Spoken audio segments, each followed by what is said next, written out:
Holy shit, the lag is unreal. Give me a second, guys. I need to just set everything up. But yeah, this is Captain's Game. And it's on a Sunday because I've had IRL stuff to do. But this is lagging a little bit weirdly. Okay, yeah, that's not how that works.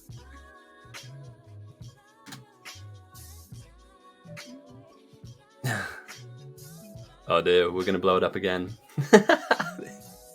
Terrible. It's fine. I need to engage tournament mode, freeze all my players. Boom. But yeah, I'll enable all the things I need to. Tournament mode enable. And I hope you guys are having a really good weekend. I want to enable tournament mode. I mean, we need to find the right map first, obviously. Oh, and everything's slow. And obviously we're going to re-roll this map too, it looks like. A lot of people joining. Let's move the nerds panel in a little bit. There we go. Get everybody in. A couple of people want to keep the map. Quite a few people want to re-roll. Again, this is always slow to begin with, though. We will get to the actual game itself. Alright.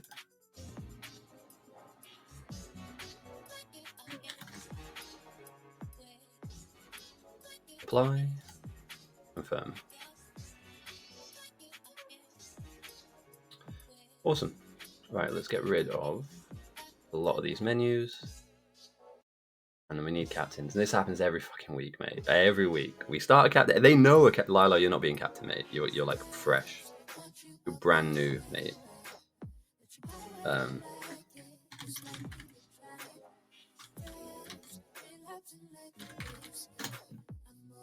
Soldier versus Lilo. The ancient matchup. We've all been waiting to see. Yeah, that's not going to happen.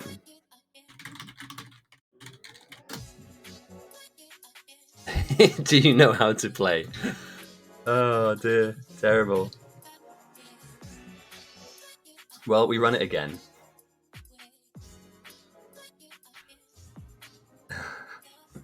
We can never get this bit right. I wish we could have like pre-sign-ups. Good enough. It's not good enough. We all know it's going to be Enkling versus Soldier. Come on, guys.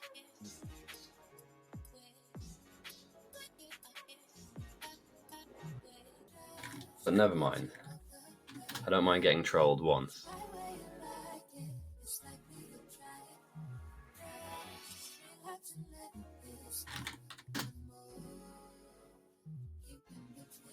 You know who you are. You know who you are. You're out there. But yeah, obviously, captains really are important if you want to play like a mega strategic game. But generally speaking, we just need them to pick teams. And some of the newer players don't know who's good and don't know who's bad, which will allow either side to get stacked. And we don't want stacks. But we do need people who know the player base to pick our teams evenly, you know?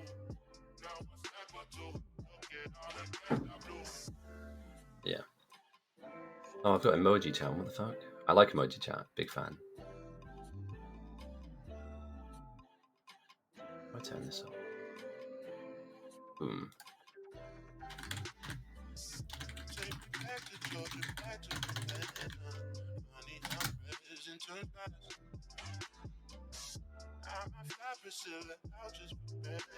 Oh, again.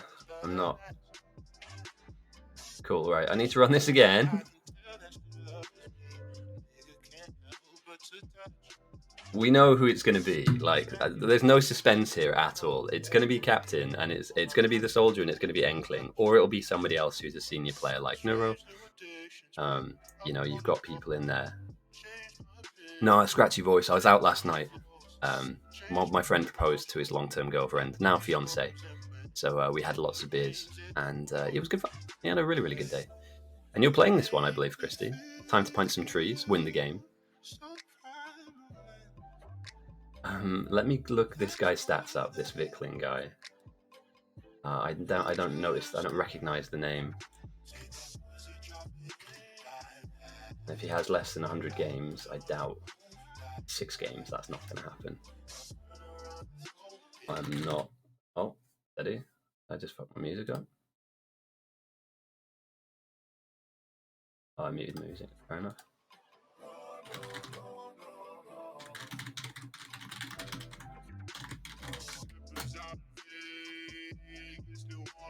And we go again. It's my favourite part of this. The game is boring. The picking side is my absolute favorite. Hobermallow I'm fine with. That is absolutely fine. You know, I can deal with that. These two people know that they know the player base, and it's more about making sure that there's an even distribution of our good players, so that they're not all stacked onto one side. Obviously, stacking is the first horseman of the Biter Battles apocalypse. Timber mode activate, yeah. You will be needing to punch trees very early on. Yeah, so we've been planning. We surprised her at her favorite restaurant, so we had to kind of hide and let the waiters know that we were just hanging around waiting for the proposal to happen. We popped the question, the ring came out, she said yes, and then we all kind of appeared. It was really nice, actually, to be fair. But we had to like coordinate with all the different. We had to coordinate with everybody. Right, heads or tails? Heads. Hobermallow will pick first. Tails. The Soldier will pick first. Hobermallow, you have first pick. No, I didn't. I didn't propose. Too early for that. No, my friend proposed. They've been dating for about 8 years now. So I think he wanted to tie the knot. And obviously, when she says yes, have all of her friends with her. That's a stack and a half, isn't it? So Ling, Hobermallow, and Carl, as well as equal. So you get like loads of picks now, right? I don't know if that might go against you though, right? Because you have your outpost team here. I'm guessing these are the outposts for the north. But now the Soldier can just handpick the very, very best of the best here. Let me just hop over to spectator mode, and let me put the. Damn, the lag here is unreal, mate. Holy shit. The config. Let's go to admin only vote on. And it's going to be POC.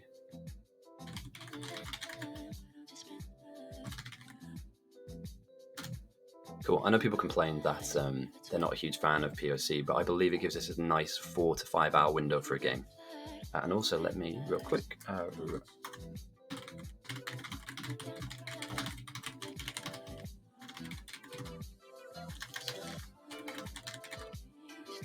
Awesome. How's everybody doing? How's the weekend going? I hope it's going well. I saw two of my very good friends get engaged, and that was awesome. I was really happy about that. And I also had a few too many beers, which I'm definitely paying for today. As you can tell, obviously it's Sunday. We will host the normal captain's game on Saturday, as always, as well as a test event. There's a very secret, super secret test event popping up very soon. So yeah, I'm a big fan. Neuro's up north, Cogs up north. I mean, so far it's a decent distribution. North have somehow managed to pick a few stacks. So Soldier... Oh, this is nasty. This is actually quite a nasty setup already. Pavav, Ling, Neuro, Carl, Cogfun, Eagle, and Hobermal up north. Roomboggler, Soldier, Ness, Outstanding, Fordecker, Claw, Friendly Fire, Granley. That's horrible. Are we in for a proper nail biter here? I mean, there's still a lot of very good players up here to be picked from too, as well as obviously some new players, which we love to see. If you are new, feel free to ask questions. If you're new in chat and you don't know what's going on, that's fine. Make sure to ask any questions about things you don't know. I will be walking us through what this is, what we're doing, and what this is, what the meaning of life in the next couple of hours will be explained. Yeah, we've got some very strong players still yet to be picked. So, yeah, very happy. You're taking the L on this. Fighting talk from Fordecker at the first couple of minutes of the game. You love to see it. As I zoom out real quick, we'll take a quick look at the map. This is one that we have chosen to play on. So we see an immensely dense amount of trees off to the west-hand side and slightly off to the east. A really generous coal patch here, 2 in fact. A solid stone patch, very large iron and copper. So the main base will have everything it needs to get up and running. As well as some oil very close. In fact, main base might be absolutely rocking. Some really lovely patches here. I mean, some mixed patches too, but some lovely, very close oil. Some great topography. I think this is going to be a great defensive game. For any of you that don't know, the map that we play on each time is randomized. The north and the south are separated by an incredibly large lake, or river, I guess. We've never been to the end of it, so it could be an ocean. And there's no inherent benefit on being north or south. Effectively, if you have a coal patch on the south, it's reflected on its equidistant position up north. So all you're really doing is playing and defending. I get my MS Paint tools out as soon as I can. And I do love these. You have bugs that exist. You're on the south that will be running into your base. And over the course of the game, they'll be fighting you in all of the stuff that you build. The reason they do that is because they're coming to kill this off. This is your rocket silo. Both teams. I'm wondering what this is. I have absolutely no idea. I've never seen blue before. So if somebody's in the game, can you just run over there real quick and see what this is? Unless I'm being debated and this is like a load of boxes or something. Because we do. Oh, it will be, won't it? It'll be boxes, I think. But yeah, weird. That caught my eye definitely as like freshwater patches. Yeah. So both teams have a silo, and your job is to protect the silo from the bugs that come in. We'll talk about the bugs themselves later, but effectively, you need to build up a big base. And don't say that too quickly, or you will trip out verbally. But building a big base is what we're all about. Some people will be building a big base, as I trip up on my own words. Some people will be building big bases far away from this main area, but your job and your role and goal in life, make sure that that silo, right here for the north, is protected. Meanwhile, and to do that, what you're probably going to need to do is build up kind of like a bit of a castle. You want to put some walls around the edges of your base, and then in the middle of it, and this is a terrible example, but I'll give it to you anyway, is all of your little production lines and your malls and your smelting and all that jazz exists in here, helping you get deeper into the technology tree, giving you access to better things, deeper science techs and all the rest of it. So I'm going to enable joining for late joiners. Let's see if we've got a couple of people that have joined lastminute.com.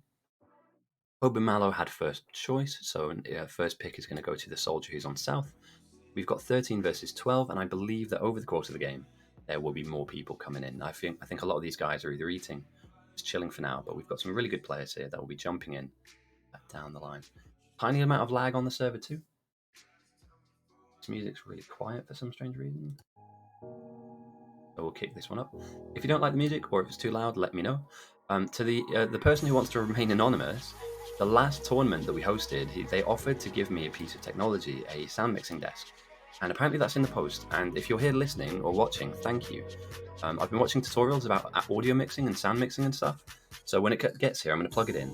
And I might do a couple of test streams to see if I can balance stuff correctly. But I like doing interviews. I love doing multicasts where we've got a couple other co-casters with us.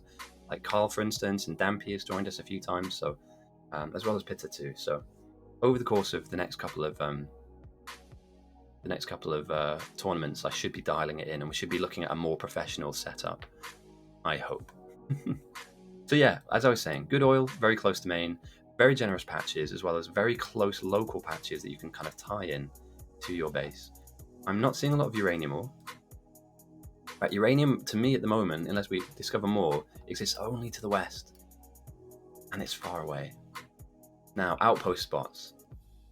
To have an outpost, you need a little bit of everything, but copper is the absolute dominant force, the driving force to getting into that late game and reaching that rocket. And taking just a cursory look, as Dr. Claw preempts my searching for rocket silo outpost.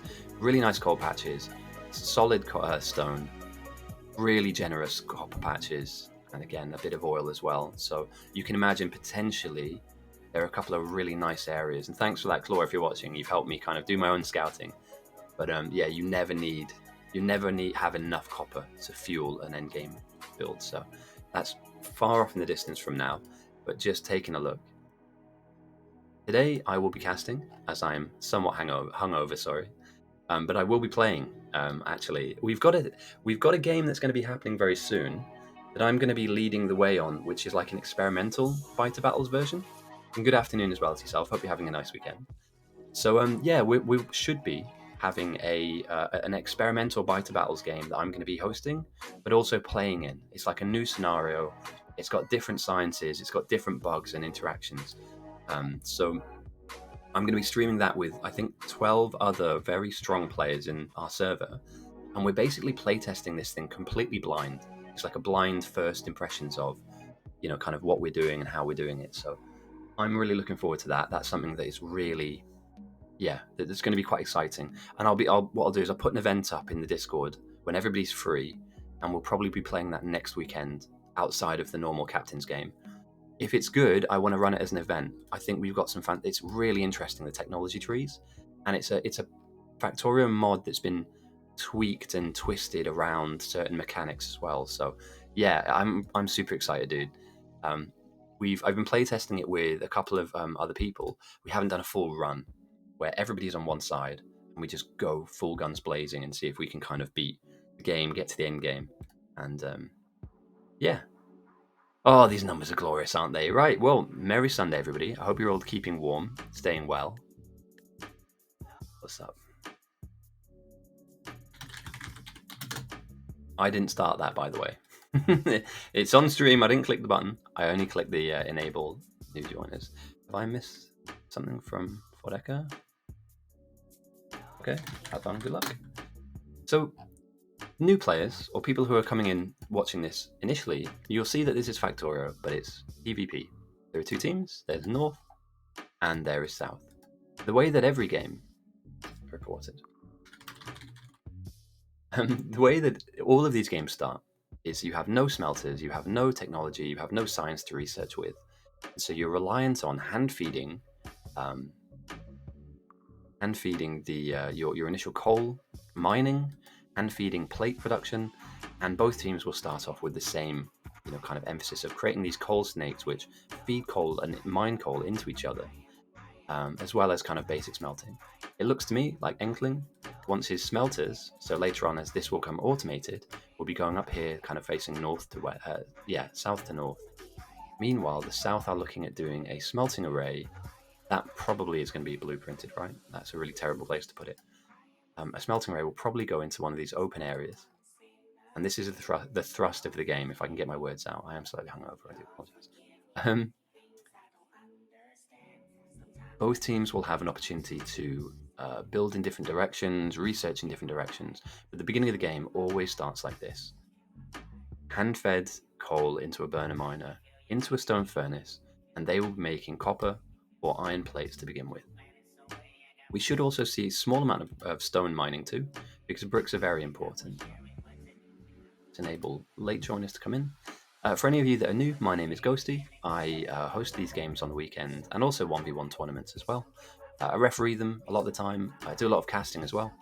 And today is a captain's game where two of the most senior players in our server, one being the soldier down south, Hoba Mallow is North's captain, and they have selected, almost like gym class at school, they have selected who they believe out of our player base, and there's still a few more people to be picked who I think are either eating or having a coffee.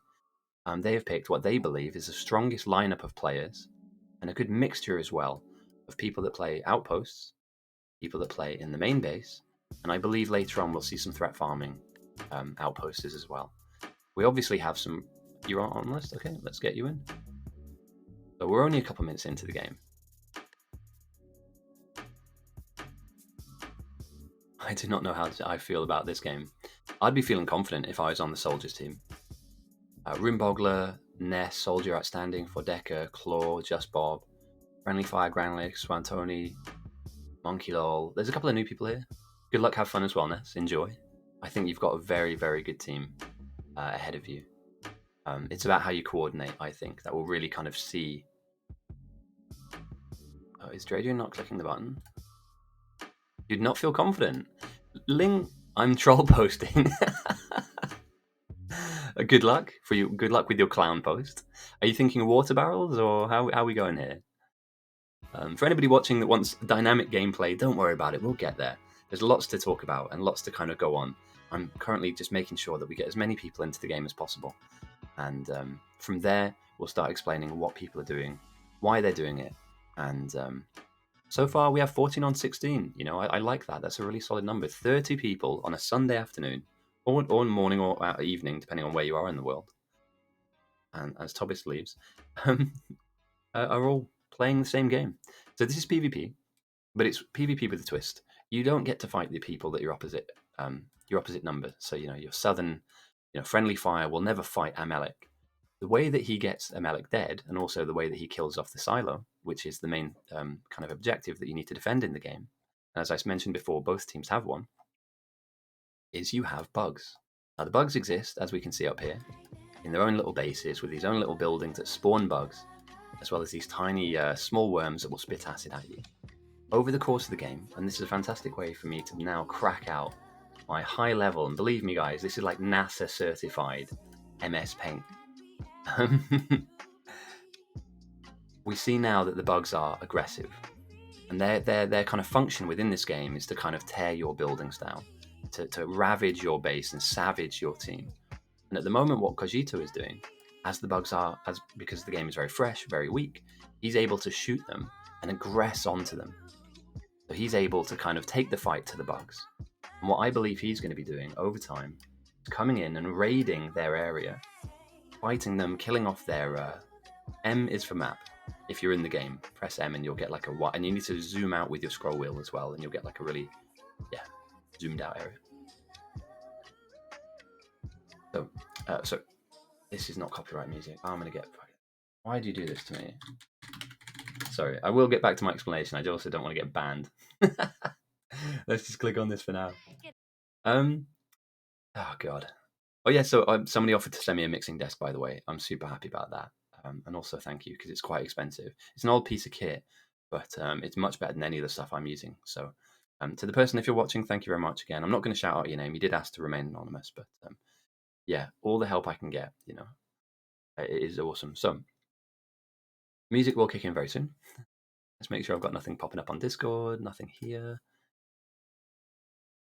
Awesome. Right, they're looking good.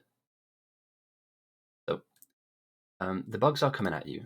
If their threat number is positive, and as you can see here on both sides, both number of threat, meaning the amount of bugs on the pitch, or on the field, sorry, in the map. That music's fine. You want to go in? Nah, you don't get to choose. You don't get to choose. In fact, North have next pick, I believe. But let me look at my counter. Oh, okay. Nobody wants to join, fair enough. So,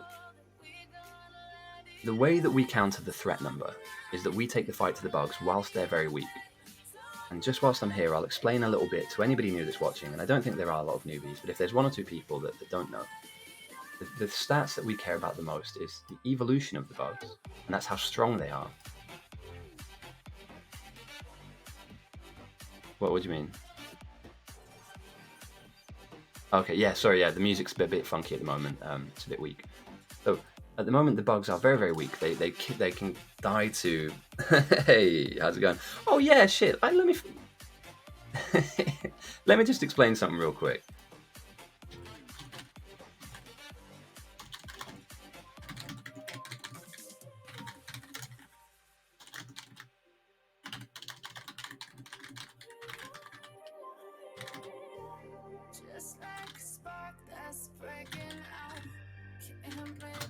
Okay, awesome. Yeah, this is shouting game. Feel free to shout in chat if you like. The idea was that people were getting quite upset at each other, so I said unless you're shouting, it doesn't count.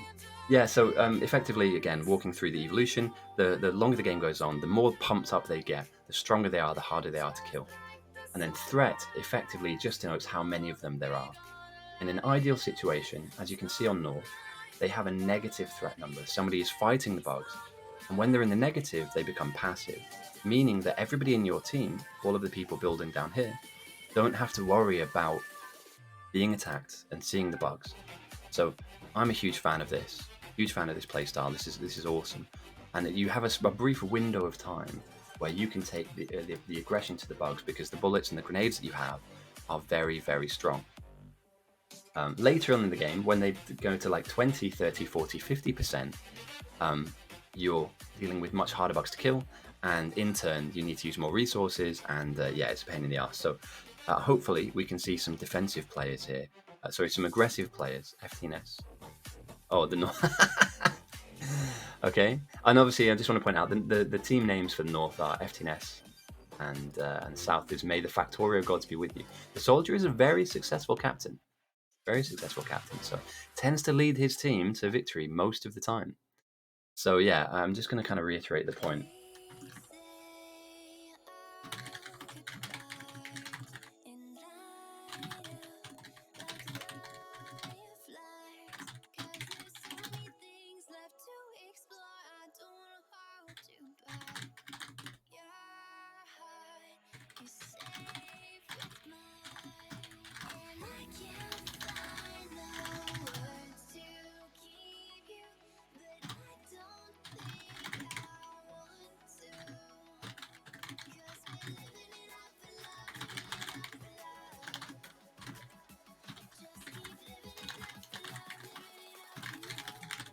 And we like to make it fun every now and again. If I see somebody talking too much and it's not caps lock, they are going to Spectator Island. Like, I don't care. They're coming here and they're taking a timeout until they can find their caps lock button. All right, today's a shouting match. And we like to mix things up a little bit. So yeah, here we can see the initial smelting lines from both the Soldier and also from the Enkling. They clearly have maybe make a pool. I'll just throw you into the river. That's the best way to do it. But yeah, if you're in game, caps lock on. Caps lock on. Oh yeah, I can do predictions. I tell you what, let's wait until the game's about 15-20 minutes more old, and then we'll see kind of how things are evolving, because people are still setting up their initial bases and positions, so we'll do that down the line. But as you can see, yeah, both teams have opted for a lot of smelting. These smaller lines will be stone, turning into bricks, which will turn into walls. And as I kind of zoom out real quick, I'll kind of explain what main base players are aiming to. As we spoke earlier on, we have a silo, and that silo needs to stay alive. It's the central reason why we're in this game, is we want to defend this thing at all costs. Hopefully later launch rockets, get the most aggressive signs that we can throw, and make the opposite side's bugs become more and more aggressive, more evolved, and make millions of them. The way that we kind of defend ourselves, the defensive element of the game, is that you need to kind of build effectively a little castle, walls and laser turrets and flame turrets and maybe even gun turrets, but probably not, hopefully not. So you need to build some walls, which will create a barrier and a buffer to keep the aggressive bugs out of your base. keeping all of your stuff. Just finished my food. Can I join? Of course you can, mate. Of course you can join. So we want to build a little castle around all of our production. If we can do that and defend ourselves successfully, we can tech deeper into the technology tree. So as we can see at the beginning, we only have access to this red science. And red science is great. You pick up stuff from belt is F. Hold down F and run over the belt, and you'll be able to pick the stuff up that's there. As you can see, we start off with only access to red science technology. As we go down the line, we can get trains. Trains are cool. No, they're not in this game mode, but we might research trains for a particular reason. Oil pumps, cars, batteries, flame turrets. All of this stuff is on offer if we can. Or also, Christy, Christy, remember to ask in your voice chat as well. These people can answer the question a lot faster than I can. But yeah, defenders. There are certain kind of areas that you don't tech into unless you have a very specific reason to. But you need to get deeper into the tech tree until you get to Spidertrons. No, sorry, white signs. Spidertrons are cool, but obviously you need white signs, which is what you get from your rocket silo. So the North are prioritizing going into green signs and then other bits and pieces. And obviously we'll have a little look at the North, and they're going into exactly the same thing. You can't just stay on red signs. You will lose the game very quickly unless you get, equipped with better tools to kind of play the game. And so, for anybody that's new who doesn't know, like Bitter, red signs are super easy peasy to make. We need just plain copper plates and iron gear wheels that are made out of iron plates. So effectively, one gear wheel production building feeding a red signs builder that's being hand-fed copper plates, and that's how you start off. You get a little bit of red signs, you put it into the labs, and you're good to go in that initial early kind of research phase. Later on, we'll see a much more developed setup. If you're a new player, I think that one of the best things you can do is set up power, because power is quite an easy thing to begin to do. As we go into our little recipe menu here, all you really need is iron, and obviously coal later. Effectively, you need like 31 iron plates, build a steam engine, and a little bit of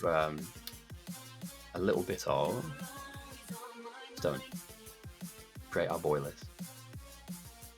2 engines to a boiler with a little bit of water plugged in as well. Use burner inserters because they'll feed themselves coal and then they're good to go for the rest of the game. And then you'll have power up and running. And this is something you're going to need a lot of throughout the entirety of the game.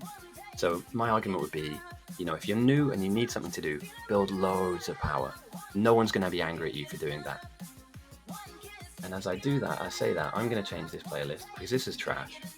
I don't know what you guys think, but I'm not a fan.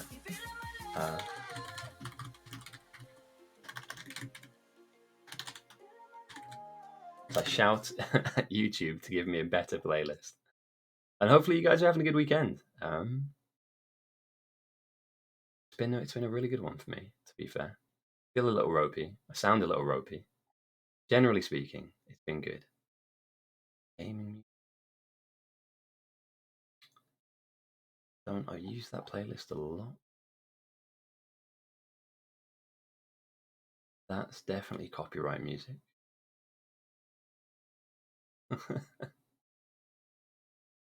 Really? Is there not? Is there none? There's no way. There has to be at least one playlist, right? That's copyright free. No. That's really sad, man. Oh, I'm really sad. I wish I could play copyright music, by the way. I think we'd have a better stream for it, but obviously I'll get flagged and bagged and tagged, and then there's no more stream. Okay, right. What else are we going to go for then? If that doesn't exist, and I'm really sad that it doesn't. Let's do this. This I know works. The builds are, very optimized. Very, very optimized. There is no coincidence that this blueprint has gone down with exactly, this amount of smelters. So we are talking about, in some cases, especially when we look at the end game. So as I zoom out here, this cluster of players over here, they are going to be making an intensely optimized build. And we're going to see some really cool designs coming out. Maybe stuff that you've never seen before in in Factorio, sorry, but in Bite Battles generally, and everybody has their own take on what is the most optimized and what isn't. So yeah, stick around. You're going to see some really cool stuff later. I highly encourage you guys to use caps lock in chat.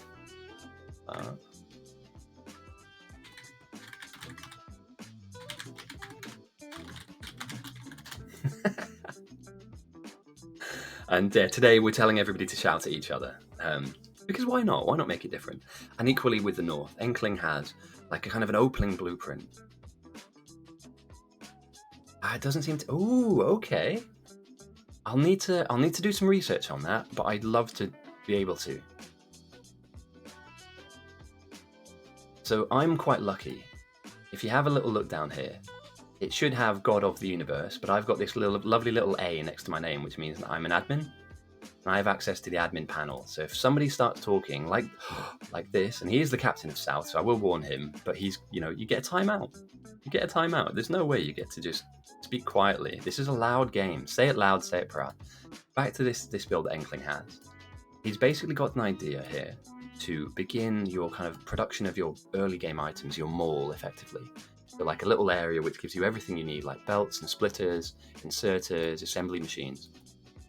And I believe he's been working on this for a long time. So this effectively is going to be his initial green signs, his red signs, military signs, and maybe even up to blue. Now, the reason science is important, I don't know why I'm lagging so much here. I'm losing my menu a lot. Is that later on in the game, both teams will be throwing signs to affect the strength and the number of the opposition bugs. The cheapest and easiest one is red signs. Then we go to green, military, chemical, production, utility, and then space. The deeper into the tech tree, the signs that you throw will influence the bug strength even higher and in greater numbers, and will make them spawn even more. So at the moment, the evolution is 2.9%, and there's not many bugs on there. Music is copyrighted from his Spotify list.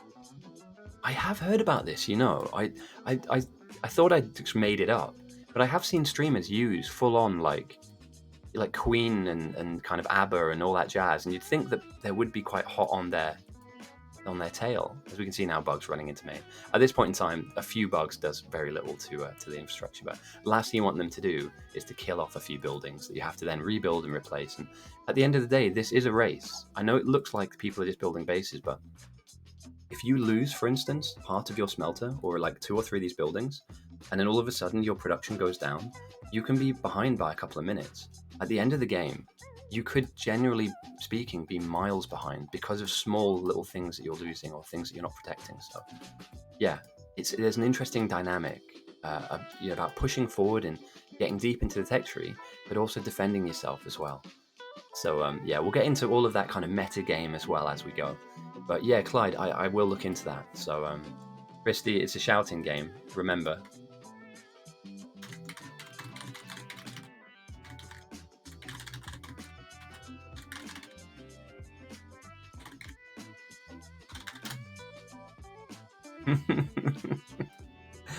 So we do a rule with 9 Fist. The VODs and the YouTube uploads.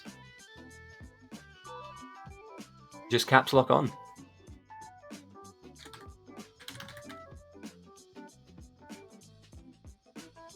And Pavev has earned himself a timeout.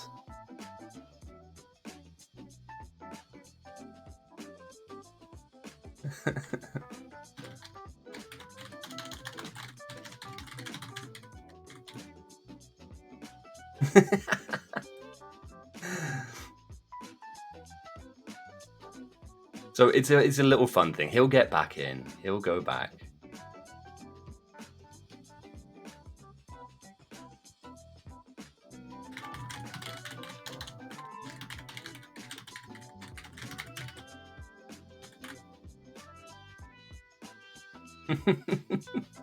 I like, it's a bit of fun, Don't get me wrong, I'm not going to do it and make it game ruining. Trust me, I know the level to take this to. I'm not going to make it weird and,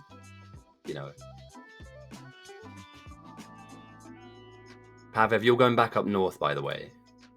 So it doesn't, you are, regardless, you are a north player.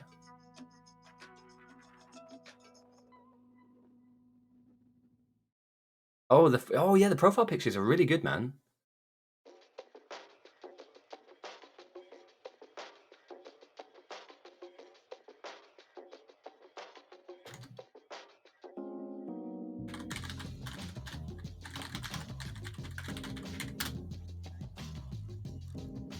It's a simple rule, boys and girls. Just put your caps lock on, and you'll play the game. That might have annoyed Pavev, but he'll come back. And again, Sunday's games are normally like Clown Fiesta. Saturday is your hardcore, full-on Bite of Battles Captains game.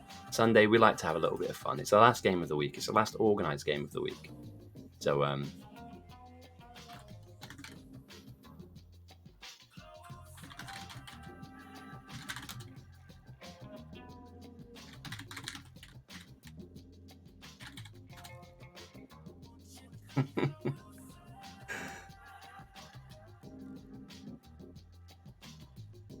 I use caps lock and shift. Terrible. That's absolutely frightening.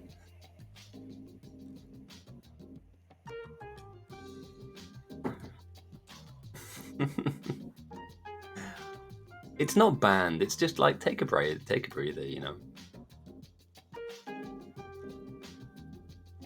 So we do have players playing away from the main objective, and these are called outpost players. Their goal will be to rush to a rocket build as fast as they can. So we're going to see some really speedy builds from here. And they have no interest in building any kind of defenses for main base. Main base needs a whole load of players.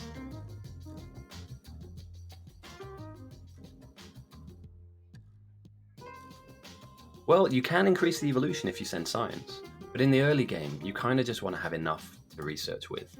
The best kind of science to send, really, in a large quantity, to begin with, is purple. Everything else is just building you up into kind of your deeper technologies, like your laser turrets, for instance, and all that jazz. So, you know, you could argue rushing to spam purple science is a good tactic, but most people in these games go for yellow or for space science. This is going to be a rocket game. For any of you guys that play normal Factorio, and you're thinking, oh my god, what's going on? Like, we will see a rocket, and we will see a rocket within the first few hours of this game. Trust me. It's really simple. There's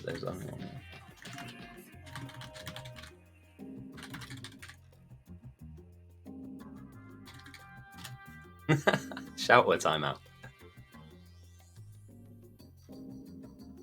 But yeah, we're gonna see a whole game, a whole playthrough, speed run by On the South 18 players, On the North 17. We're probably gonna end up at 20 on 20. That normally is kind of the. You could spam. I mean, I like it. The way that you stop somebody threat farming, as you can see here, Kojito is literally just massacring bugs, driving the number into negative, is you spam science up to the north. You're not going to influence the threat number too much, but what you're going to do is make them harder to kill. So all of a sudden, a few grenades that he's building up here, and obviously the bullets in his gun, and the armor he's wearing isn't good enough. And at the moment, they're not going to have heavy armor. They're not going to have like modular armor. So making them 20% strength, I mean, you'd stop him from being able to do this. And that's how people stop me from.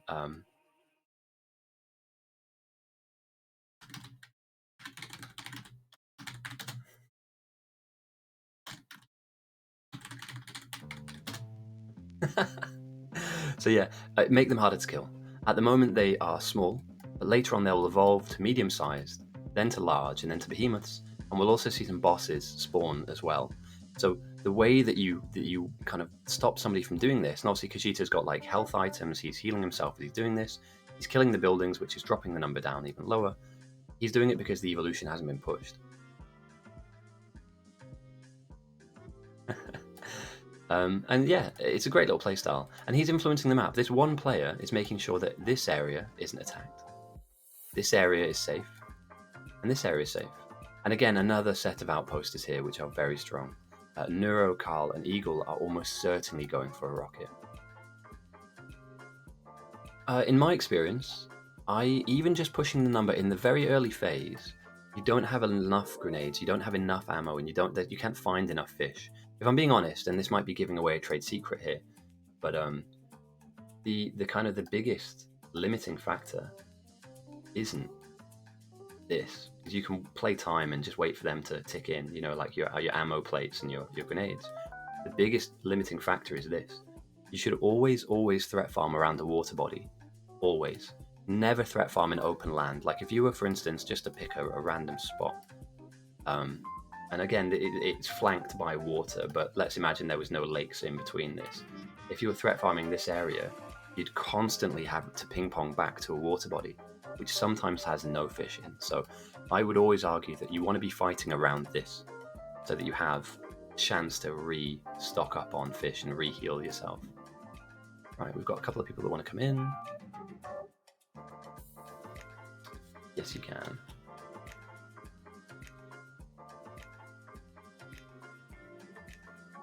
And you're heading up to Hobermallows. So yeah, it's Christy. I hate to be the person to have introduced you to Factorio, but it is a glorious game. Even if you don't play Biter Battles often, just having a base and setting it up is really good fun. So yeah, we're seeing now the beginnings of a mall. So the kind of items you're going to need throughout the entirety of the game have been automated and now going into boxes. So if you join, I'd say to let's say for instance, this current moment in the game, we're 42 minutes in. I would argue probably about 400 to 500 green, 400 to 500 red. So about 1,000 in total. We'll shove that number to about 12 to 13%. And that makes it uncomfortable, right? That makes he's getting hit harder. There are more of them coming at him. The number will jump. The spawn rate will increase.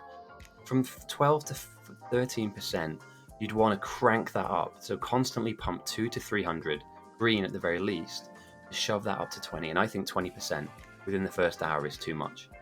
And what will eventually happen is the number will go into a positive, and this will be overrun. And that's what you want to kill off. You want to kill off how close he is to you. Because at the moment he's running back, getting bullets, getting fish, coming right back in. There's not a lot of distance here. But if, for instance, 20% bugs start smashing this down, or he has to start grenading it because they're flooding him, it's one of those situations where it's untenable. He can't stay here. And eventually will be overrun and kind of like wedged out of this spot. We don't have...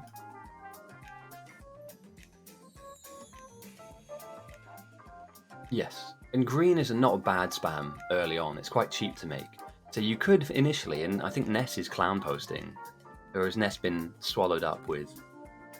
I think somebody said they were clown posting. You could, for instance, where these guys are, just create like a green spam outpost. Your job in life literally is to make, belts, yellow inserters, and then put green signs in a box. Don't use it for research. And then once you have a few hundred of them, as we can see here, actually, there was some in a box. Might be wrong, maybe it's been pulled out. And chuck it across. And start the race, right? The one thing that I don't like in these games, the one thing I do when I'm captain, is I try and ask somebody, especially if they're newer players or intermediate players, somebody create a small base like this and just spam. Like, your job is to make their life uncomfortable. It's to make their life hell. I want bugs coming through their walls before they've even thought about having walls. Initially, if after the 1 hour mark, you can pump their number to 20%, as we can see here, bugs are coming through. And if you lose bits of this, it's really annoying. It's already down, it's already been paid for. And all of a sudden it's like, right, well, they've torn up half of a smelter. Right, we've got to go and pay for that now, effectively, with our time, with our resources. But let's say, for instance, you're on the south, and you're dealing with 20% bugs. If I'm the defensive captain, I'm like, all right, okay, we need a wall here, and we need a wall down here, and we probably need a wall down here, right? And that's our initial defensive box. If they're 20%, they're already coming, and they're coming in hot. There'll be decent pack sizes of like 20 to 30. You won't have these walls in place in time, and you'll begin to be overwhelmed. So you need to kind of crank the heat up as the game goes on, allowing both teams to play and just play with impunity. I think is a failure of the majority of these games. Somebody, and don't sweep this science, anything that's in main base should be used for researching. That is a server rule. That's something we stick to. But if you're out here, or even out here, and you want to have an impact on the game, but you don't really want to get to a rocket, I would argue building spam is actually a good idea. Now, some people will say that's wrong, and you should try and help play main or help build power, and that's good too. But honestly, I kid you not, this person is having an incredible impact. One that you probably underrate and aren't too sure about what he's genuinely doing. But if you can wedge him out of this position, you're actually doing your team a huge service. So yeah, I would argue that would be like a goal of mine. If I'm the soldier right now, I'm grabbing somebody. Let's pick a player. These two, we've already done it, but like Claw and Gabriel, look, you guys, I need you to threat farm. Oh, sorry, I need you to anti-threat farm. I need you to get them out of the way. And it looks to me like we have in the north 1 potential secondary outpost, 2, 3 to the west. And the south have just got 1. So we have a decent concentration of players here. Being Just Bob, Outstanding, Pipes, Fordecker, Ness, and whoever Dowdun Guva is. Oh dear. Clogged up buildings. Let me quickly do this because we've had some people join. I just want to make sure everybody knows that they can play this game.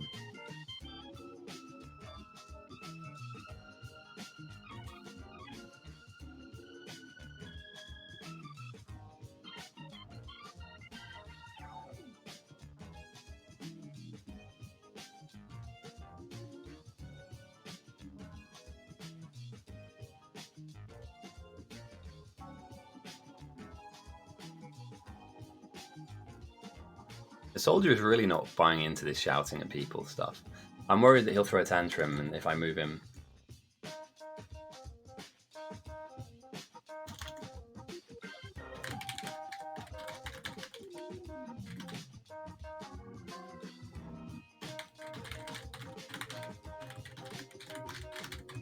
He'll leave. I'm like 90% sure of it. 100. Should we have a should we do a vote if I move the soldier to Spectator Island for not playing along with our fun rules that he leaves the game? I'm not trying to be toxic. I'm just saying everybody else is getting it done. Or should I just give North the next 2 picks? Should I give North all the picks until they start playing by the rules? So yeah, 1 large outpost for the south. And then I guess this will be a support outpost. I think Claw's got a really nice laser build. I think it's either laser or flamer build. But these guys effectively are going to try and get into the late game defensive setup. And hopefully we'll be kind of pushing defensive items back into the main base. See some bugs here, tearing up some of the smelting lines. And again, you just don't want to see this. This is already bought and paid for. You don't need to lose any of this. The rules are the rules, I know. But people kind of, I don't know. They don't. Some people just don't like play by the rules, and it's just a bit of fun, isn't it?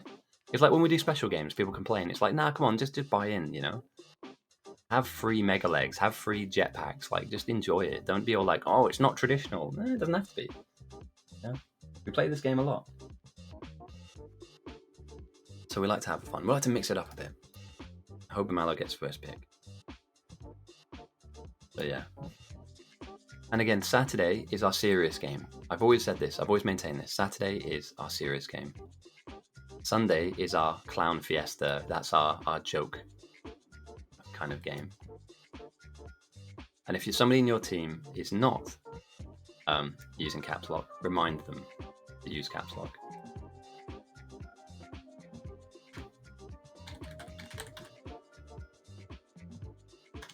Why do I feel like I'm going to be like enforcing this probably a little too aggressively? Alright, and SBS will be going down south. I mean, I used a picture of Arnold Schwarzenegger shouting. I mean, I couldn't have made it more blatant and obvious.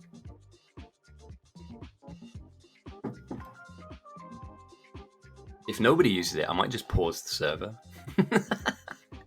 Time out everyone. Now, don't get me wrong, I'm not going to enforce it all the way through, but, you know. So we've got some more going down. Red and green going well. There is a ranking system. At the end of the game, the best builder in the game is an MVP. There are 3 MVPs, one for the most deaths. And there we go. Kojito, a bit off more than he could chew. With 136 fish in his inventory and 131 grenades, he'll want to get that back. For sure he'll want to get that back. But again, if the positive number existed, all of this now would be being overrun. So this is still working in his favor. And you can imagine that he spawns back in and then goes up, tries to make a Yeah, you were the death MVP because you were out there fighting like 80% bugs, which is kind of insane. But a good play, you know, you had a good play. SVS got insta-kicked? I want to play. You can play. Is he banned?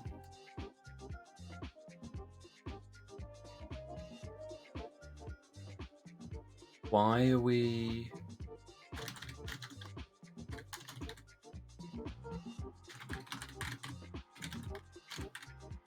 I can't send everybody up to north, though, guys. Come on. Yeah, same respawn time as normal. It's not very long at all. I guess he has to go north. Weird. I don't know. Weird. Okay, fine. Just don't troll me. I need to keep an eye on you. I recognize you to a point, but not beyond that. Never mind. All right. So south is...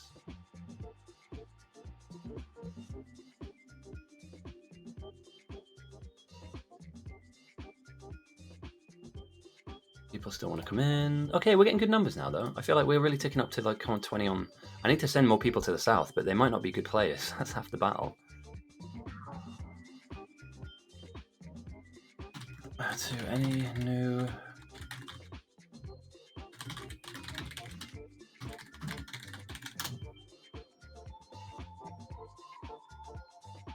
I will bench you, Claw. So let's take a zoom in as we get more players joining us. We have started slightly earlier than normal, so I'm sure that we'll, you know, the teams will grow even greater than this. But we do have some people that want to jump in, and people ping in.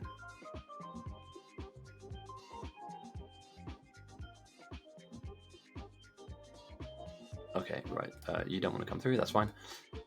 I literally just pressed this button, my dude. I'm not going to be doing this forever and ever and ever. What is his name? Mafungo.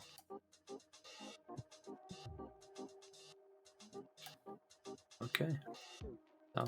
And again, it's little things like this, like lines being cut, right? If they're slightly stronger, they come in harder. And again, people have picked up on this, but it's a belt that will now start to run dry. And later on in the game, if you have multiple attacks in multiple areas and nobody comes and fixes it or fights this, then you're going to lose more than what you want. Again, it's a war of attrition. You're in a marathon race where the enemy is constantly kind of making it harder, you know, increasing the kind of intensity, increasing the length of the game, you know, having you climb hills you don't want to climb, etc. We should be soon looking at military science ticking into the labs as well. As I jump into the tech tree, we can see plastics, advanced electronics, sulfur, into the blue signs, red belts, and cars. We don't use red belts here, by the way, for anybody that needs to know. Red belts are the devil. Meanwhile, up north, let's take a look. We have Milsai being fed into their base. North are ahead? How? I mean, they're lacking in steel, right? I can't imagine they have a ton of steel up already. Yeah, there's no box steel, but... Okay. Okay, the North are flying. What? We're less than an hour in and they've managed to get all 3 sciences up. The way I look at this game mode is that your first 2 sciences, which are obviously your green and red, that's your early game. You need that to just get into the game and get access to things like assembly 2s, etc. Your military science and your blue science is kind of your mid game, you know, and then I classify the end game to be kind of your purple yellow, and then absolute end game is white science, right? If you're launching rockets, we are at the end of the game. Someone will die once you have enough rockets obviously sent. Yeah, good job, man. Like, honestly, this is massive. In fact, the fact that green science is your limiting, and it's because of yellow inserters, and it's limited in yellow inserters because you're not getting any plates to it.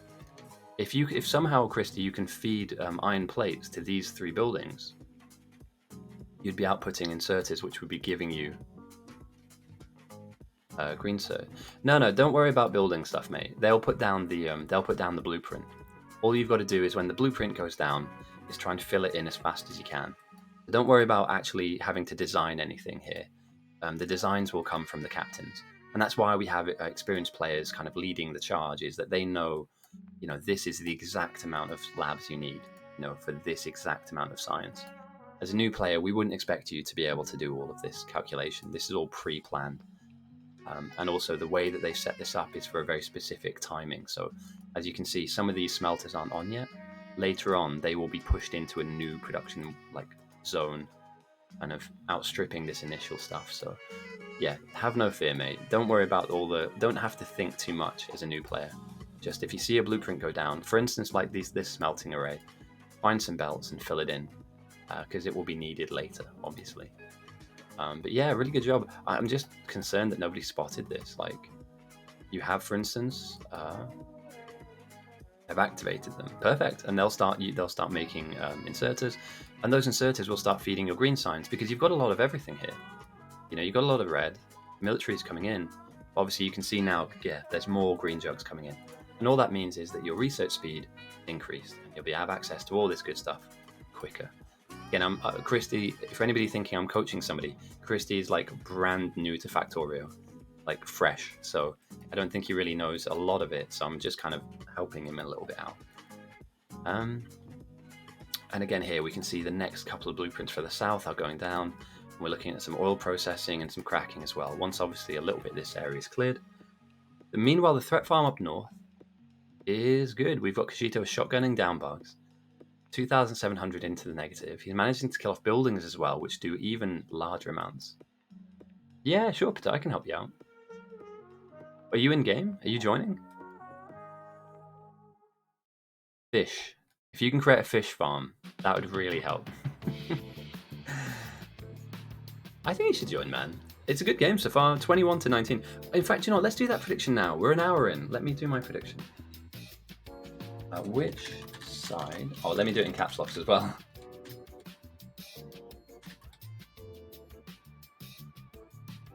I'll give you a couple of minutes to think about this.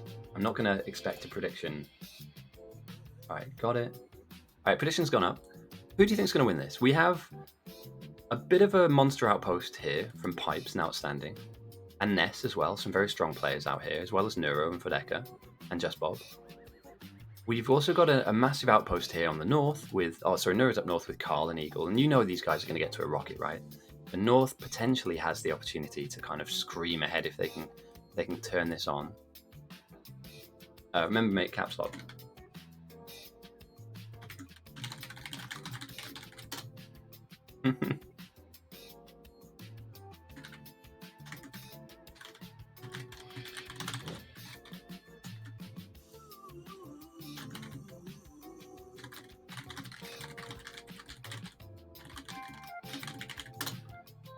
And that's from that message. So from this message on, the next person in north that isn't using caps lock is riding the bench.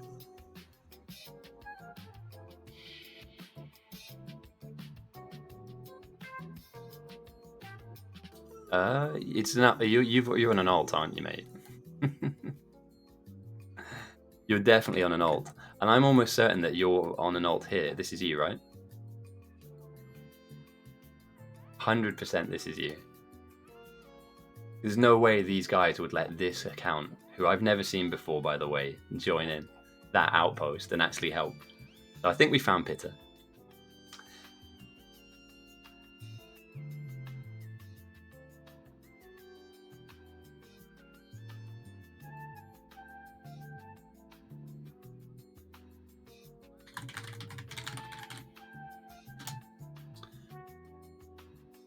Cool. So yeah, I think that's you. I think you are Dudan Guavo, this guy. And if you're not, you're maybe this guy, DDFGH. That's why I put my money on. There's no way these guys would let you join. But then why are you on an alt? Are you too famous? Like when you get into normal games, does everybody like ask for autographs and...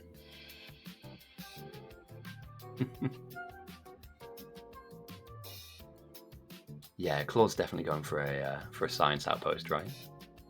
And Granite. I like it. Condensed building structure from the south. They don't want anything. They want a main base. Over death down here. They want a main base. They want a defensive outpost, and they want an enormous rocket outpost, and that's it. This is slightly more sprawling though, although I do like it from Pavev. And he's just going, what, mill spam? Here we go. Here we go. So Pavev is trying to influence the number of bugs on south as well as the evolution, and he'll be doing that by throwing military science. When it does get thrown, we'll take note of what it manages to do for the south and how much danger that puts the south in. Because obviously, as you can see now, a lot of their building, and I do believe this is slightly dangerous. The bugs obviously come in this direction. There's going to come a point where you need to build a wall, right?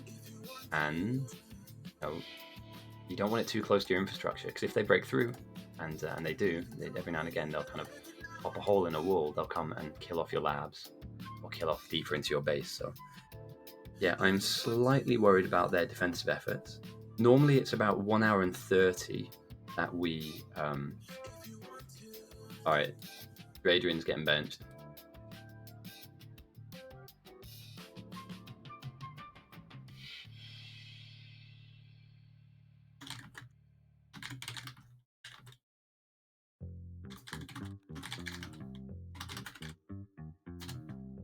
I think that's safe. You ride the bench for a minute, then I'll get you back into your team. Ride the wood. That sounds kind of dodgy, doesn't it? But that's yeah, that's an old saying that I used to have for benching people that just weren't playing the game. I used to coach sports a lot, so here we go. Yeah, Christy, fantastic. Look, a blueprint's gone down. All you have to do is just fill in this blueprint. Adrian, you'll come back in, but you need to wait a little bit. 30 seconds.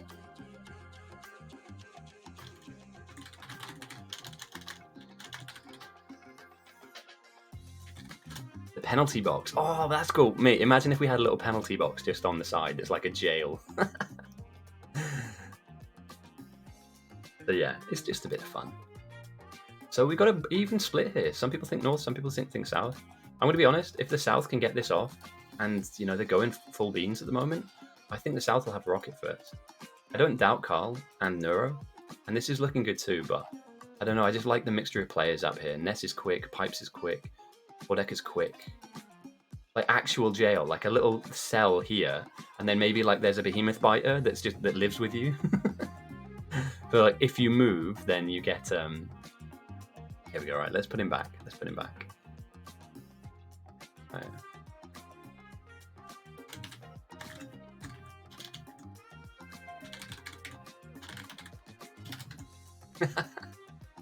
All right, so we are playing a power catalog game.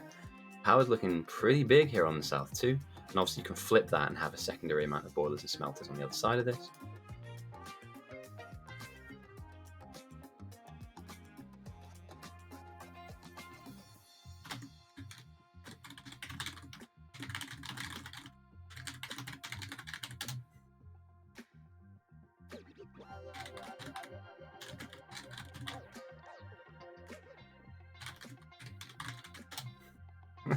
Oh dear.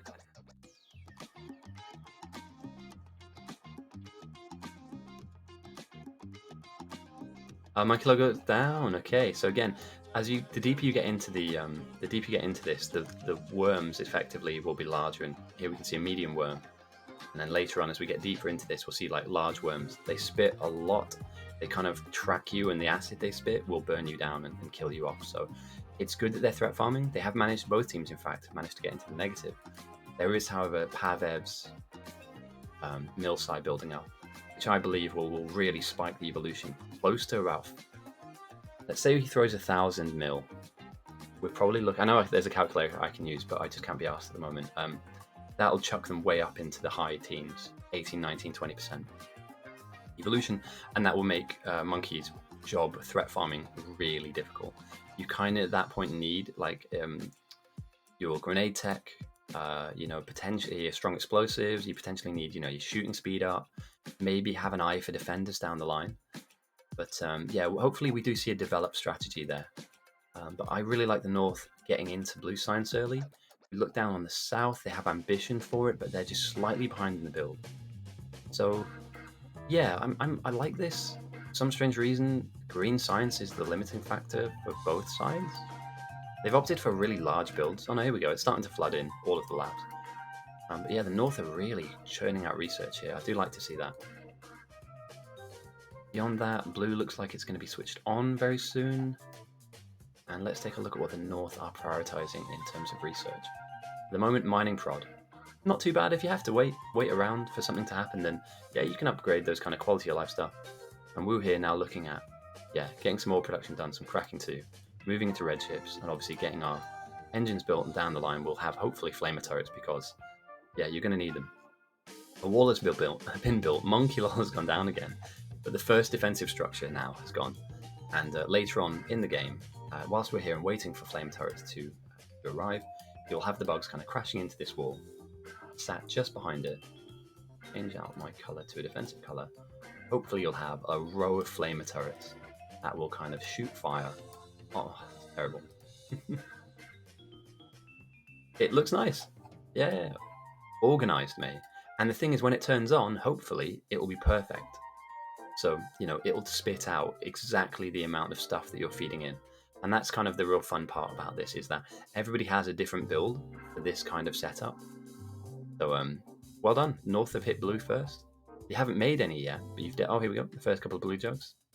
Very nice. And I believe, by my own logic, you guys have entered the mid game, whereas the South have ambition for larger production, but they're still kind of sat in that early game with a decent military science setup and a lot of labs taken through the research.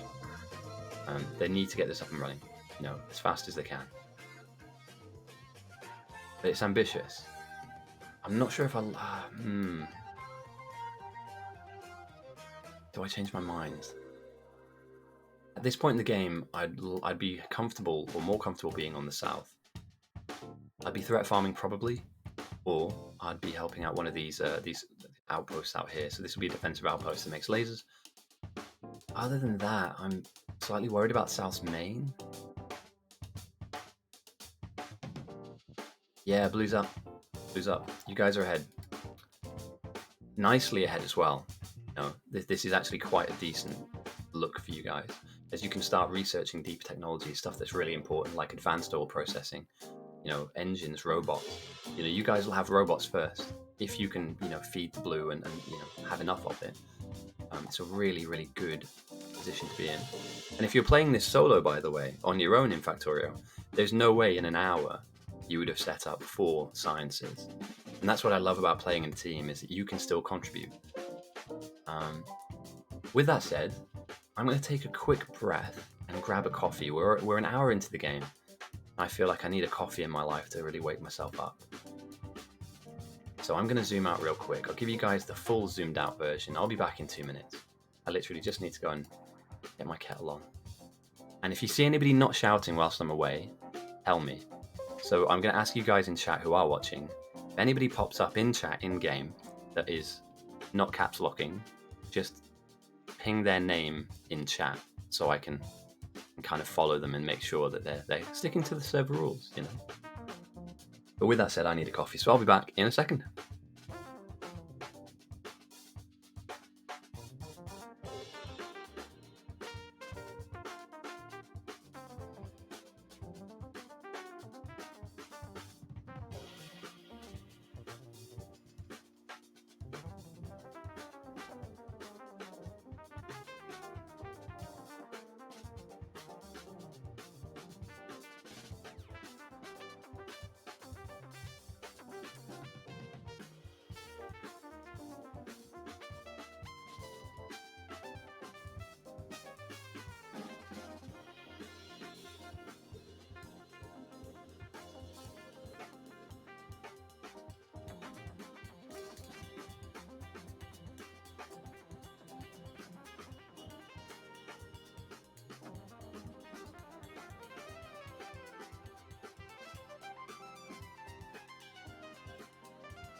Okay, happy days. Oh, we got some attacks. Oh, perfect timing.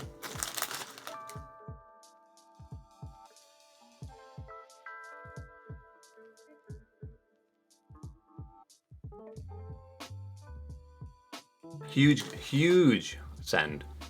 Right, let's go and talk about what's just happened. I missed that. That's my fault. And you are correct. He's going to jail. What, one more? And there's somebody else, right? Cole Khan. When we going south, when we go north. Right. We saw Pavev throw signs. Yep, I'll get onto him. If he's brand new, I'll warn him. But if he's got a lot of games, he knows what's going on. Bodeka kills himself for some strange reason. 878 jugs of military signs has jumped the evolution 20%. And we talked about making life difficult for threat farmers. This is now going to be nigh on impossible for Monkey Lol to threat farm effectively. He'll still be able to kill the bugs, but what he's going to have to use is a lot more stuff to kill them, which means they die quicker. They die slower, sorry. And obviously now we've got an extra 1900 on the pitch as well. So really smart play from Pavev. I love it. I think that if somebody is threat farming with impunity, and obviously North now, look, they're only dealing with 8% bugs, right? It's a dream. 28% pain, real pain, because grenades will still work on these. I believe they'll have evolved as well. And we should start seeing some pink-shelled bugs. Here we go. And these guys are mediums, so they're slightly more armored, they have a slightly higher health pool, and obviously because the number is in the positive, all across the map now, and I want to stress this, you don't just get attacks. I mean, in the olden days, when we first started playing this, the AI... Oh dear. Oh no. Literally, as I was just thinking, the AI used to just run down the middle of the pitch, right? Run down the middle of the pitch. We can see waves of bugs coming in. That throw that was done by Pavev has really caused problems for the main base of South. Yeah, they used to run directly down towards the base, and they still will. But what you will see is packs of bugs that will kind of move around, and the side swipe attacks, the lateral attacks, are the most dangerous. So at this point in the game, or I argue about the 1 hour and a half game timing of the game, sorry if I can get my words out and not spill my coffee, you would need walls. And we can see now there's an initial wall set up, or a corner of a wall here and here, but I think that it's time to look at sealing the base off. Using these water bodies as angular areas to put a wall down. And behind those walls, you don't want to have a player just shooting at bugs. You need lines and rows, passive defense, stop the incumbent bug threat coming at you. And that's now the South's job. They have to rush, fight the bugs off and stop them from getting attacked, damaged. They have to continue to progress with their own research and at the same time set up walls and have an ability to not have to do stuff like this. Yes, this will repel the bugs now, but another send of 800 or 900 military science will push them deep. As we can see here now, they're at 33%, so they're continuing to be sent. They're 500 more, another 4.9% increase to 33, and this is uncomfortable, this is uncomfortable for the South. They're not ready for this. Red ships and engines, close to being killed. So, yeah. Christy, you ask your team. Head into your voice chat and ask them. I'm, at the moment, just focusing on the bugs, because they're in South, and there are lots of them. Again, it's not an impossible task to kill these off, but look how deep they are into the build. They are literally killing off everything you have. Buffers of boxes where items are stored, killing off your science buildings. And this goes down to, who was defensively minded when you were setting out your base? Who was saying, where are our walls going? Where are our walls, in fact? That's probably a really good question we can ask right now. Our walls are here. This assembler has made 600 of them. This has made 200. We're prioritizing bricks not going anywhere near our wall production. And instead, before we hit bots, we've had waves of bugs come in. And yeah, it comes back down to the whole, this isn't a sandbox game, boys and girls. You need to be defensively minded. I'm not saying that the South have done anything wrong here, but what they haven't done is thought about how to defend and who's going to be doing that defense. I think this is demoralizing at best. They do have Flamer Towers down, which is lovely. You do like to see that. But, yeah. They've just been absolutely wounded right now. It's not GG, by the way. Absolutely not GG from here. But again, like we were talking about earlier, all of this stuff you now need to rebuild, which means you're going to be slightly behind. Meanwhile, North are just cracking on, researching, building, researching, building. Difficult.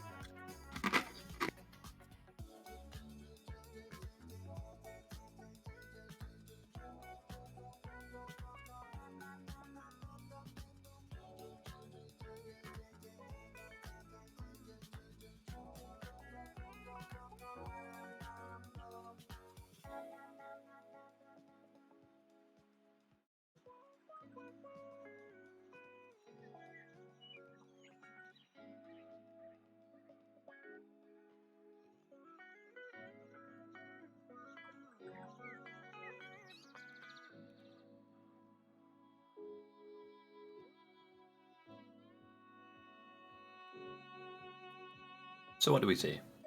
Other than South having some problems in their main, the outpost is moving along at a very nice speed. Coincidentally, the North's outpost, which is across the water, equally so.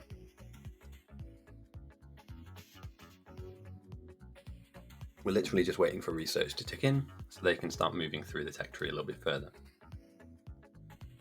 Their outpost is... I'm not exactly sure. I mean, I know what Pavev's doing here. This is smart. He's found like an opportunity here to kind of push the pressure onto the south. And again, they can threat farm. And they rightfully still should at 33%. And that gets to 40, 50, 60%. You're going to struggle unless you have defenders. But yeah, I mean, so Antonio is trying his best. Just drive the number down. Or at least force the bugs to kind of like focus on him rather than running directly through the base. But again, they don't have walls on the sides and they're susceptible to these open swipes. Who's seen this and who's even close enough to deal with this? The bugs are that close to the silo and nobody has clocked this.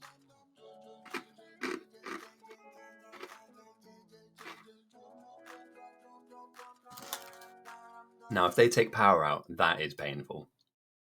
If power goes down off the back of this, as we can see the gun turret being relatively ineffective at 33%, they pull a few poles up. Oof.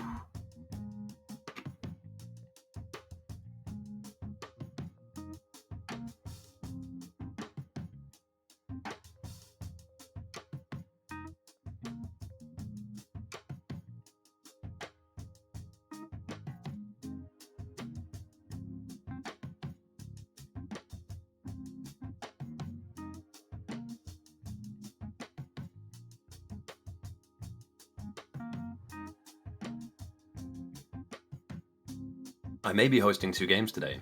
If this is going to be like quick, if the South can't stop the bleeding, I mean, there's 16 players.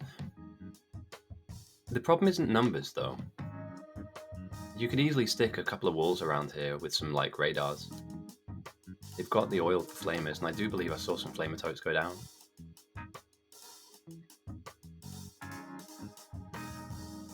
Okay, so they're working on it. Soldiers getting some flamer totes down. It's not the end of the world here for the South, but you know, this is annoying. You don't want to be dealing with this right now. Or so whoever's in main, like there's 4 people here, right? Somebody has to spot this, right? You don't want to lose an oil tanker with, you know, AK in it. They are way too long, mate. Way too long. I wouldn't be worried about this right now. I wouldn't be worried about this. I'd be heading over here. Like, you have to spot this stuff, guys. Like, you know, take a zoom out. Take a zoom out. And actually think about what is the most important part of your base and why there are bugs there. And why you're not. Did we see a send from south to north? No, it's just been Pavev the whole time. As we can see, they do get shot down pretty easily. Mutro doing a good job here, just gunning them down. But again, all of these lines now are cut. Need the belts to replace them, which means they're going to end up drying up. And production will slow down. So power gets smashed as well. Like, come on, guys. Something needs to happen now. Somebody needs to Take it on the chin, wear it, and say, right, I'll be the guy to make walls. Because we even spotted this. We even see them coming in. 1,000 flasks go across again, and we're at 40% for the south. The bugs are still easily killed though. These are not super duper difficult things to deal with, but at the 1 hour and 21 mark, if you don't put that wall down, yeah, you're in for a tough time. Let's take a look up north. South are have a lot of problems, but the north are pushing forward.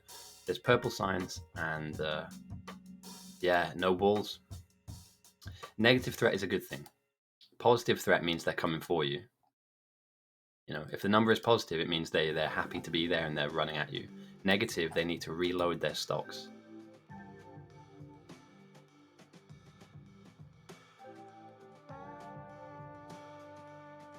Yeah, whatever this is can wait. You're not going to be able to turn this on until you get a handle on your defense. And there's an open side here that seems to be absolutely free. And yeah, most people voted for the North to win this. This is dire for them. They're being just proliferated left, right, and center. And it's not difficult. I don't want to be that guy. It's not hard to stop this from happening. You could even stick down turret flowers, bare minimum, or just a wall. Stick a wall down and then just allow. Oh, Swantoni died. Allow the wall to be a buffer to their impact coming in.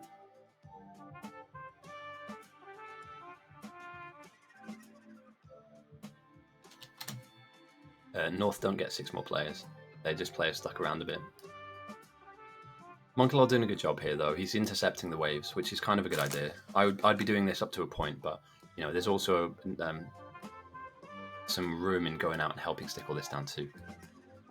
And as we can see, look at that, bugs deep into the base. Who spotted this? Their power is getting hit, and nobody's even seen this. Look how close he is as well. In the same screen.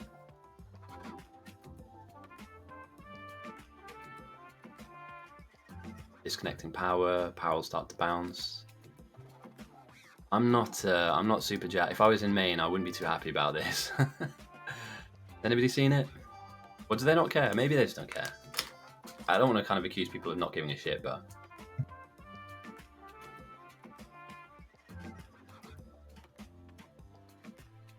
we're going to follow this and see how much damage it does.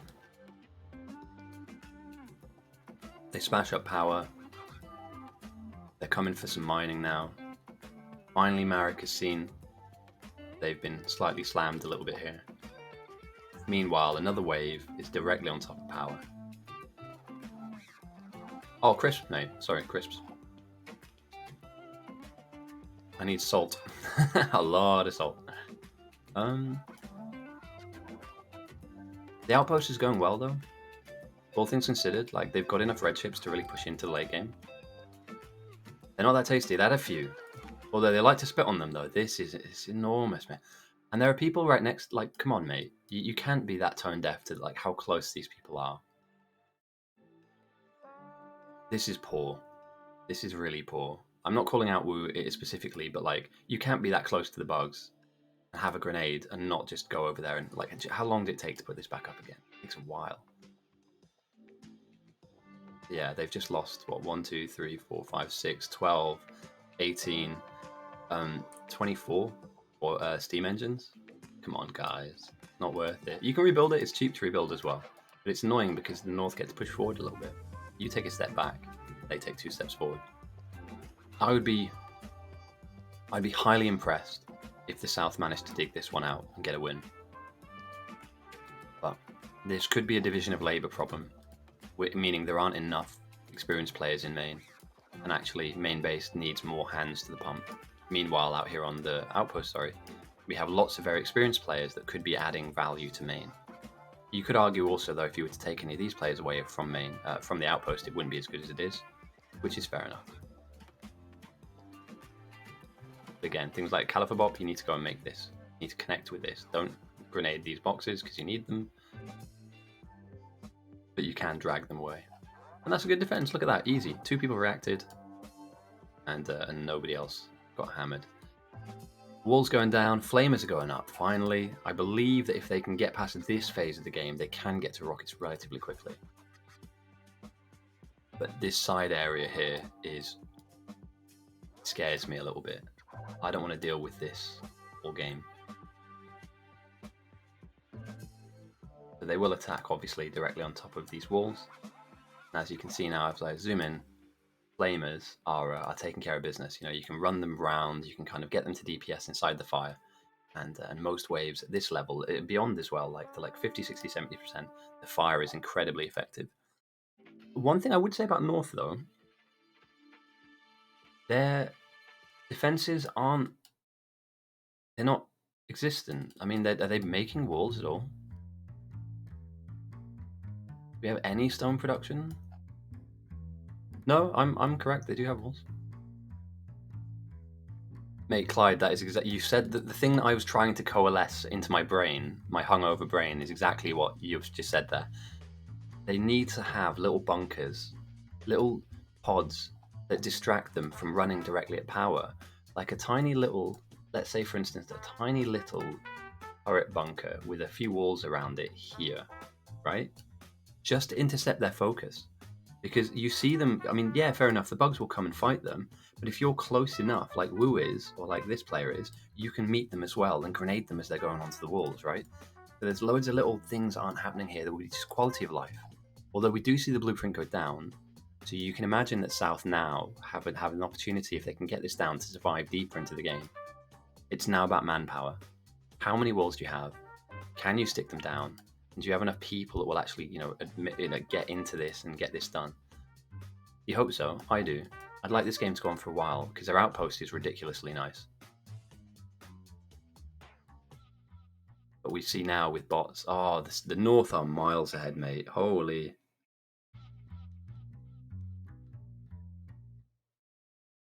The mixed builds. The optimization has begun. The mixed builds are down.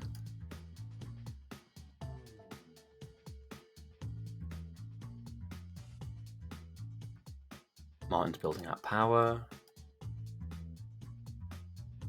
Abev's just committing now to this. It's going really well for him. Tons of mill site production.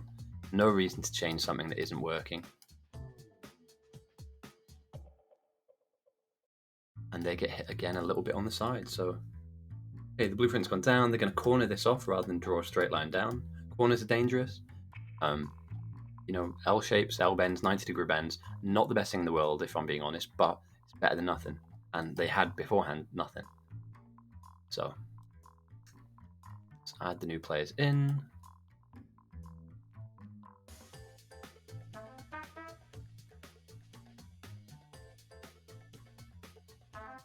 I mean, I think we're going for a laser build here. The problem is, I don't think he's noticed out here, these guys are literally aiming for defensive setups, right? They've got flamethrower towers. They're going to build lasers. You don't need to do this. Nice, but it's not necessary. So Division of Labor is slightly janky here on the south. I'm focusing a lot on the negatives here, but I want to go on the positives too.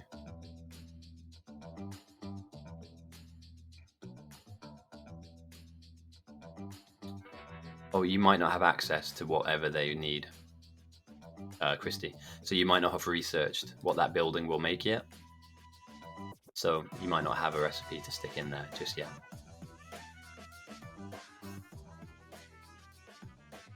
And if anything, this looks like it's going to be an emphatic win for the North. Again, teams were even a while ago. Teams were even. So I've not forced this to be 24-16. Genuinely speaking, it has been. People are leaving, they're not happy with the build, or they're just not happy with the progress. You got to keep your team happy. You got to keep talking to your team. And Wu is about to, yeah. Oh, he's there. Nice. Okay, caught it in the end.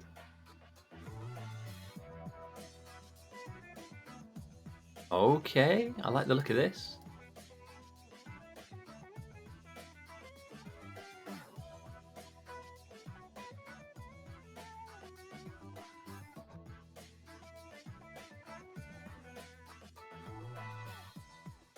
Morale's not particularly high though on South, but I will put out a...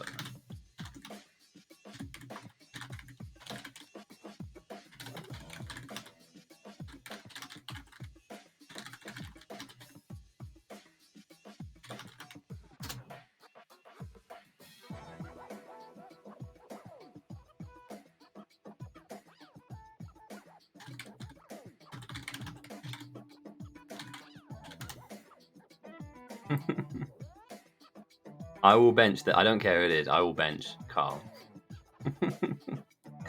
And you're gonna have to run all the way back over here as well, my dude. I'm not like teleporting you back to where you died. Like, simple rules. 1 minute played. Not the best game to get into, but probably worth getting into a game. Yeah, no worries, dude. This will go on for a few hours, so it doesn't matter if you're away for a little bit. I think you've helped the team out quite a lot as well. Building blueprints and helping stick down signs is a great sign. So, and we can see 226 bots have been built in north. Sorry, so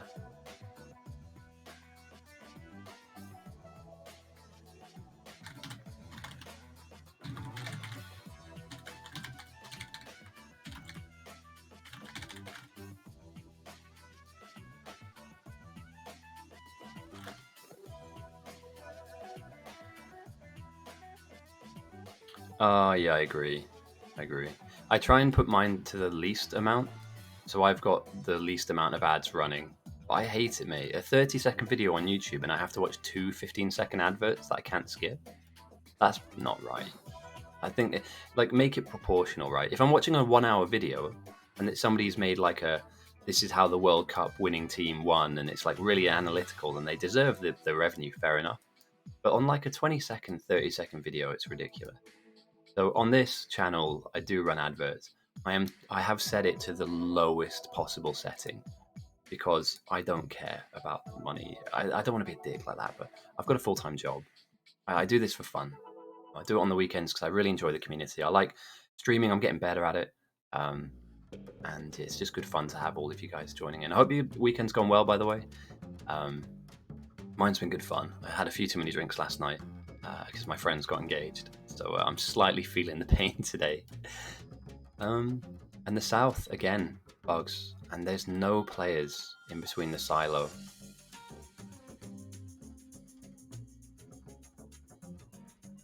No. I know what you mean, though. It feels like it's getting worse.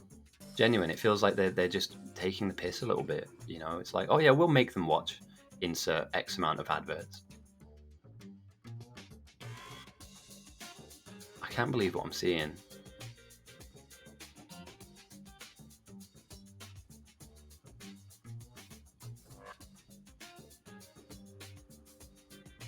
Is there no reaction to this at all? That's a misstep, man. That's terrible. Honestly, I don't know what to say about that. Do we go again? Pavev wins again. That is GG. 1 hour and 33 minutes, and they didn't do any defensive planning. Only now the walls are going down. Where's Ness? Where are you at? Oh, you were building. I did see this. Ness, you need to tell your team to defend, mate. We were hammering it for a while. Nobody really threat farmed apart from Monkey Lol. They didn't get 10 more players.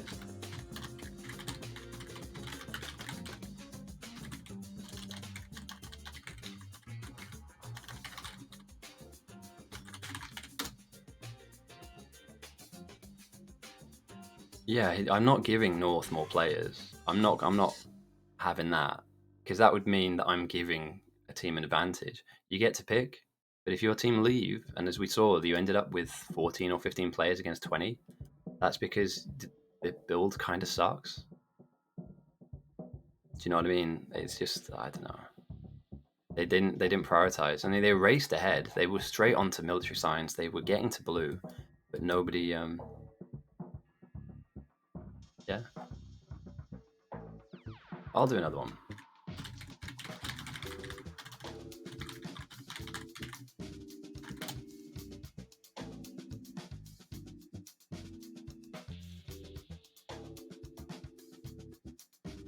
Oh, internet issues. That sucks, mate. My analysis is the North had a timing that worked incredibly well for them. Milsci caught out the South massively, and we're at the 1 hour and 30 mark, and we don't have defenses down. Trust me, if I'm in your game, I'm getting them down as fast as I physically can. not do it is a disservice to a game that could have been a 4-hour game that is dying after 1.5. And I'm slightly upset that nobody came to this. There was a player here that could have run across. So yeah, I'm not pointing fingers, but come on, boys and girls, it's really simple. Like, don't do this. We'll go again. We'll see if there's an appetite to go again. Or I could run a special game. Do I do a poll? Let's do the outcome first. The North one. Somebody lost a lot of channel points.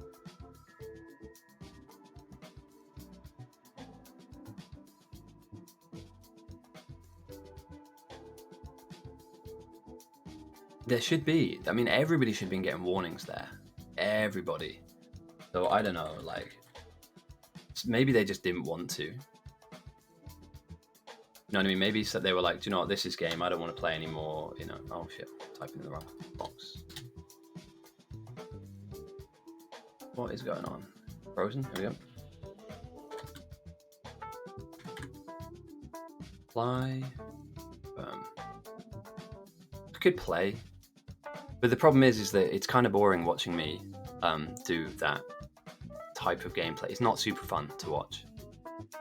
And if nobody wants to go captains, then I think we just run a normal game.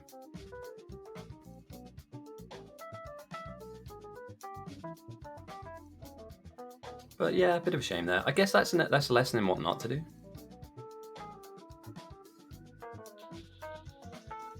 But again, if we don't have captains, then we're not really going to be able to run this properly.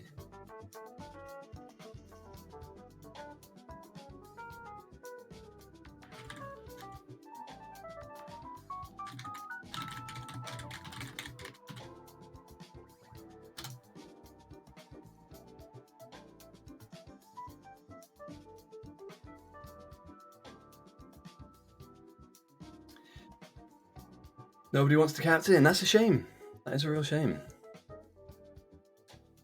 I would throw down. You know, I didn't lose a single game last year. If not, we can do a special game.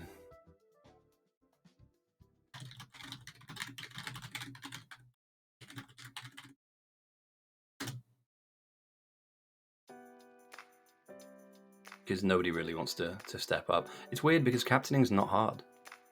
Voice is... It's, yeah, kind of mandatory. I mean, you'd hope that if you do speak English and you have a mic that you can plug it in. Mostly just because you can coordinate a lot quicker. I think that was on for a really good game. Alright, I'm going to do a special game instead.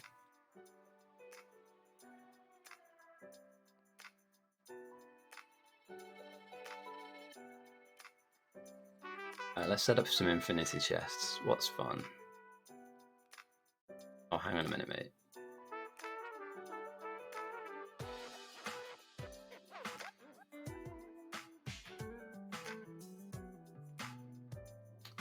Alright, last game of the week. We'll make it fun. We'll give them what they want.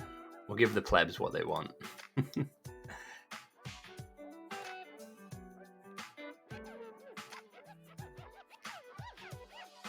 we go Roboports? Nah, do you know what? We'll make it a fun welfare game, but we're not going to make it like that. Just like give them one blue item. Let's see. Well, what's something that's actually useful that I can hand out that's not game breaking?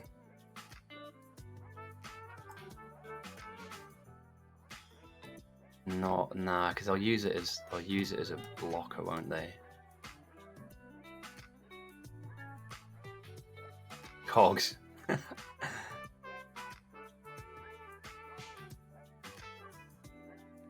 Problem is, games like this can become stacked.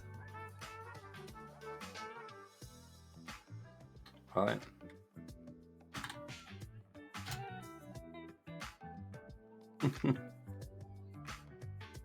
So yeah, we're looking at a quick game. Heat Pipe. That would be kind of OP, wouldn't it? I'm not putting the reason I don't put bots into these games is because people spam them. They'll pull like 1,000 or out and then just drop 1,000 all at once. Can you guys join sides?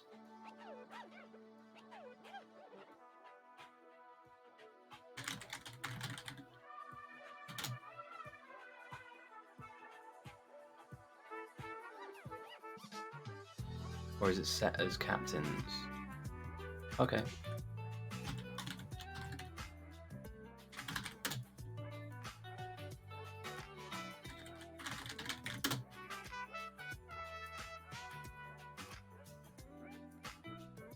Yeah, we're going to see stack teams.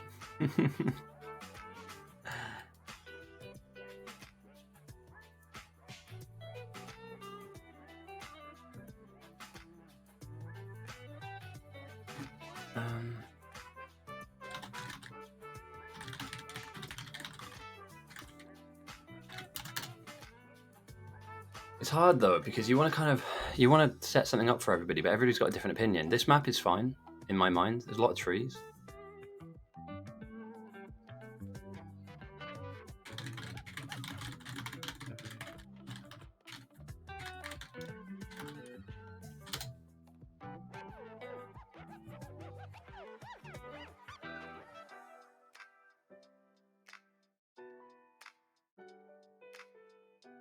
Yeah, no, it's all good, mate. I'll still stick around for this game too. Okay.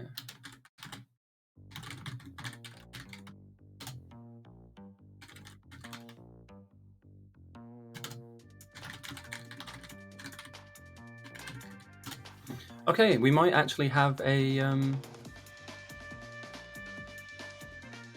no skills.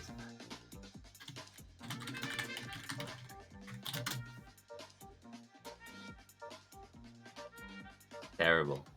You try and do nice things for people, but I don't think we're going to get a captain's game up.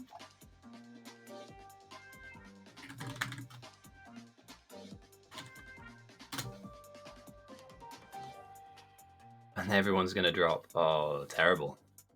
Okay. Yeah,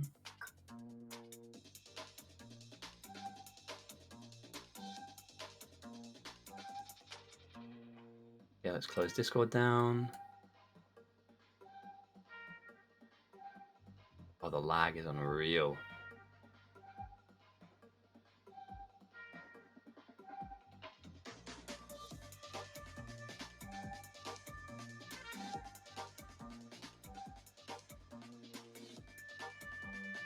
Alright, let's choose a map first.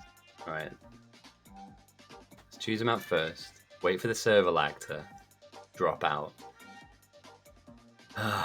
Look at all these people coming back in. Oh, they're being dropped. Holy shit. Okay, we want more rolls. Rolls is fine.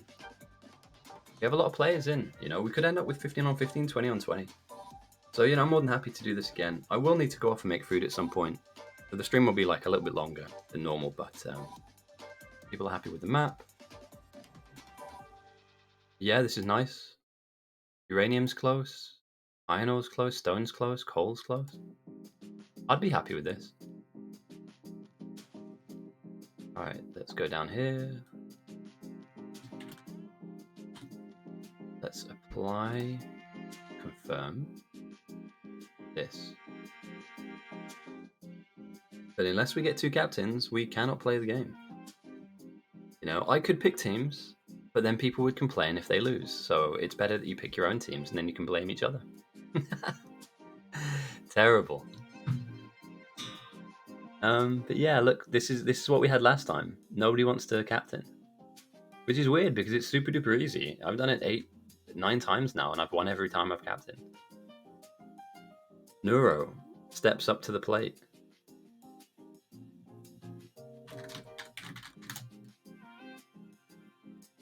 So we go again. Apply, confirm. Don't want to play. I only want to watch. Does anybody want to go against Neuro? The North won. The South didn't even protect their silo. The bugs just ran in there, and yeah, it was kind of weird, mate. I'm going to be honest. I haven't seen a game end that badly in a while. No, North won. So you've won 2 games now. You're 100% success rate in all of the games that you have.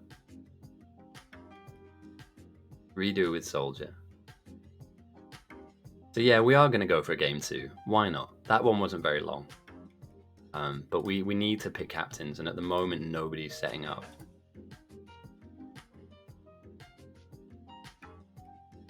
Well, you're gonna have to bet. Are you gonna play the second game? Because we're gonna do a second game, and hopefully that one is actually it will go beyond, you know, the blue signs side of life. Time Pitta versus Neuro is strong, mate. Pitta versus Neuro is strong. Or it'll be the soldier. I don't know. Hopefully, maybe they've learned from their last mistake, and you know we don't see a repeat of the last game. But I'm happy with these captain choices. Both of these guys know, you know what they're doing. So, all right, let's end the poll. I feel sorry for the soldier, so he can get first pick.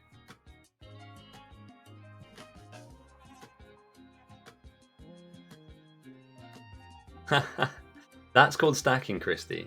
A true player gets picked from the get-go, and at the same time too, you don't really know who's good and who's not. So I just put my hand up and go, you know, pick me.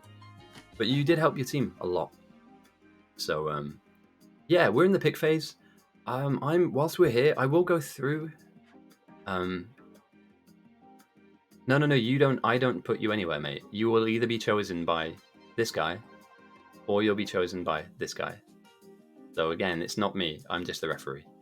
Since we are starting up again, I'm going to put the player list on, and I'm going to go and make myself a quick sandwich. I will talk about the game and the opening, etc. La la la la la. Fun and fast. No, you go in. This game mode gives us about a 4-hour window to play the game. ITYTD? Yeah, go on then. Go on. If you think you can get it done, ITYTD. No, I said we would do it. I said the next game would be.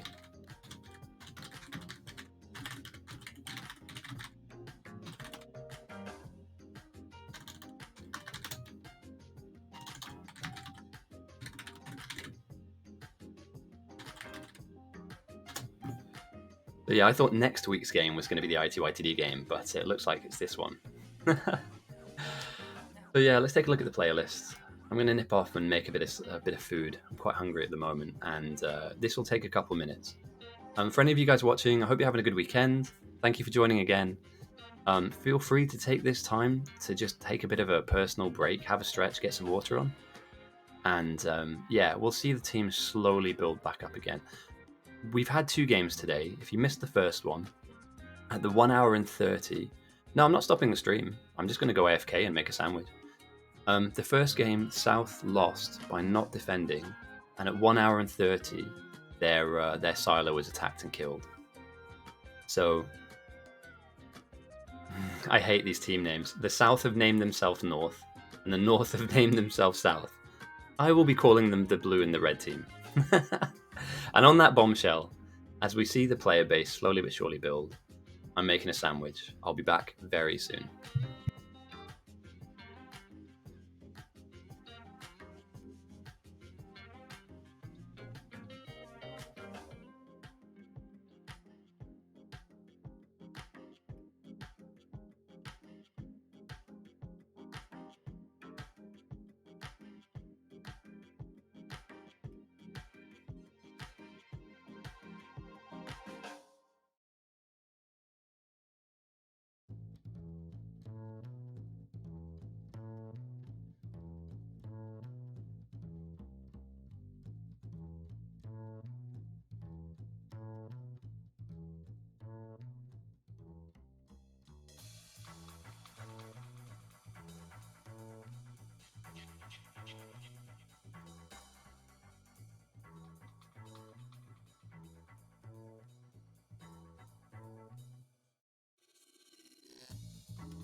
Alright, happy days. We are back. And we're looking good, healthy. 11 on 11. Jason Gross is in. He probably won't last more than about 25 minutes before his computer implodes and he can't play the game anymore. But nice to have you with us, Jason.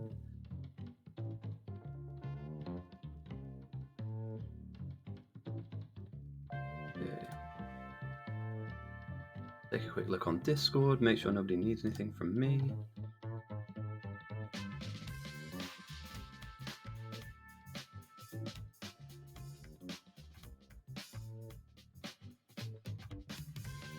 Forcing everyone to play Cousin, yeah.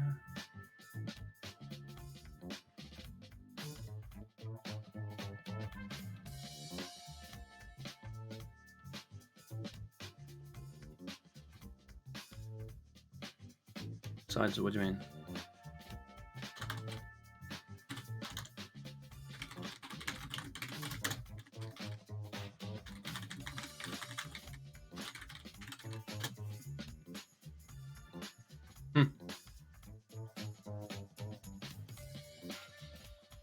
Okay, awesome. Yeah, I can deal with that after the stream. There's just somebody that needs to ask a question.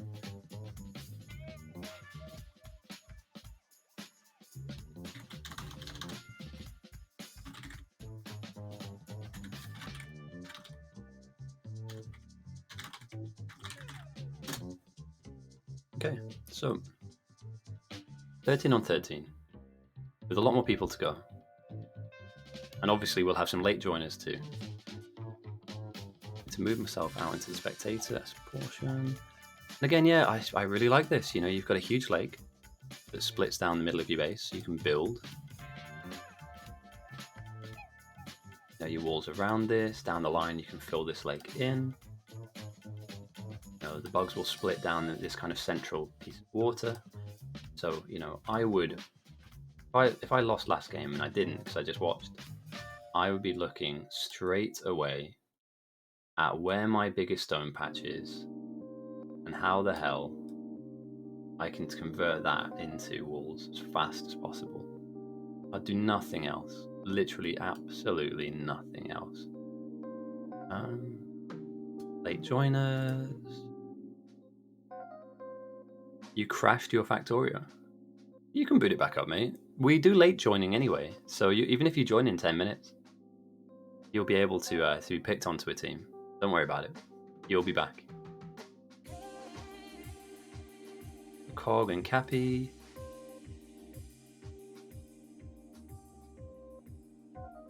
Let's go 5 minutes.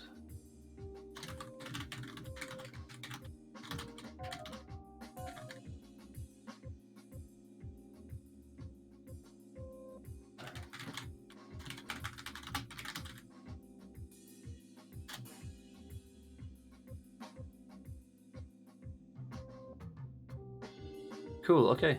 So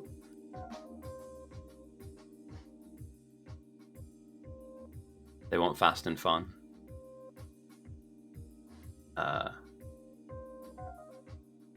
It won't be for much longer.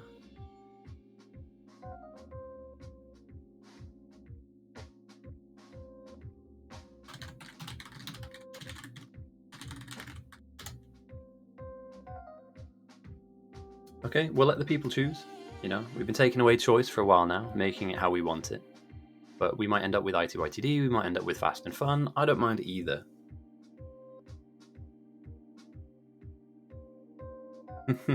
Bragging rights is what we're here for sure. Let's see if anybody new or anybody that's just joined us wants to jump in. Kashito is there. I think a lot of these guys just want to chill for a bit. That's fine. Soldier's first pick. Oh, you've got some massive patches here. I mean, you have no excuse. I'm sorry, but if you have 500,000 stone in your main base and 1 million coal, there's no excuse to not have walls up. I'm not having it. Or even this. You know, you could easily just use these 2 patches alone, sit yourself here, and make your team's walls for them. So, yeah, I just...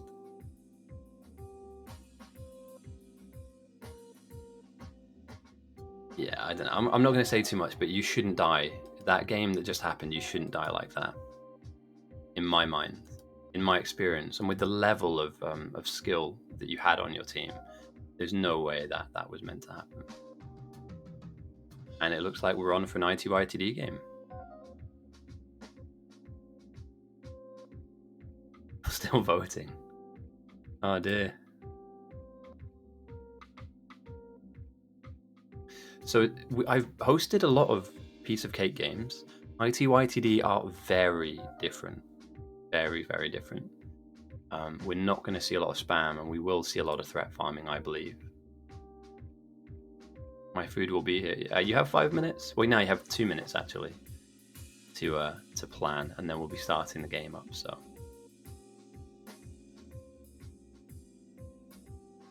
And yeah, I think it's been about 2 months. Yeah, Ling, you're completely right. They took their eye off the ball, and you don't get to choose, mate. Look here, press the button.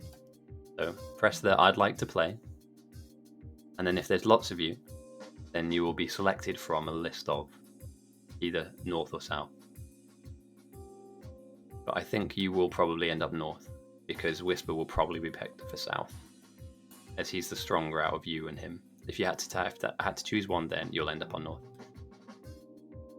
So, ITYTD games. If we have any new people watching, this will be a very good opportunity for me to slowly explain aspects and facets of the game. It is going to go on for a little bit longer. But yeah. I think, do you know what I mean? I'm going to be controversial here, but I think people don't focus on defense at all. And it's the team that defends better that wins the game anyway. So rockets are great, and getting to like late game science is great. But if I'm being completely honest, you need to know how to defend, right? They're coming at you from the word go. The moment that you start the game, the bugs are coming for you. So you can't sit there and go, oh yeah, easy time, easy life, right? You've got to be able to fight and understand where your limits are, of where your base should be. Yep. So I think that people just get like sidetracked, and it's really frustrating to see because I do the opposite. I build nothing. I'll build blueprints.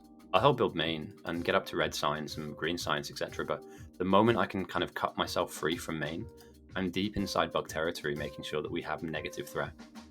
Because yeah, and we'll see again today. If people do actually prioritize defense, because there are a lot of people on South. In fact, it looks like South have a lot of the Simmer player base that just lost to a military rush. I'm a bum who needs welfare to survive.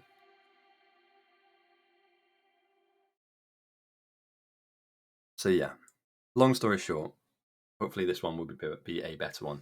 I'm going to tell everybody now, prior warning, there is going to come a time where I need to go away and cook my dinner. So I will leave the stream up, and I will go off and chuck something in the oven, and there's going to come a point where I'm going to have to eat. So there may be a 15-20 minute AFK period of time where I'm not able to spectate and eat at the same time. Last game, nobody took responsibility. Yeah, 100%. Yeah, I completely agree, Clyde. It was not my job. Oh, someone else will defend, right? And it's like, no, dude, not someone else will defend.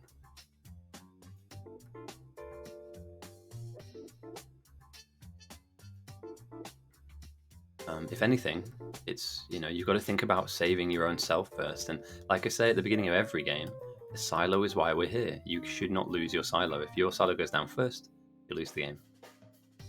I know, it's weird, isn't it? Defense is like so easy, super duper easy. But I think maybe next week I'm gonna have to play one.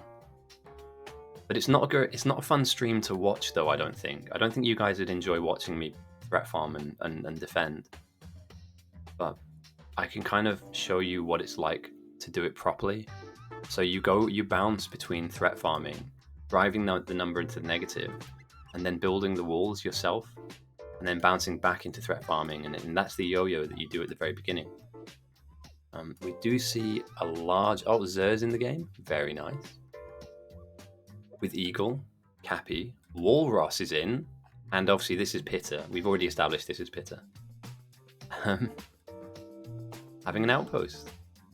And this is a really nice spot. 14 million copper. A million there, a million there. Beautiful.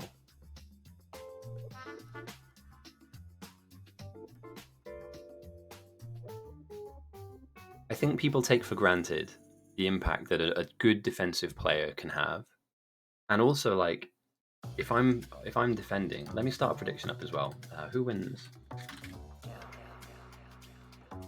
When I say this, I don't mean like the team that's called North. I mean the team that is in North. I'll give you 10 minutes to vote on it. Don't send me messages. Got it. So yeah, we'll put a prediction up. Off of these two player lists, who do you think has the edge? I like North. I'm going to be honest. They've got some really strong players in there. Christie is 100% win rate player. Ness is strong. Pabev obviously strong. Neuro strong, outstanding. All that stuff. But the South have got Everlord. They've got Carl. They have outposters. So yeah, I like it. I like where we're going with this. I may swap the music out. I don't know if you guys have been digging it, but let me see if I can get some better music on. And obviously, as the beginning of most games happens, not much goes on. So trust me, we're not missing anything at the moment. I will kind of keep pace with what people are up to and what people are doing. I'm just trying to get something that we can all listen to. Not super horrible. I want to play. You're allowed to play. Anybody else? We've got Rune Boggler still to come in. Rax is coming in. And that's just it. Ah, yeah. It's quick. Don't get me wrong. It's quick.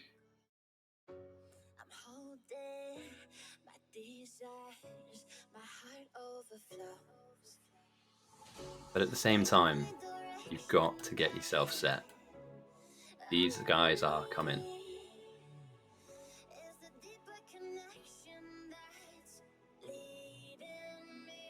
Oh, also, let me know if this music's too quiet or too loud. Each playlist is weirdly balanced, so...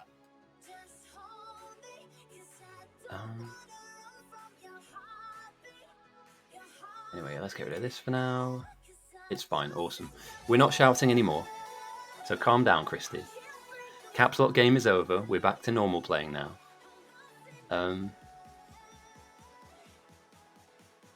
What's happened here? SVS is not on South. Can barely tell there's music playing. I'll move it a little bit up. So, really nice story. Somebody last week got in touch, and they know a lot about audio production and sound mixing, and they live in the UK. They live very close to me, actually, and they offered to give me a soundboard, like a sound mixing desk, that they don't use anymore. That's quite, I imagine it's quite expensive. I don't really know much about this stuff, but they offered to send it to me, and sent me some tutorials about sound production, and I really, really appreciate it. You know, it's not something I would ever really have a lot of experience with. Soldier doesn't want SVS. I don't get that. Maybe I don't have to, but yeah, we'll move him across. South will get the next few picks then, I guess. If he wants to play, he should be able to play. You don't have to get on with everyone. We don't all have to be best mates. But you have to be able to tolerate each other, right? In the different way that we play, and obviously if somebody's being toxic, we'll call it out.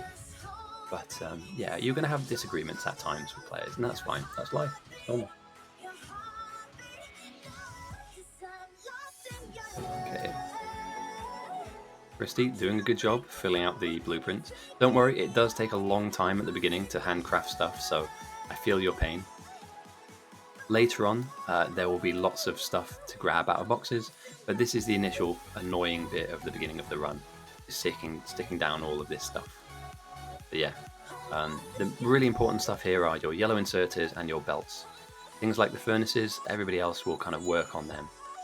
And I now need to throw South few players instantly. I'm going to go 2 for South because we just put SVS North. Get loud now? Yeah, all good, all good. I can also boost my own volume up, and I'm actually not at the moment as loud as I can be. So I need to, yeah, I say also a balance, mate. So somebody's going to send me a mixing board, and I'm looking forward to that. I'm quite interested. I can plug it into my computer, and then I can have like my sound on one, and if they've got little sliders and little knobs and like a DJ set, effectively. It's really cool, man.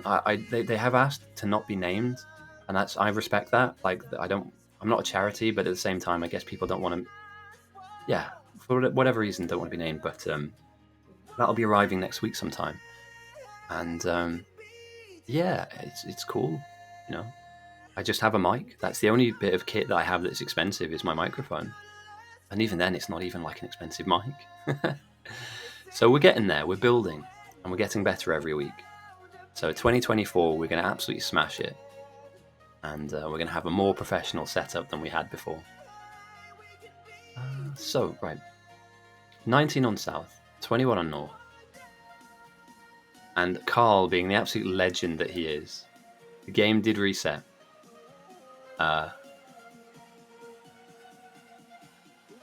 Yeah, South must always be -2. That's actually a really good point, developer, that you make. They chose not to have a player. I shouldn't balance it in their favor now, because you don't get to just go, oh, not that guy. It's a team game. You know, SVS can go over to an outpost and help. You know, you can go and build walls. To deny the existence of somebody on your team because you don't get on with them is a bit unfair. I'm going to take that on board, mate. I like that. And yeah, Whitelaw, the game did reset. I'll give you a blow-by-blow analysis of what happened at the end of last game with my NASA level drawing tools. Let's forget the topology of this map, and I'll just say, for argument's sake, that all of the South's kind of infrastructure and industry was kind of in these areas, right? Their power block was here. Where the purple squares are is what they had. And what I'll do is I'll put circles down for where the players were. There were players here and there were players here. There was somebody over here with an outpost, and there was about 3 or 4 of them down here. Main was not empty. I need to stress this. Main was not empty. They were getting hammered by waves of bugs from the sides of their base coming in, right? As most games go. However, a wave made it all the way to the silo as... let me find the right color for this. This nugget, and these nuggets and this nugget just watched them kill the silo. Nobody ran to the silo. And a pack of mostly medium and small bugs, and obviously the gun turrets run out of ammo, just chewed the silo down. There was a guy, mate, I kid you not, there was a guy. Fighters are here, there was a guy here, and he just watched it happen. Like, what are you doing? I don't know, like, and he wasn't a new player, I forget the name, but it wasn't a new guy. So we're into game 2. We're going to try and redeem ourselves on the South. They were playing well, to be fair, honestly. Like, it wasn't a terrible game, but they just didn't have the tools necessary defensively at the right time as well. And Pavev hit them with a really well-timed sign sent. You know, he got them at the worst possible time with military signs, which is a fair play. Like, you can do that if you want. But again, as we can see, the bugs are still an issue. Cliff's gone to threat farm. I like this build. Yeah, Christie was on North as well. So Christie helped guide the team to a win, as he's doing again on the North. You know, handcrafting belts, handcrafting inserters. And if you have a look down here to the left-hand side, you've already got some automated buildings that will be like cranking out your belts and your, you know, the stuff you need to make all this and get it working and get it going on. So at the moment, you're ramping up production. Yeah, Space Dog's out here. This is an interesting outpost. Walrus is quick. Eagle's quick. Pitter's quick.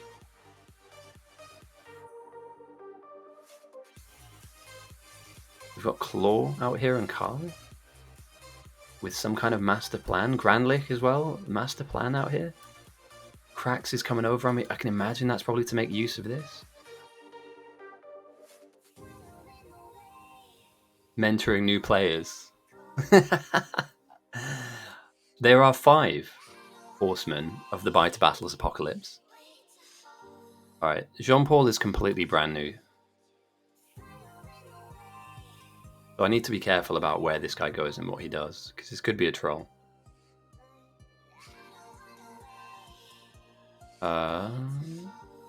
It's a soldier's turn to pick first. Let's follow the new player and see. So let's have a look at the new player experience. Plumpcat and Jean-Paul comes in south. Unless Jean-Paul II is Pitter's main. Malfunction. How very dare you. If you ever insult me and I find out about it, that's going to happen. Nah, it's good stuff, mate. And it's true. Like, I like to take the newer players under my wing because it can be complicated. Not always, but it can be complex. So, you know, what I like to do is just grab somebody and say, "Hey, look, let's do this." You know, let's build power, for instance. Help me, help you. And that way, I mean, think about this, right? Christie didn't really know what to do when he first joined, so we had him punching trees and clearing areas for defenses. This game and last game, he helps build blueprints, and he's just getting more and more useful to his team each time. Now, he doesn't need to know about, you know, the ratios and stuff, but he's helping. So that's definitely like a positive here. You know, he's helping, he's being a productive member of his team, and he's certainly not trying to force his play style or we need to do this, we need to do that. Just join in, have fun. I agree with that, Ling, 100%. Sometimes people become very obstinate and they go, if you don't do it like this, it doesn't count. And actually, it's like, nah, cool, man, be cool. Like, just sometimes you got to like make compromise or just fill the blueprint in. This is here for a reason, and I believe that if you were to get this up and running, it's really yes, we absolutely don't need blue belting new players.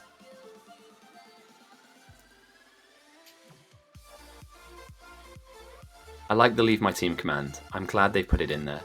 There are genuinely disruptive players that at times can, with the nicest way possible, start arguments and issues within the game that derail your team. I'm not naming names, but there are a few players, not just one or two, that when they begin arguing, nothing gets done. And there's nothing productive happens. And then all of a sudden other people, like, you know, they join in, they tell the person to be quiet or to stop arguing, and it makes things worse. At that point, it's all about just trying to get some synergy. And synergy is key, right? You know, you don't have to be best mates. But what you do have to do is be teammates and at least tolerate each other. Human vacuum. The one thing I would say is don't be a human vacuum on the lines that have expensive parts on. So, yeah, don't vacuum up red chips, for instance. Red chips and blue chips need to be left alone.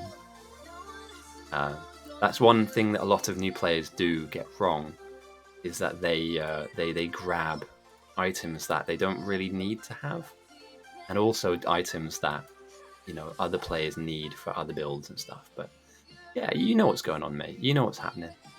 And again, it's a very simple opening to your game. For most new players, it's build up the smelting, or if you wanted to, you could build up power. You know, and that's a whole other side. It's true though, and you know it from the stream as well. Like, if you can keep talking to people, you can kind of find out where they are. You know, how you guys doing?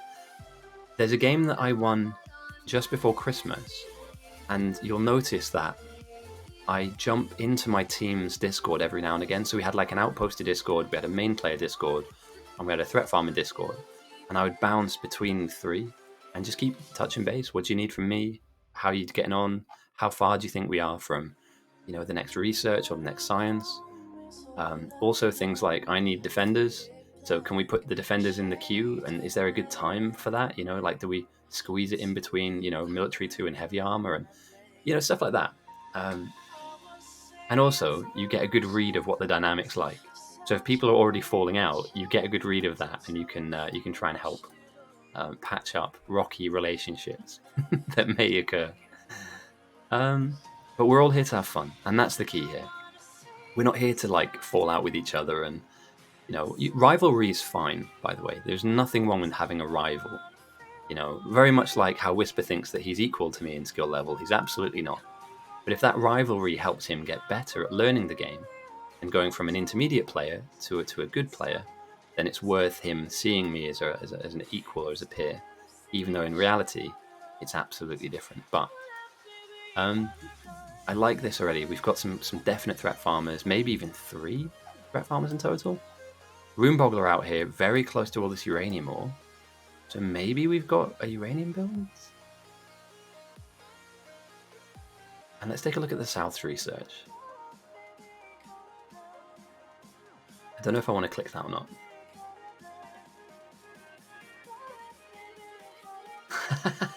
That is fucking true though, right? Very true.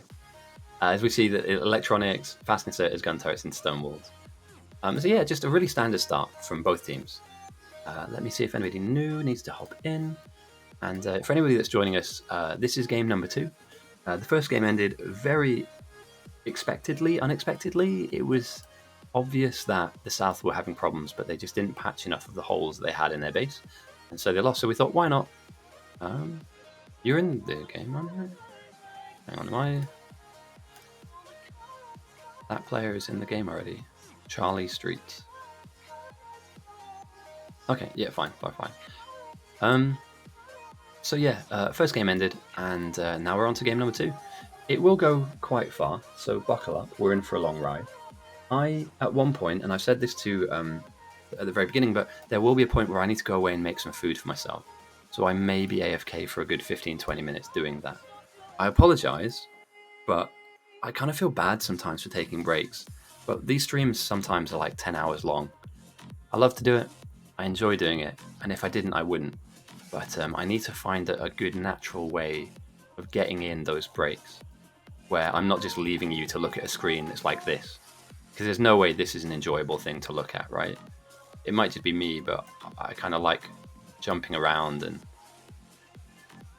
Yeah, I know. I need to find a good way of... like a natural way where it's like, right, 10 minutes, I'm going to go off and do, some soup or whatever, and find a way that you guys don't get bored. Again, I think you'd probably stick around anyway, but it'd just be boring, just staring at like, oh, lucky you. I'll do mine in a bit. But for now, we've got some glorious openings to look at. The beginning of them all for North. Today is soup, my dude. I am hanging out. I had a big night out last night. 2 of my good friends got engaged. So we had lots of beers and other drinks too. Non-alcoholic beverages are available, obviously. I didn't opt for any of them. It went on till the very early hours of the morning, so my head is... Yeah, hangovers hit me a little bit harder. I'm an old man now, so I don't really do that often. It's not like me to be out till 3 in the morning. But I may have thrown out some very classic dance moves.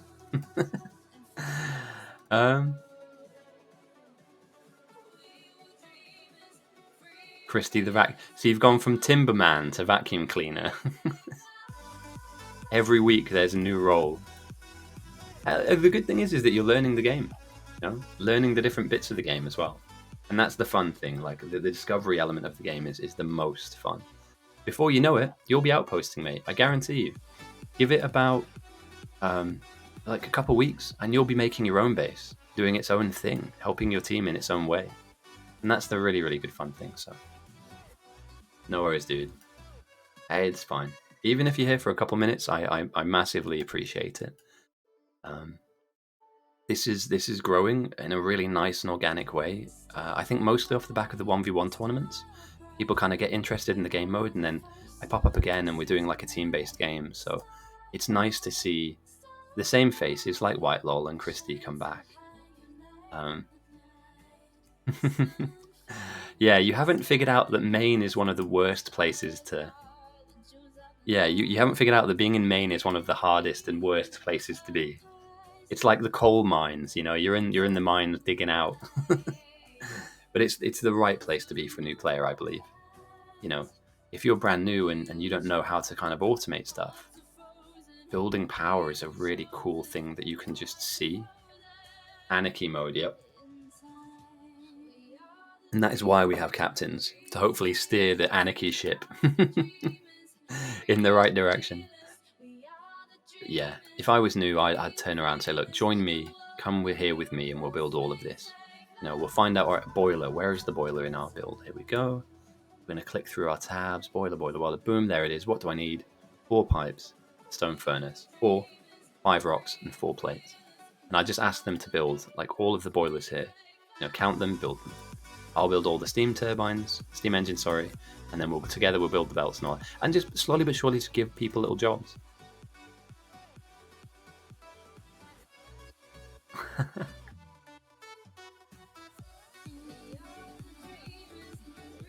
I think you do.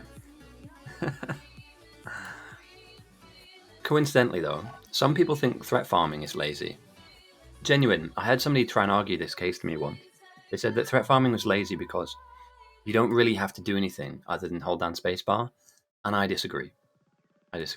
There is a lot of subtlety to it that people skip over because it's not something that they do or a playstyle they partake in, but genuinely speaking, threat farming is actually kind of stressful, especially if you do it for a couple of hours. Threat farming at 2% is easy. I don't deny that.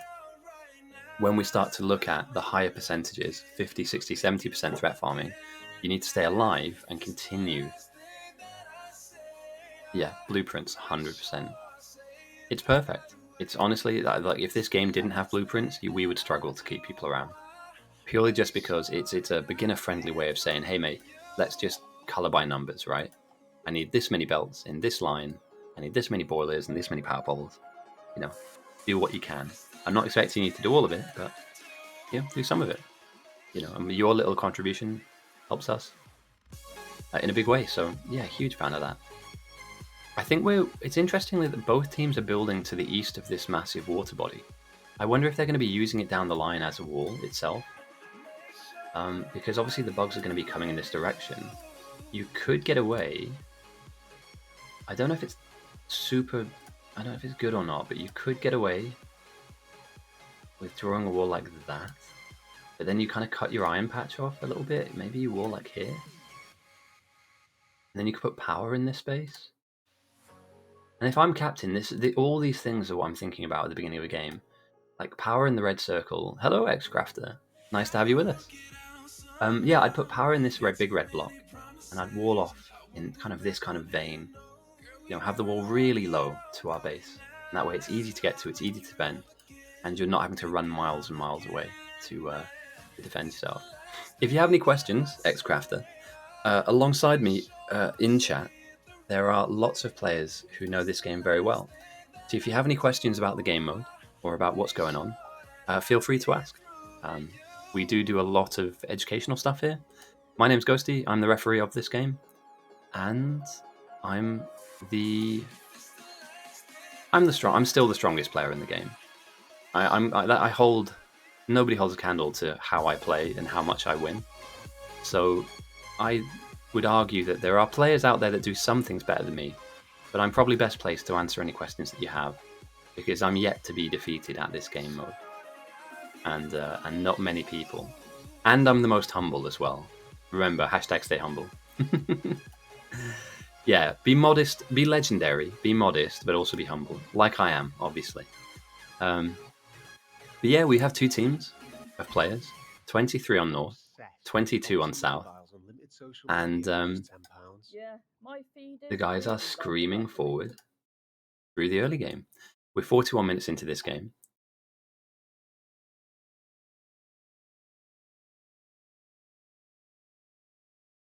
This is an open game. If you want to come in and play this, all you have to do, and I'll show you how to do it now, as I dive out of... Don't worry, I'm the referee, but it doesn't mean if I'm gone for a second, it's not a big deal. Head over to multiplayer. If you have Factorio, that's definitely a win. Head to Browse Public Games, and then you'll see we are the most populated server in the entirety of Factorio at the moment. There is no server more populous than ours. There are 56 people in here, and most of them are playing the game. So it's called freefighterbattles.org. Click that, and I will see you in game. You might need Factorio. Factorio is a game you need to buy, but the game mode that we are playing is a free. It's like a free mode, a free mod, and it's a PvP version of a automation factory game where You know, I mean, there's almost 50 people, you know, playing against each other in the same game. I mean, that's kind of nuts, right? Don't need any mods, nothing. This is vanilla. I will be playtesting. Yes, sorry. Because I know that the MMP runs are on a different version. This is the most current version of Factorio, so the most stable version of Factorio. So effectively, if you download it, if you buy it and download it, whatever it downloads is the most stable version, and that's this. So you don't need any bells and whistles, any third-party programs to run it. I am, and I may as well announce this now. Be right back, let me get the game. You don't have to. You can stay and watch if you like, and I can explain stuff. But it's a great game, by the way. Just generally speaking, Factorio is an amazing game. We are playtesting an experimental Biter Battles game. That will be in about a week's time. I will stream it, and it is anything but vanilla. So me and I think 15 people in total. If I quickly check Discord. And whilst I'm here, I'll post the Biter Battles Discord link in chat. For anybody that doesn't know, this is where we do a lot of our organizing, this Discord. So if you join this Discord, you'll see all of the events, like today's event. We've done 1v1 tournaments for money. We've done, you know, mystery teams of speedrunners versus our entire server. So we are really, really busy. And as you can see, it's a Sunday afternoon or Sunday night, and we have 23 people versus 22. We also have WhiteLol, who's in chat at the moment, who runs some absolutely insane scenarios for us. So although we are here to play Biter Battles, we also play things like Bob's Mods and K2. We've done SpaceX as well. We've got my experimental Biter Battles version to be tried out and see if it works. So we're here for Biter Battles, but we're here because we love the game. So it's good that, yeah, it's good of you to be here and to join us. Labs are going down on North, and Red Green is being locked in at the moment. The South are building slower, but the labs are up though. Their research will be quicker. So I like this from what I see from the South. They've done a smaller build, but it's working for them, and they're already moving on to Millsci, it looks like. Whereas the North have larger ambition, but they need to expand into this.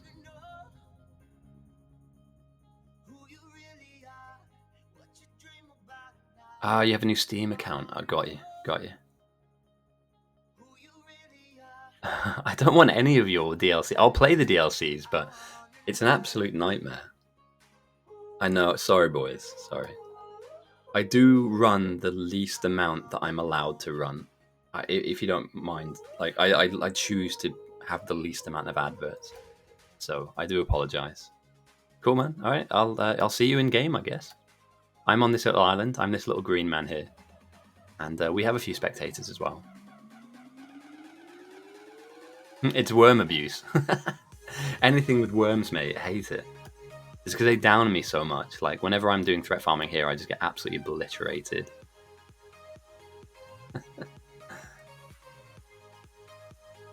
So yeah, not a huge amount to talk about in this early phase of the game. Purely just because we're getting back up and running. Yeah, I think they're just everywhere at the moment, aren't they? I was talking earlier on to somebody about YouTube adverts being worse. They seem to be like longer, more unskippable, also kind of annoying. Like, I don't know if you noticed this, but adverts that I see on TV nowadays are genuinely really annoying. Like, they're super loud, they're super obnoxious. They don't really sell you a product. They're just like, you know, they're there to annoy you. I don't know. I don't buy the product as well. Like, if I ever see anything like that, I'm like, if I ever see that in a shop, I'm never buying it. Ever.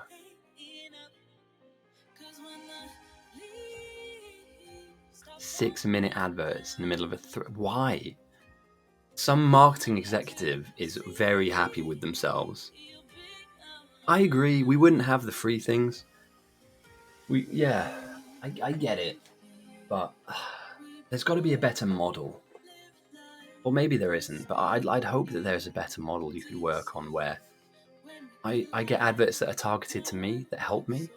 Or, and I was talking about this last week actually, and tell me what you think about this. Imagine if you had an advert which was like advice. So, you know, let's say you're in your early 20s and you don't know a huge amount about saving money.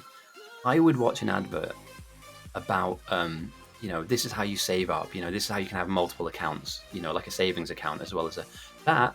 I think genuine. I'd sit through because it's you. Oh no, it's happening again. It's happening again.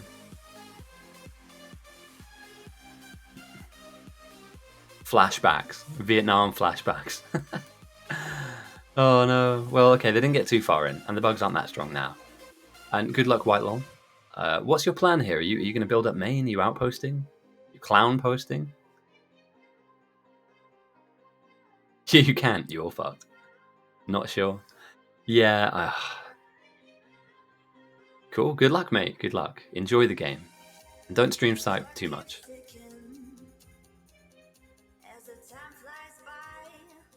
Bye.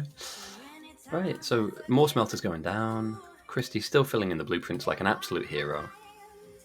Be the oil man. Be the oiligarch. It's slightly worrying that it's taken... There's not a lot of labs running here on the north. The south have opted for a much more compact build of 1, 2, 3, 8 rows of 8, and there's 1, 2, 5 rows, so not too bad. They're chesting some decent amount of science as well. And working on military too. So even in this early phase of the game, we're starting to see the beginnings of what looks like a real deep run towards flamers and defense.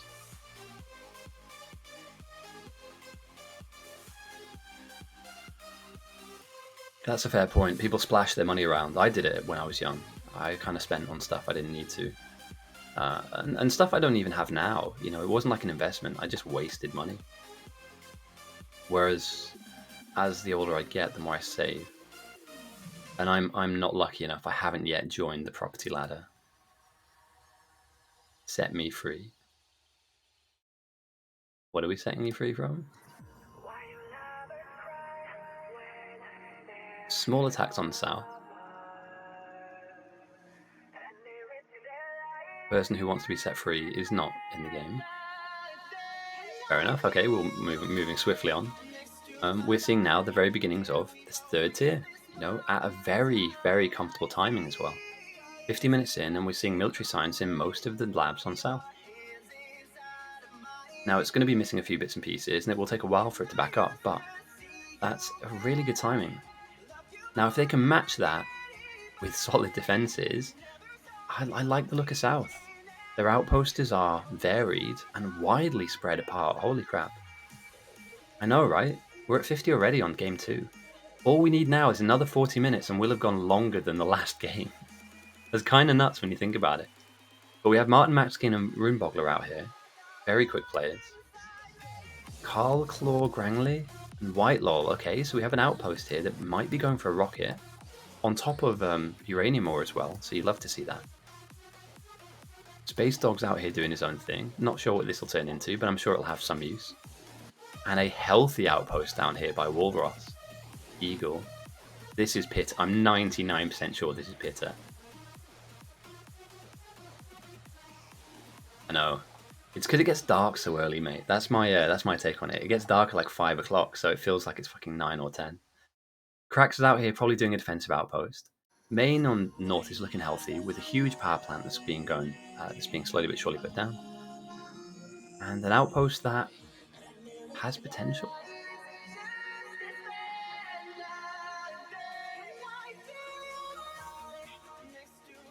They're going to be able to get a lot of iron out of this, to be fair.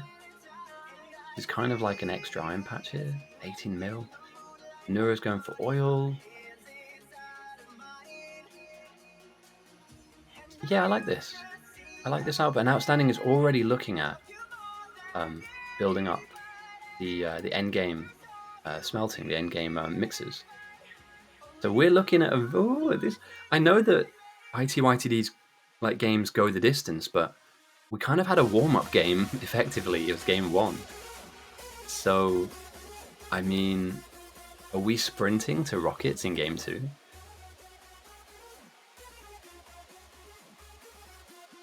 I like this. I like what I see so far.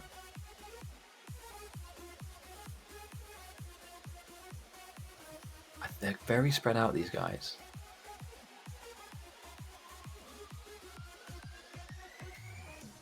Now we're looking at oil. Okay, so our reds now are slightly slower because of gears.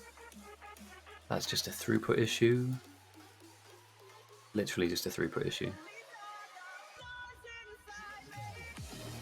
Absolutely fine.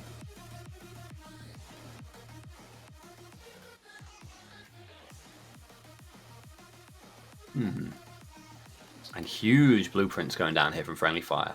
Massive. I mean, the North are going big, right? That's a lot of signs, right? It's ambitious, but that's a lot. And that build that they had on South was massive. It never really got up and running. Whereas making stuff compact, you could be onto a winner here if you can fix the amount of. I mean, you could red belt this, right? If it goes quicker, then.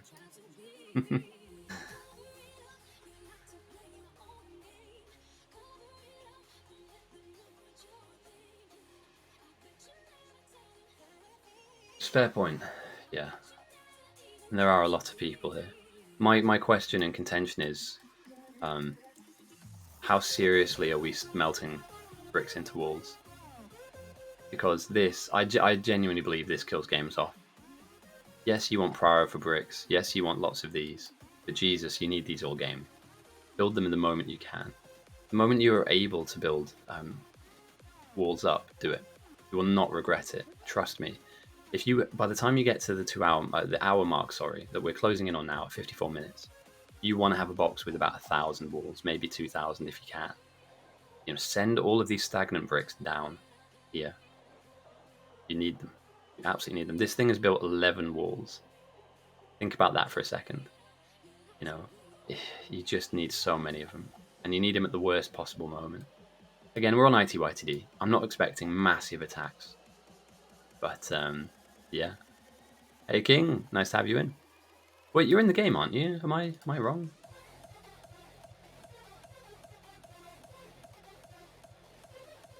Oh, you're not. Yes, 100%. And the thing is, you do get some pretty decent stone patches. Like, you could always stitch that up, just smelt it separately. We never see huge stone patches. I think that's quite decent, but yeah, they've certainly got enough at hand to start that up. And now here we go. Let's see what the North are doing with their bricks. The reason I pay attention to this stuff is purely because we've all seen games go wrong. Oh, you're waiting to be picked? Oh, sorry, man. I should have run this a bit earlier. I've just been kind of waffling on a little bit about defense and walls and all that jazz. But yeah, I'm running if you want to jump in, feel free. I believe South has first pick, and then it's up to North.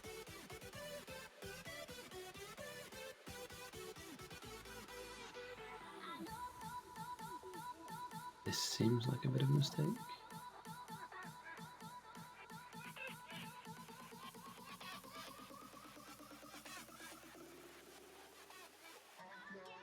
No worries, enjoy, have fun, and good luck. Science is dead. North have got some throughput issues. They've gone for really big builds here. I like it, it's ambitious.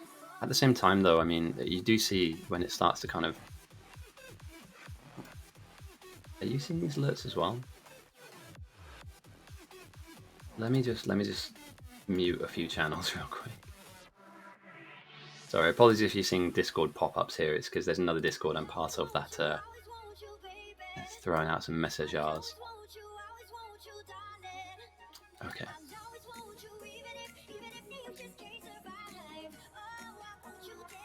Well, power's going down.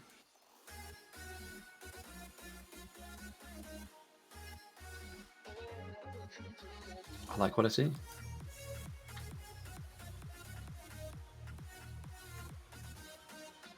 Maybe this is the right time to go and make food, This might actually be the optimal moment.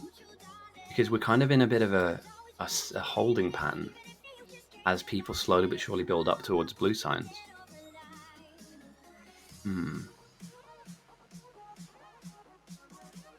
I won't take it personally if you decide to leave. But I'm going to go and do myself some dinner. And if I do that now, I think I'm going to have enough. I'll be done before we get into the mid-game effectively. Yeah, no worries, Clyde. Enjoy the rest of your weekend. And thanks for stopping by, mate. So yeah, here's my plan. I'm going to go off and do some food. I'll keep the stream up. I won't take it personally if you leave. Trust me. And then I will jump back in once I finish cooking. And we'll continue this on. The reason I'm doing it now is these games will go on for about 6 hours. So if I do this at the beginning of the game, I won't miss anything at the end of the game. What would be the best way to AFK? Do I just zoom out and do this? Do you guys get anything out of this? That helpful to anyone? Probably not.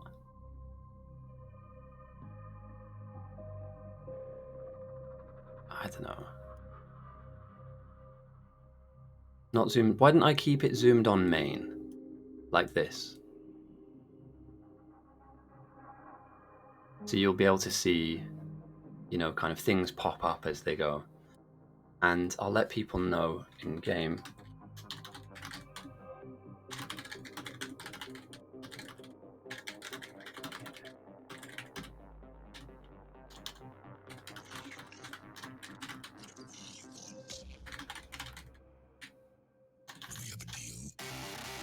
Yeah, 4 is a bit quick.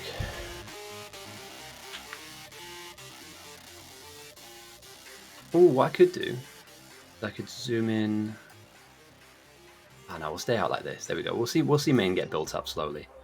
I'll keep the music running. I'm going to be about 15-20 minutes. I've got a really quick thing to cook, so a bit awkward, I know. But I'll be right back very soon. And again, guys, don't feel like you need to stick around. I know it's a bit weird because we're not scanning around and stuff, but yeah, it'll be.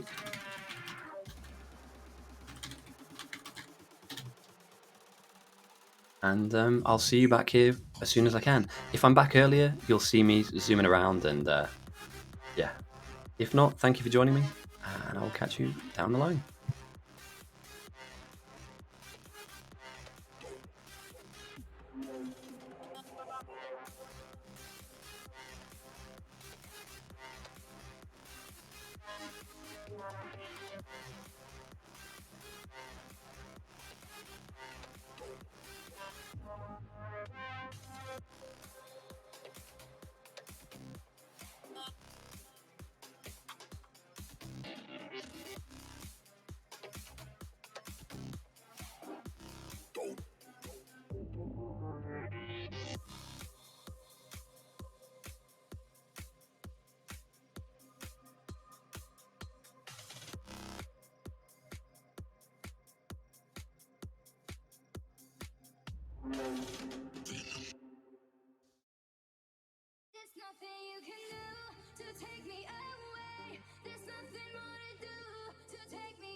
shadows, they follow you like an accomplice. Lost all of your dreams, the night is harder. My shadows, they follow you. My shadows, they follow you in the darkness.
Okay, good news.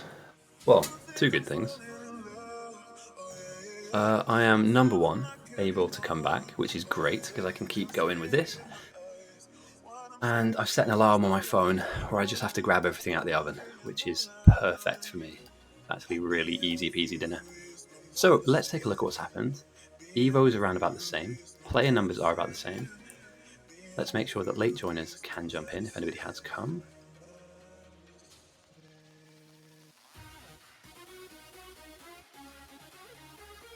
The South are absolutely flying.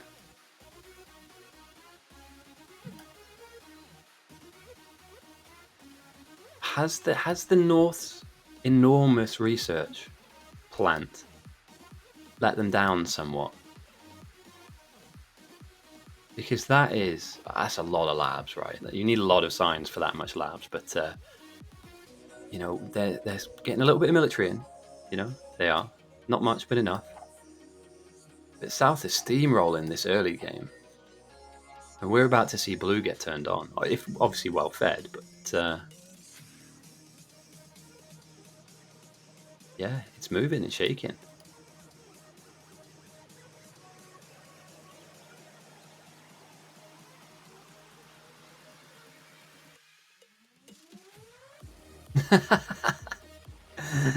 Very good question.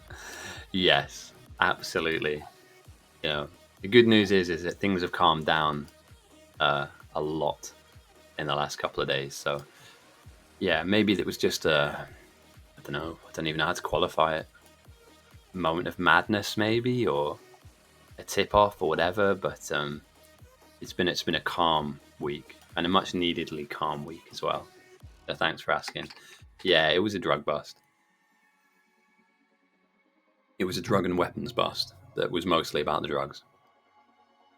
And South plagued by another run, a thunder run of 6% bugs. But yeah, it wasn't great. Yeah, it's weird because you don't really get to know people in the block. You see people, but a lot of the time you don't know if they're coming or going, you know, if they're locals or not. And it's better to keep to yourself. Caliper, if you can hear me, upgrade to a machine gun. You'll have much more fun. There we go. And yeah, it's a bit of annoying there. A bit annoying. Iron gets hit kind of hard there, off and to the side. I'm turning this music off. I'm done with this. Terrible. Yeah, it's been a pretty chill one. And it's ended with my friend proposing to his now fiance. So, all things considered, yeah, really chill, really nice. No, I'm like a no drama, low drama kind of guy. Yeah, mate. I mean, they can barely make good decisions when they're sober, you know. So yeah, I avoid it at all costs. Don't get me wrong, I'm quite good at that. I can spot a problem a mile away. So I'm quite. It takes a while for you to get to that point, but I've definitely kind of learned my lesson in staying back.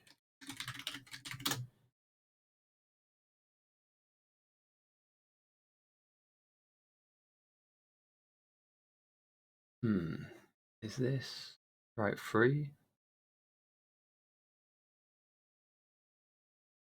There's no good Bhangra. There's no good Indian music. Otherwise, I genuinely would stick some on. It's all like Indian house music and here, I'll show you. This is Electro Indian. We'll play one of these songs just to see what it sounds like. If it's really good, I will look for Electro Indian playlists and we'll get one on. I've never heard this before, so you know. It might be quiet as well. I might need to pick up the volume levels, but I need some candidates for some new playlists. By the way, guys, I need some new genres.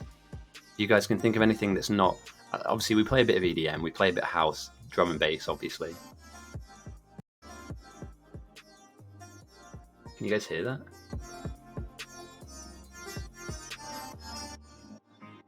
It's like sitar music.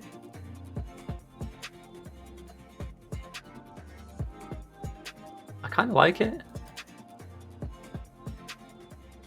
Reminds me of Massive Attack.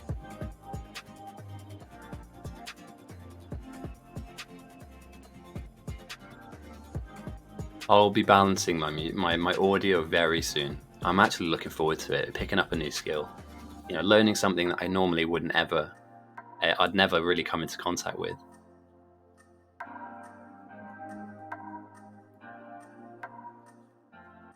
Yeah, we'll drop that back down to about there. I like it. It's actually really chill. I need to find a playlist of this stuff. That's genuinely kind of cool. Let's go. Let's go copyright free space music. Let's see what the space sounds like. Uncopyrighted space, obviously.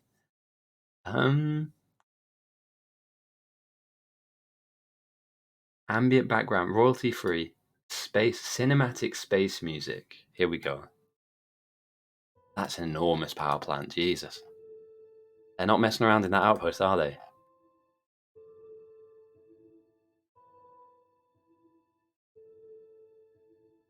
And Just Bob's coming in with the mixer too.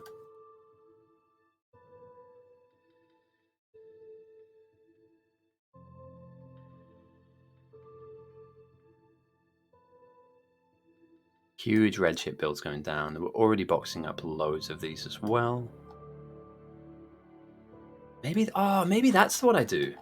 How many of you guys have played Dyson Sphere? You know, like the the really chill, like spacey music they've got going on. It's like really atmospheric.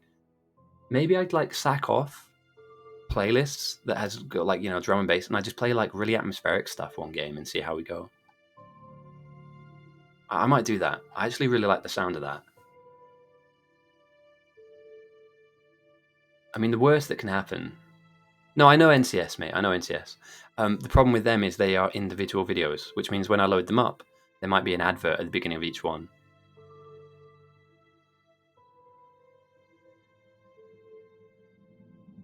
Oh, Dyson Sphere. If only they had multiplayer. I would love to be able to play multiplayer Dyson Sphere. 100%. It's such a cool game. And imagine like 4 or 5 people, multiple planets, obviously. Like, you don't have to all be in the same spot. That would be next level. And if they ever do... Oh, another attack from the side again. So the first game, South died with Sideswipe. And with nobody out there. Nobody's running to see this? Anybody spotted this? Or are they just letting this happen again?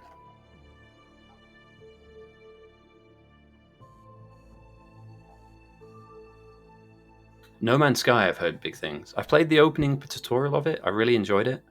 But that was when it first dropped and it was really problematic. There were lots of issues around the release and what it didn't have. But yeah, do you know what? Space music, mate. Happy with that. Space playlist. Let's go. I'm not bored. You're bored. Here we go. Chill in space. Let's chill in space for a bit.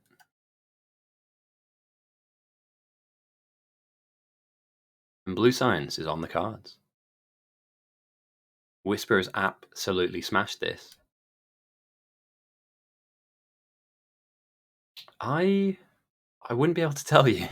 I kind of got a little bit into it, and then it was one of those games where you're like, I'll definitely play this, right? And then you play an hour or two, you do the tutorial, like, right, I'm going to bank this for a day where I'm going to be playing all day, like a full day's worth of gaming. And then I just never get back to it. And I don't know why. It genuinely looks like a really, really good game. It's like this in Shrouded. Have you guys seen this new stuff in Shrouded and Palworld? Genuine, really interesting looking games. I just haven't had any time to play, you know, it's a real shame. But yeah, if you guys have played Enshrouded, let me know how that went, because I really want to pick it up. And also, if we have any No Man's Sky enjoyers out there as well, please tell me it's good. I need to know if it's worth investing a load of time, other than just flying around and landing on planets. Like, there's a story there as well, I think. Like, you're being led around the galaxy in order to discover different things, and that's something we need to play, mate. Holy shit. I need to play some No Man's Sky.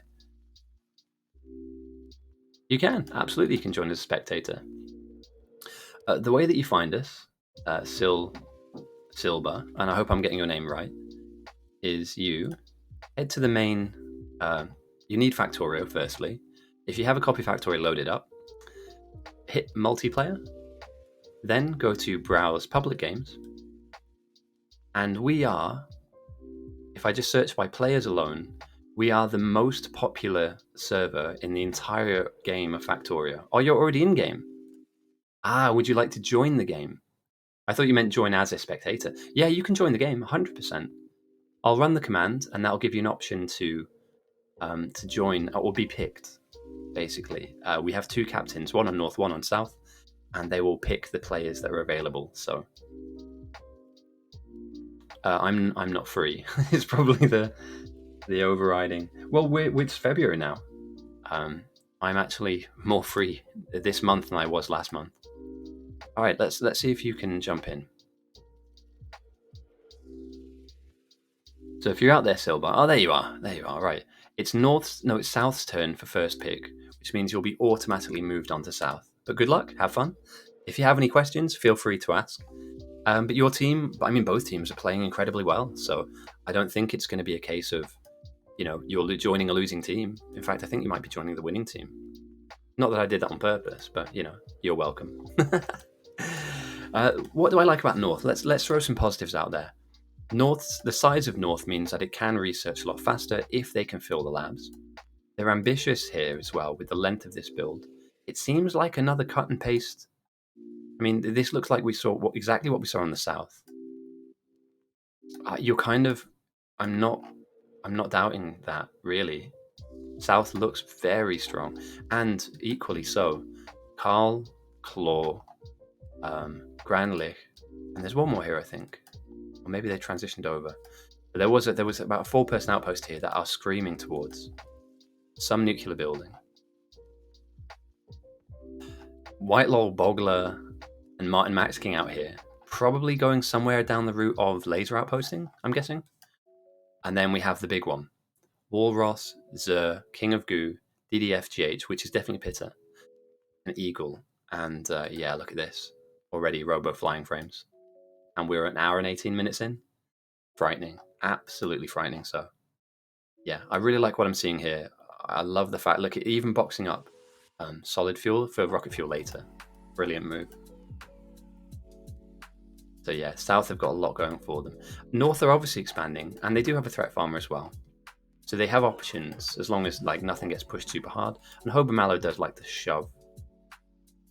Oh, Packers, mate. Do not get me started on Packers. I can't handle it. And obviously we have our own Christy, who's in the chat right now, who's in North. So there are things that, there are things going for the North. But it's on, I'd say 55% to 45% at the moment for the South. They're just managing to hit really nice timings with their research. And as we can see here, yeah, rocket fuel, optics, lasers, and then robo speed. I like this from what I'm seeing. Coincidentally, from the north, slightly behind the curve, so we're going for, I think, like mining speed. You could even go for lab research, but you have tons of labs, so there's no real need. But yeah, if you look at the size of this research area in comparison to this absolute behemoth, I believe you'll be able to research the early stuff faster, but later on, there's no way when you get purple and yellow that you can fill all of them with this. I'm down. It's one of those games that I love space games, right? So I don't know about you guys, but Star Citizen I know is a meme. I know it's a meme for being broken, and I'm not trying to make any excuses for it. As a game, it has a lot of problems. But I have recently really enjoyed playing Star Citizen, like massively so. And they're doing some updates, and it's getting more playable. Obviously, it's an early access, and I don't work for them, and they're not paying me to say this, but just from an opinion point of view, I've really enjoyed playing that. But No Man's Sky seems like a fun version of it. It's not as hardcore, and I'd definitely be down to play. And what's the maximum amount of people you could have? Because we could get a few people to play, like a little group of like 3 or 4 people, and then just fly around the universe. And I don't know what you do. Do you just like blow stuff up? Is it like loads of dogfighting and? Oh, my alarm's going. Right, I need to go and put one more thing in the oven. And then I'm good to go. So give me a second, guys. I need to... BRB.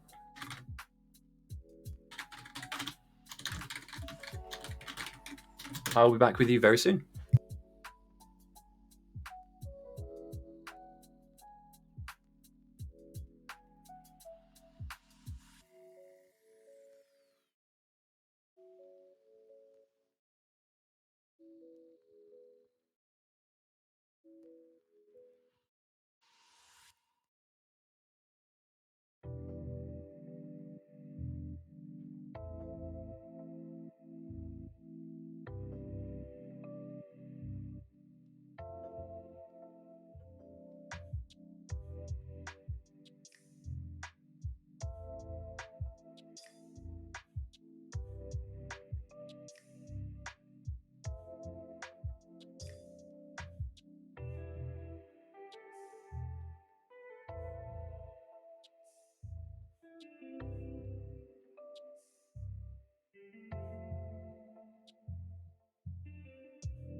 Alright, I'm back.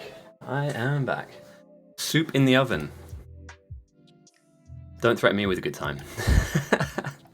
Oven soup. Doable, right? I mean, that's what a casserole is, really, isn't it? Oven soup. Or maybe we've just invented something there. Oh, Cliffhill with defenders. Okay.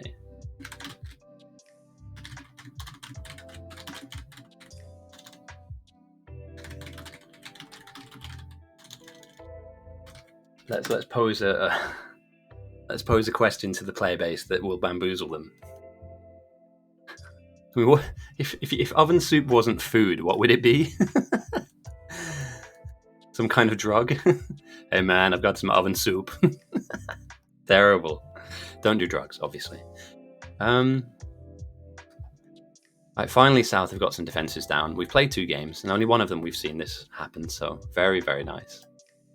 And so far, Oven Soup has stumped everyone, so we've had no response. They're still wide open here, though, and this does... yeah, or at least don't do them below me. Don't produce them. Okay, so yeah, the mixer builds are going in for the North. I like this. They've certainly got a handle on how they want to play in the end game. Meanwhile, I believe this has got to be a Walrus going. What's up, mate? What's the problem? Problem with the... I'm never free. It's probably the problem. Or I'm rarely free. It's not that I'm never free. I'm rarely free. But I don't make any apologies for that. I have a full-time job. I have a missus. Hard to get the work-life balance correct sometimes.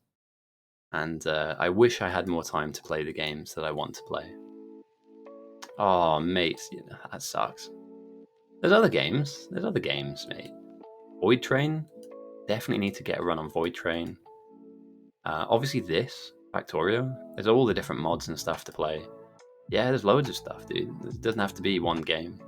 And it always goes on sale. Like, there's always a summer sale at some point. I reckon that's something that will probably be put up down the line on Steam. Okay. It's huge chip builds making. Let's see what's being pinged. More oil. I wonder.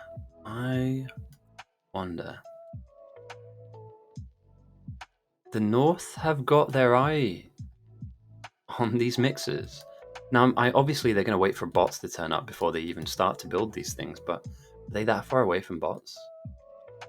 The answer is yes. Yeah, the answer is yes. And at 1 hour and 25, the South have finally gotten bots. And that's the difference here. That's the difference that we're seeing from the South to North. The South have kept themselves compact, and they're managing to reap the rewards of having a small base.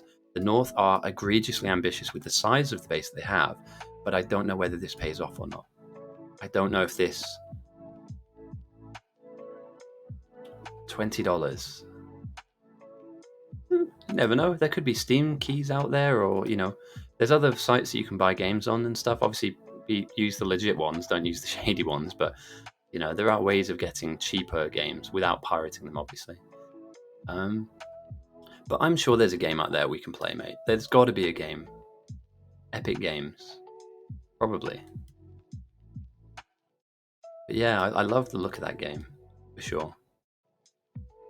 So yeah, the kind of shame of this is that, you know, the North are behind because of their size, I think. I am, in many ways. And again, I apologize if I'm overusing this tool, but I'm sorry, not sorry. Double Champ never apologizes. Yeah, their base is wide open. And somebody needs to take a look at this particular area, because it's worrying to me now. It's going to be scary to me in 30 or 40 minutes if this isn't addressed. So, you know, it's just wide open. Literally just completely wide open for the bugs to come in. Now, again, you have some threat farming going on, and that's fine. It's certainly not to the same levels as North, and we are going for rockets here, but a sneaky send, if somebody spots that you're not well defended, and they go, do you know what, I'm going to send a few hundred, you know, blue, I'm going to send a few hundred military. We've like backed up on Milsci, for instance. You know, let's go and sweep this and go and send a load across and make their life hell. it might pay off, man. Might, obviously, being the operant word there.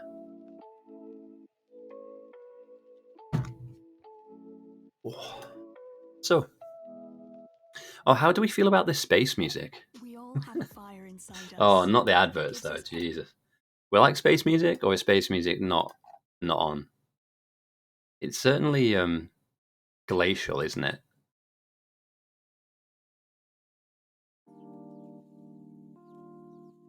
Maybe I use like space music for the beginning of the game, if I can get my words out of my mouth, and then transition over to something a bit more high pace when the game gets high pace. Threat farming is up here. We have defenders as well. Oh, who wants to hear? Shall I give you guys a lecture on how to threat farm with high level NASA grade illustrations? South threat farming. They had negative threat. I don't know what's happened. They had somebody doing it because it was like minus 90 or minus 100 a few seconds ago. So maybe that person stopped and transitioned over to doing this huge wall. But yes, paint is absolutely part of this. However, I'm not going to do it looking at any of them. Give me a second. I'm going to set up the demonstration. Allow me to just set up the demonstration real quick.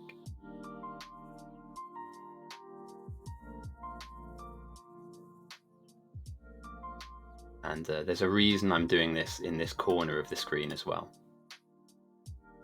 Right, class is in session. You are the white dot. The white dot is your player model. And let's just imagine right now, your player model is stood directly in the middle of all of those buildings and all of those bugs. Oh, apologies.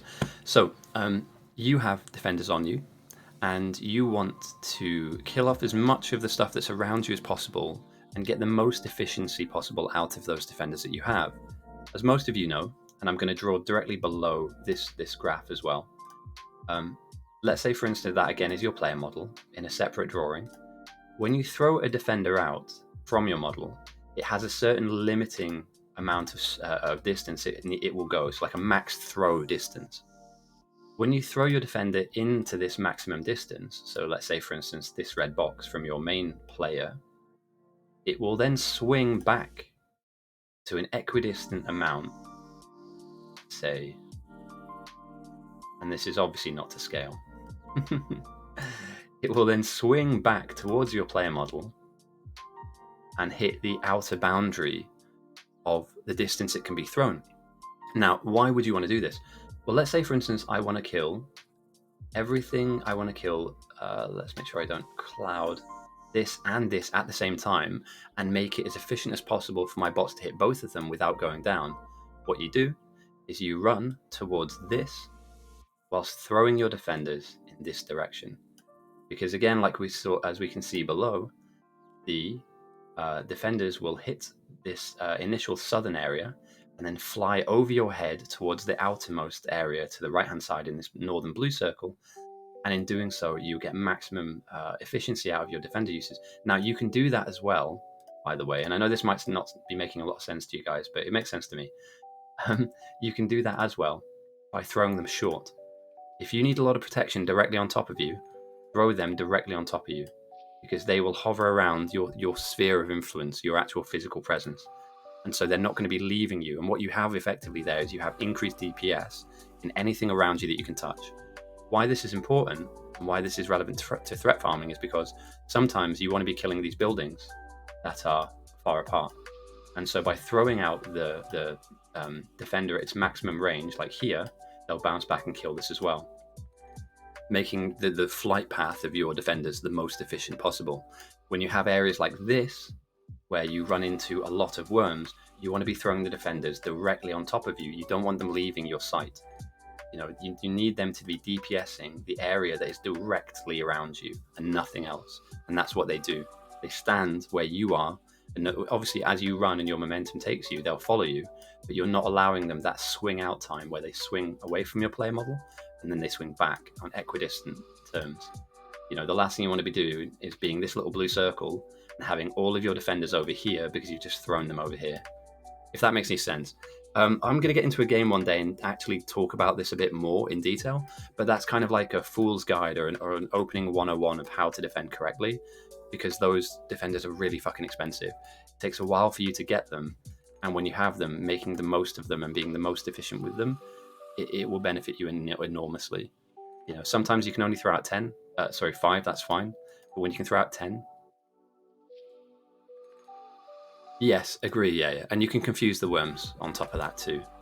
But that's just a brief kind of intro to defenders. Beyond that as well, you've got things like capsules. So capsules will kill buildings and worms, and you can throw them in particular corridors of bugs. So let's say I'm looking at this area here, and again, they call me the Minister of Defense for a reason. It's because like this is always in my mind when I'm threat farming. Let's say this long blue corridor, and this long blue corridor is kind of where I'm operating out of, right? My player is this white line, and I run in, I run up, I loop, I come back down to here, and that's my loop, right? That's where I'm threat farming. I want to be throwing poison capsules, and I'll use yellow as the example. I want to be throwing poison capsules here to kill any bugs and buildings that are in my way. I want to be throwing poison capsules up to the north of me and down to the south of me. And what that does is that aggresses the bugs into my loop where I have defenders, but anything that runs from further away, they run into the poison capsules and die, which increases the threat farm even further. So you're kind of magnetically pulling stuff towards the pain you're throwing down, and on top of that, you're threat farming without needing to do anything. 3 poison capsules, so to this yellow circle, this yellow circle, and this yellow circle, will net you an extra few hundred kills on top of your defender threat farm, which exists obviously here, all these red circles where your defenders will be hovering over you. So you can make the most out of an area. You don't have to necessarily just go in and blow everything up. Poison capsules are cheap, and you get them relatively early on. For a little bit of steel, a little bit of copper, a little bit of iron, and a little bit of... Oh, steady. Dangerous, this. And a little bit of coal, you can have 15, 20 of them on you. Okay. Any reason why they're there? and they can work for you. And again, the bugs have managed to make their way around the defenses, because as we said before, you need to build a defensive box. It needs to be, the edges of your base need to be safe. And having an open base is like leaving your face open to be punched in a fight. You never want to do that. You want to create a shield, a barrier to the incoming pain. Unfortunately, the bugs are finding their way around. Looking at more static defenses, you want to be doing something in the vein of this. Walling a long line all the way down, and eventually somewhere edging your base out like that, creating a box that when the bugs come, and you all know this because you guys are here every week, they're going to be coming in and bouncing and hitting that wall, bouncing off of your defenses and dying. You'd have to worry. You can sit back and laugh. Haha, we got you, bugs. Okay, so finally we have some bots up north, 70, 71, so they're slowly but surely ticking in. These endgame mix builds are very important, and this is perfect. This is perfect timing. At this point in the game, not much is happening, so I can go off and do my food. This has worked out really nicely.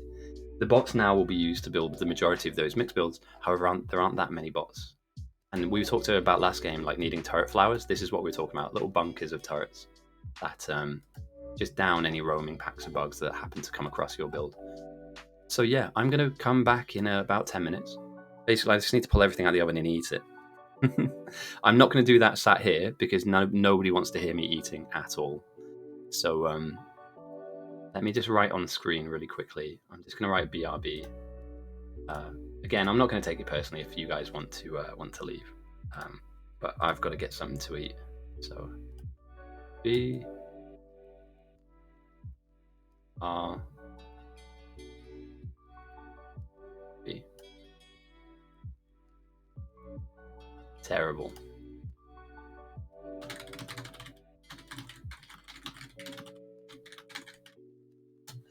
I mean, I know why you guys come here every week, right? And it's not for my amazing chat and soothing voice. It's for the paint skills. So yeah, my alarm's just gone off. My food is ready to go. I'll be back in about anywhere between 5 and 10 minutes. But this game, just for context, this game will go on for another 5 hours. So the reason I'm leaving now is so I can be there for all of the really good stuff at the end. So feel free to take a break. I won't take it personally if you guys leave, but I will be back with you, very soon. It's not going to take long to do all this. Snowco, thank you very much for the follow. I'm about to head off, but I will be back very soon. I really appreciate your follow. It does help with the algorithm and all the crazy stuff that goes on in the background. And we'll carry the game on. I'll leave the music on for you guys. And again, it's worth taking a little bit of a personal break. You know, take a 5-minute, 10-minute stretch, get some water on. And again, 23 players on South, 21 on North. We're seeing the end of this game. When it does get there in a few hours' time, this will be really close, I think. So, yeah, I will be back very, very soon. Catch you in a bit.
Obsessed with Voxy Mobile's unlimited social media from just £10. Yeah, my feed is really lightening up the winter greys. It's winter blues. With unlimited social media, the fun never ends on Voxy Mobile. Selected social apps in UK, TNCs apply.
Okay, and we are back.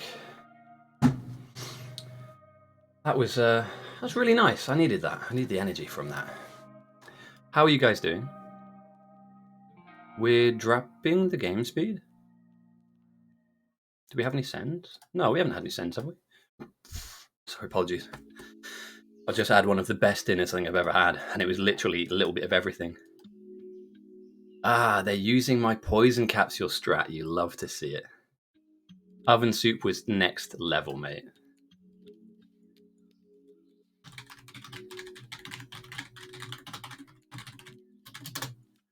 Do you know what? From now on, and I mean this, I'm going to retire my captain's team name of Ghosty and the Pussycats. And I will now operate solely under the name Oven Soup. That will be the name of the undefeated, absolute behemoth, the Goliath of a winning Bite Battles team. And one day, you, viewer, listener, spectator, player, may even be invited to play in Oven Soup. So let's have a... Whoa, okay. That happened fast. How long was I gone for? Bruh, that... What? We'll be the super team. Oh my god, I love where we can take this. I need memes. I need puns. Where are you at, Christy? You're in Maine? They gave you a train. Is it your train? I'm going to be honest, I expected nothing less. Now, let me tell you something real quick. If you were to make a train like that, and let's say, for instance, and I'm just going to suggest this, I'm not saying that you should do this. Imagine, though, you had a train line that ran by the biters as a loop, and your train was like 20 trains long. You could effectively mow down the bugs as they're coming towards your base. And that is a thing that exists in this game mode, and it's called a train saw. And a train saw is OP. And you think I'm joking, I'm not. You can build a huge circle line around... You don't... No. You don't have to do it because you have guys threat farming. Like, these guys are killing all the bugs, so you don't need to do that. It's something you would do instead of this. But what I am saying, though, in future games, if you too late, I'm on it. Hey, man, it would be cool to see. But yeah, train saw. Who is the person that does that the most? Stick Lord, Lower Dark? If you ever see it, yeah, 2 players on this server called Stick Lord or Lower Dark. They are big train saw enjoyers. As am I. So, yeah, let's take a little scan through the outposts. Space Dog, looking to get some oil up. Again, this outpost is absolutely frightening at the moment. I don't know where this came from. But it is just churning out stuff. I mean, it is fully stocked, fully loaded, ready to go. In terms of mixers, we have 1, 2, 3, 4, 5, 6, 7, 8, 9, 10, 11, 12 mixers, and that advert can 12 mixers. And what a mix build does, for anybody that doesn't know, is it takes basic items and ores, raw, unrefined ores, and puts the kind of process stuff. No, I don't give them. No, okay. Puts the process plates and throws them down the line, creating intermediate products that further down the line create advanced products that further down the line create the most advanced products that you need for building a rocket. We are a long way away from seeing a rocket. However, 12 of them is really handy. It's a lot more than I thought that they would get. Now, main base has 4 at the moment, and they have room to put another one down if they wanted to, but at the moment they're keeping things nice and short. You would normally build it in, the open area that you are in. You need like a long, like a loop effectively, like a long loop, like a running track almost. Really long though, you're talking about, and what you need as well is multiple train cars. So either you need like a couple of engines to make it really quick, as well as some wagons. So basically, you want the train to be like to meet the back of itself. So every single part of that track is covered in a train, and all you're doing is effectively just looping around 1,000 billion times a second. And obviously, if you're very nice, and your team are very nice too, you can use nuclear fuel to fuel that train and the nightmare that it will create. I like the South, mate. I like what the South are doing right now. It's good that the North have got some threat farmers going on, and 34,000 is very strong, with 2 people that are currently at the moment kind of, yeah. They must have watched my defensive guide, surely. And as we can see here, they are working like a treat against very weak bugs, poison capsules, a tank, and some defenders. Yeah, I mean, you'd love to see it. Oh, let me run this real quick. We might have people join that want to play. The beginnings of nuclear is here, and the beginnings of the nuclear build is here as well. And it seems to me like people don't want to join. That's absolutely fine. And potentially we're transitioning into lasers. You need to build it through nests. Now, what you need as well, Christy, something to bear in mind, you need lots of these at the front. The more of them you have with fuel in, the faster you'll go. The best train saws are only these, but if you have 4 or 5, that should be enough of the locomotive, the actual engines. And then from here, you'll need, maybe 4 in total, and that will really drive the train forward as fast as possible. Your train saw needs to basically meet end over end. So the back of the train needs to be, at the front of the carriage. Trust me, if you ask your threat farmers to drag waves in, you're going to have to go and build something, dude. It's a long build, but it will be worth it. And we haven't seen a train saws. Haven't seen a train saw in a very long time. And what these guys above you that can do, Obermallow and Viking, is they can bring bugs to you. And then basically the train just runs people over.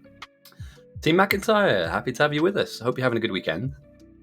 I am intensely hungover, even though it's quite late at night now. I realised in my ancient age of early 30s, Jaeger bombs, Prosecco, and many, many beers is a really bad combination for someone like myself, a high-level athlete. So, yeah, I went on the Smash last night. It was good fun.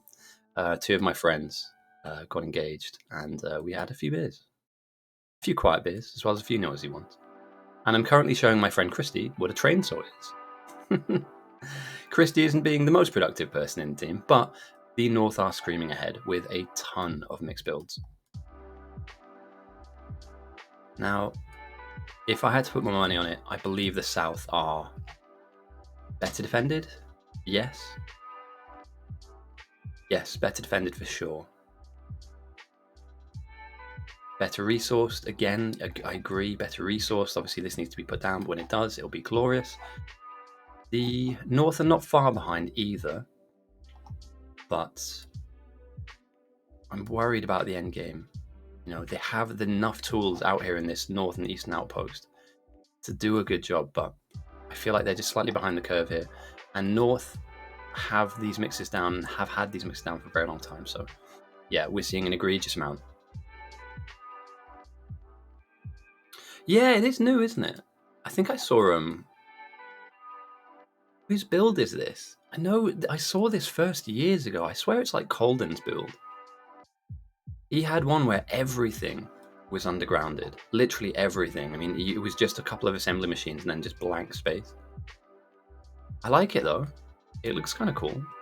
I mean, it's more expensive, but I mean, at this point in the game, who cares? Does it work though? That's my main question, is does it work? Because it's all good having something that looks sexy, but if it doesn't do anything, then it's not working for you. Similarly to, obviously, we need to start looking at like rocket parts, RCUs. So you need a ton of blue chips. An absolute ton of everything. And this you love to see. Okay, the mirrored. Have we seen this? We haven't seen this before. So what would typically happen in a game like this is you would be building your endgame smelting arrays next to each other. as far to the left and far to the right of each other as you can, and just blueprint them down. The bots will build them. We've never seen them mirrored before. At least I haven't. But there's enough room to do it though, right? There is more than enough room to have a mirrored set of endgame builders, and I don't see any negatives here, other than the fact that you just have to pipe in the minerals, you know, to the north. And if there's any spare, I'm sure that, I mean, absolutely you could siphon anything you're not using out of this and into the top of the next stack. So yeah, interesting. New from Walross and King of Goo and whoever else has been involved in this, like DDFH, for instance. And there's no defenses on North other than a glorious, glorious train saw. Well, I mean, we'll have to keep an eye on it. I mean, there's a decent amount of bots in North, for sure. There are only a few players down as well. Also, if the space music is sending you to sleep, I'm more than happy to swap out the space music for another kind of music. I just thought I'd try something different than drum and bass. Especially as this game is going to go a little bit further than your average game. So, alright, what do I not like? We don't have upgrades that we need just yet. They're being prioritized for later. And this is a deep queue as well. This will take a while to tick in all of these researches, but you can imagine once this one's done, then you can just prioritize, you know, your laser damage, etc. So I like that. Again, at this point, the bugs aren't that strong, so yeah, lasers will literally just melt them, but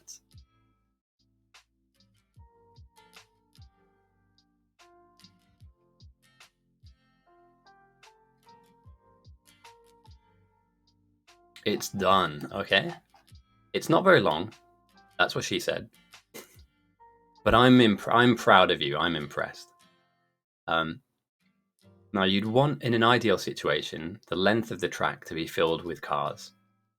And the more locomotives you have, the better. What you need to now do is flesh this out to be full, and then ask your threat farmers to bring things down here and basically run bugs into your train saw. That's all you have to do. Make it big and long, so, you know, the length of the track, or at least 2/3 the length of the track, and then you're solid. Now, in terms of silos, neither main base are using their actual main silo, so I'm guessing that we're going to see one slapped down over here somewhere. And I'm guessing, yeah, I mean, what, we're siloing here, I guess?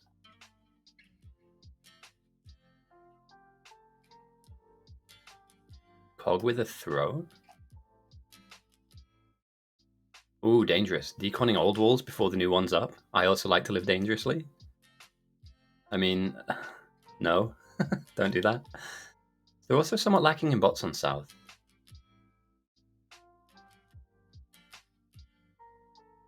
And they've cut their copper lines? Why are they doing that? Oh, okay, yeah, they want a box of... Yeah, I get it. That's not a bad idea. What you probably want is more robobots down here, to be honest. You don't want 1,000 bots charging on one thing. Like, this is really sad. This makes me sad. Is it time for more MS Paint stuff? Yeah, he did. He did. The... yeah, there's so much, mate. They didn't defend their silo at all. And effectively, they just got kind of flooded. Like, they got sideswiped, which again is not something you want to happen. And nobody went to defend. It was really sad. Very much like I'm seeing here with these robots. You can only charge 4 at a time, right? But there are like about 90 odd jobs here that need to be doing. If you were to slap down a few more robobots, you know, so you've got this one. If you had like one here, and one here, and one here, you're increasing the amount of things that can charge at any given time. So instead of it being 4, it could be 8, 16, 32 bots to be charged at any given moment. And later on, when the wall starts getting attacked and you need to replace egregious amounts of walls, having kind of a decently spaced robo network isn't always your best friend. Sometimes you need them to be, like, have a robot here, and then instead of it being maximally out here and out here, just start filling the gaps. Because later, the bots will be filling enormous gaps. And then coincidentally, this is a job somebody could do by hand. Like, don't waste all the bots' time, just pick this up. Yeah, Soldier's team was... No, whoa. The soldier didn't win. The soldier lost. The South lost last game. I was here. Trust me. I watched it happen. Oh, yesterday. My bad. Yeah, sorry. I thought you meant the game earlier. We've had 2 games today, and Soldier had a not just him as an individual on his own, but there was a shocker of a game that happened that was avoidable. I think that was definitely an avoidable outcome. But that's just me. We're renaming my Bite Battles team as well to Oven Soup. So if any of you want to join me, we'll be under that banner for the next game. We have super players. I'll be the superintendent. All right, Christie's got everything. Let's take a look. And again, you just want to have loads and loads of these carriages, and then probably maybe a few more locomotives. Like the more of these you have, the faster you go. And the different fuel that you put in it also means the different speeds you can go. I wouldn't be taking rocket fuel for this, but for now, at the very least, you can ask your threat farmers to just bring stuff in and see how it destroys a wave. At the moment, you'll absolutely run everything over. But this is called a train saw. They're normally slightly larger than this, but it's not about size. We're no judgment here. But normally you'd have one covering kind of this space. But people kind of spend a lot of time, creating this kind of stuff for their own fun. And hopefully you have fun using this. There we go. Loads of locomotives, loads of fuel.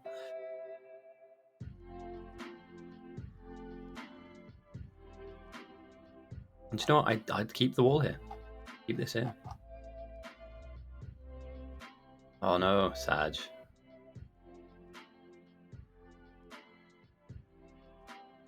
So yeah, there's definitely some bot problems. We are ooh, that's a big hit. Space Dog with some problems. We have really solid defender and poison capsule set up here. FTNS, I mean, Hobermallow's doing incredibly well for themselves. And obviously the grenade setup as well.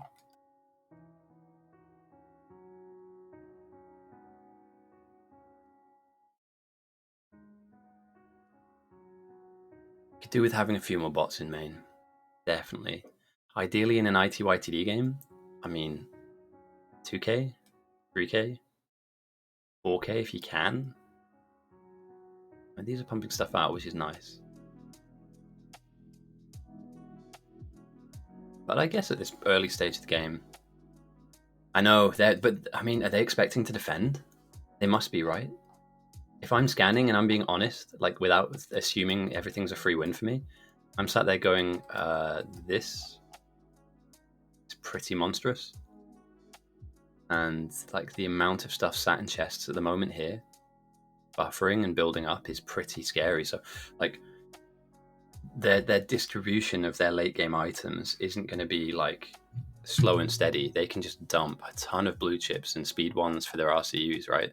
They have tons of LS, low density structured LDSs.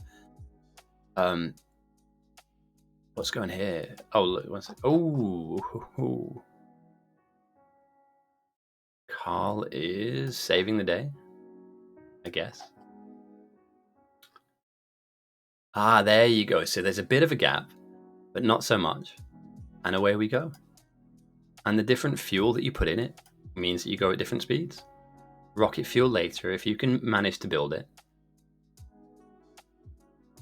And all you need now is some bugs to walk this way. And I just ask your team. I just say, look, guys, can we drag some bugs over here? Although there's nobody threat farming at the moment, so yeah, I think you're solid here. What you could do if you wanted to is put a load of satellites, because they're a military object. They do drag bugs towards them, but I think they're going to bump into that for sure. If they, no, it's not saw train saw, like a chainsaw. I think they're going to hook you up. There are more bots in this outpost than in main. Oh dear.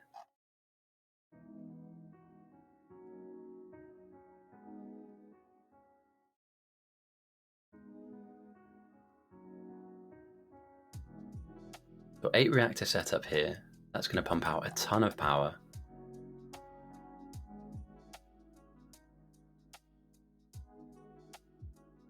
I haven't seen upgrades yet.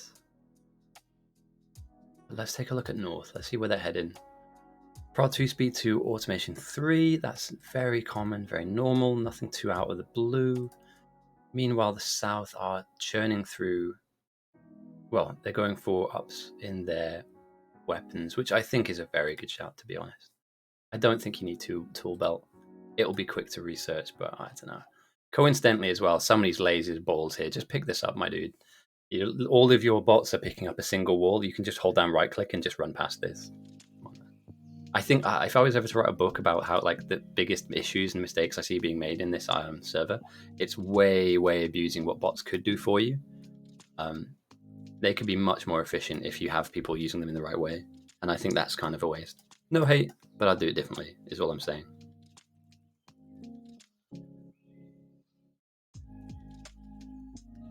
Alright. Laser's going well. Shooting speed needs to be upgraded a little bit because they are taking a bit of damage now. But yeah, they're strong enough. They are strong enough. And Colhan closing off the edges of the base. Very smart play. You're not going to need this power. Nice. Alright, so they're going to use the tank. Hey, there we go. That's teamwork though, right? If you see Doggo to go in your game in the future, or Pavev, you know they got you back.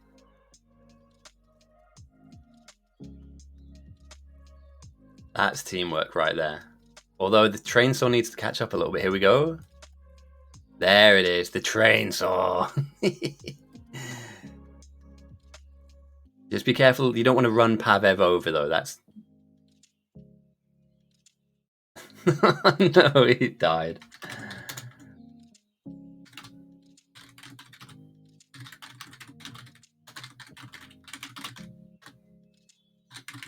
The first sacrifice of the train saw is Pavev. No, it's not your fault. He tried to get on, and he missed his opportunity. Hey, nobody said that having a train saw was going to be easy. Hey, he wanted something fun to do, and I think that's pretty good fun for a new player. It's not the most useful thing to do with your time, but okay, right. Moving swiftly on. Let's take a look at this endgame production. It is quick. Lots of stuff here. And again, everything that you need for the endgame. Your speed ones, your blue chips, your LDS. You name it, it's here. How many mixes have we got? One second, let's do this. 1, 2, 3, 4, 5, 6, 12, 13, 14, 16 mixers with about another 8 or 9. I don't know, man. I think that's greedy, dude. I'm going to be honest. I think this is kind of greedy. The biggest problem that you have with these endgame mix builds is that having them is fantastic. They are incredibly hungry and power, like, hungry too. And if you don't feed them correctly, they just all don't work. Whereas if you go for like a conservative number of like 12, maybe 15 at a push. But if you go anywhere near the 20s, you've got to feed them correctly. And I've seen games end before these things even begin to be switched on. So if I was an endgame builder, and I'm not, because I'm an endgame winner, I win the endgame a lot, I would build a minimal amount of these. We're talking like 8 to 10 at a maximum. And then I'll just mod everything, module every single thing, wait for our rocket to tick in. And here we go, there's even more. The North have a mix build problem. There are too many of them. Yeah, this won't get built. And by the way, like, whilst you're getting attacked as well, all of your bots will be prioritizing building something that you won't need because you're going to be dead. I'm not saying they're getting attacked anytime soon, but I've just seen it sometimes where egregiously you get absolutely fragged. And yeah, to those of you who are ambitious enough to get this done, fair enough. Oh yeah, you can make it so that the train runs on its own. I don't know if you get the kills though. But there's a way you can make it so that it runs non-stop.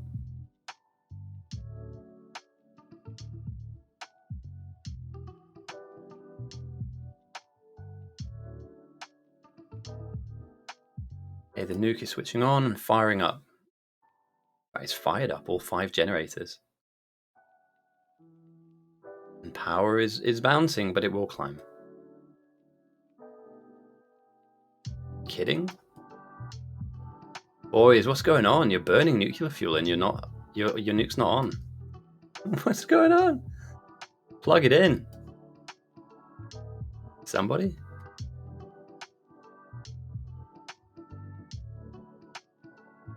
Anybody? If anybody on South is watching me right now, you know that we do see problems, right?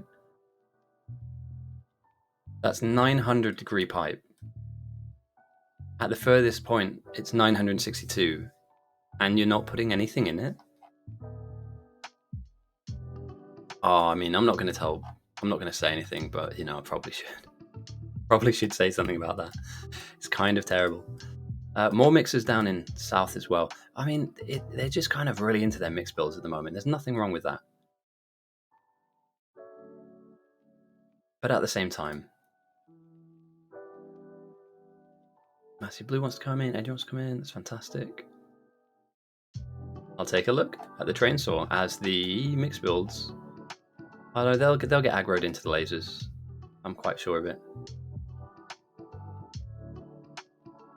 There we go. Paul's got this.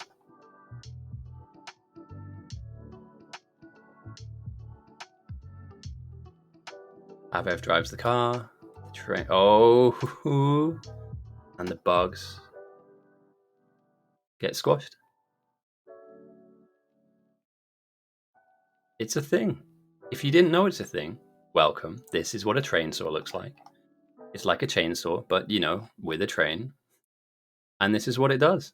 Squashes bugs. Congratulations. You are one step closer to becoming a defensive genius, Christy. You're on the way. You're on the path. You're not there yet, but you're trying, and that's a good thing. Yeah, we're just in that funky period of time where we're just slowly but surely building up towards the end game. We've got, you know, enormous bases out here churning out a really aggressive amount of end game products. They're behind though, and I'd be wrong to not point out the fact that the South are much, much closer. Now, whether they get there or not is a completely different issue, and obviously,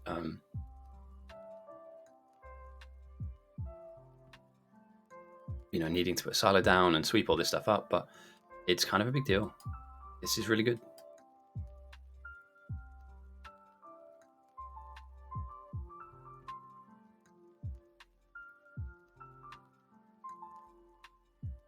Increase it down. Gibberton. Okay. Don't give me any of your Gibberton.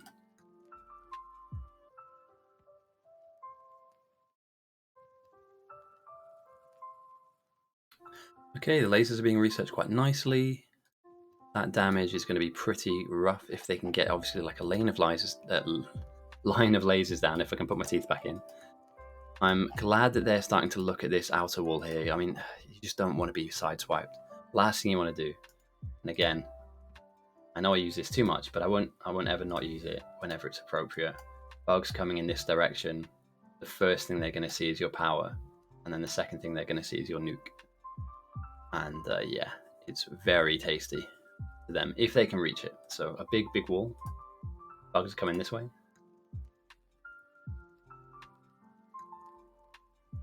You need to have a nice big wall, block them off, with obviously a load of defenses sat behind it too. Although lasers and flamers and all that jazz just sat back there waiting to bounce and rebound the bugs away. Oh, you died? Oh, that's sad. Trains are no joke. And it's going to be hard to pick that body up, mate. Although, for now, until the end of time, or until it runs out of fuel, that train is going to go non-stop.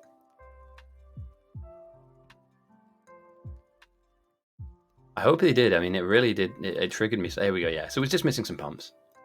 Because it's like everything was down, but they were burning through 2 to 3 nuclear fuel. And I was like, why isn't this even on?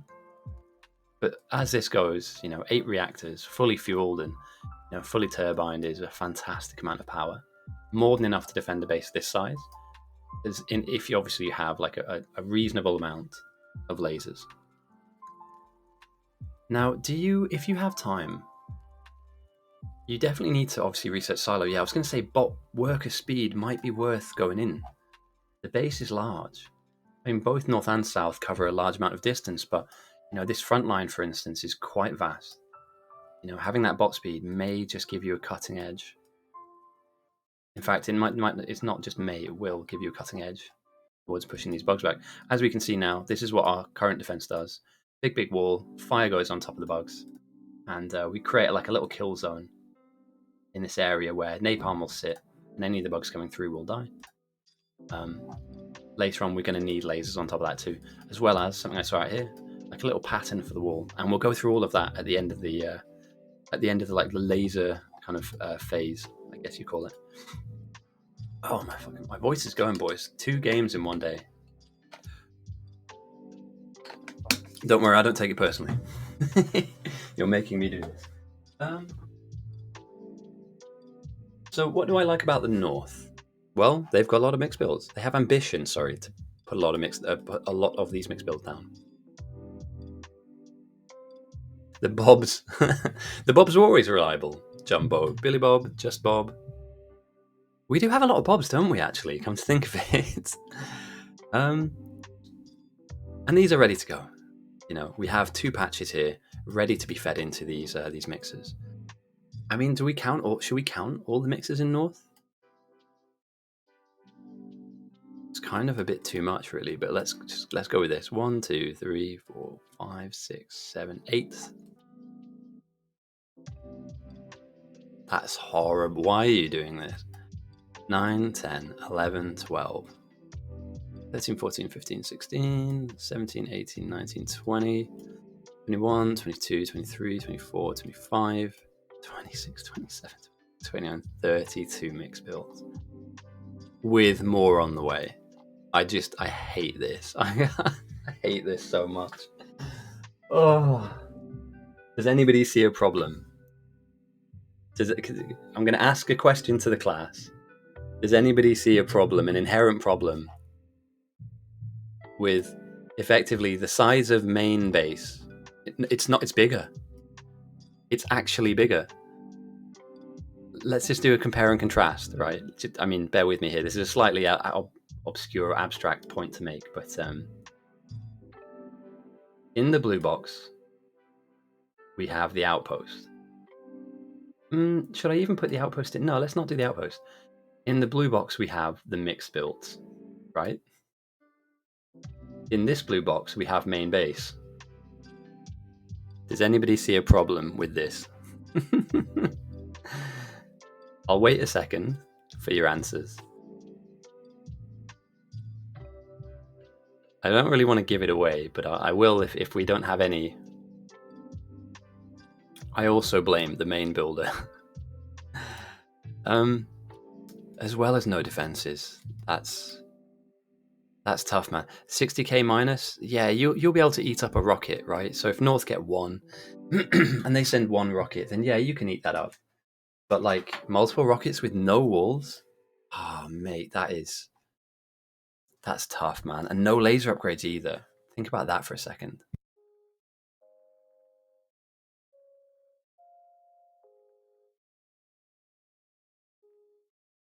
We have a winner. Ding, ding, ding. Zer is correct.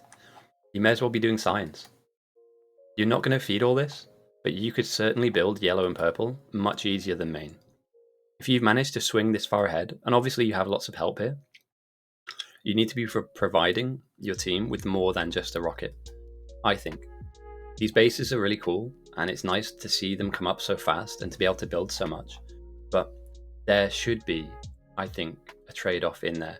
And some of the best bases and the best games that I've seen of this are games where the bases, the outposts, have provided more than just white signs. They're helping with research, even the early red, green, blue mill stuff. So yeah, you're correct. It's so big. You know, that's like city block size, if you think about it. And there's just, I don't know. Now, to be fair to them, and you've got to give them credit, they're providing a lot of power to their main base. So, and that's what not a lot of outposts do. They just kind of like leech power. Like, no, these guys have some. Yeah, they have some. Be careful late game, Christy. If you're playing from far away, or if you're playing from far away from the French server, lag really does affect. We will slow the game down later, but that's normally after multiple rockets get sent, so... I don't know. I don't think North get those rockets. I don't think North gets the rockets first. Sorry, if it was a race between the two. And it's mostly because this absolute nutter... Carl 1 used to exist. He no longer exists.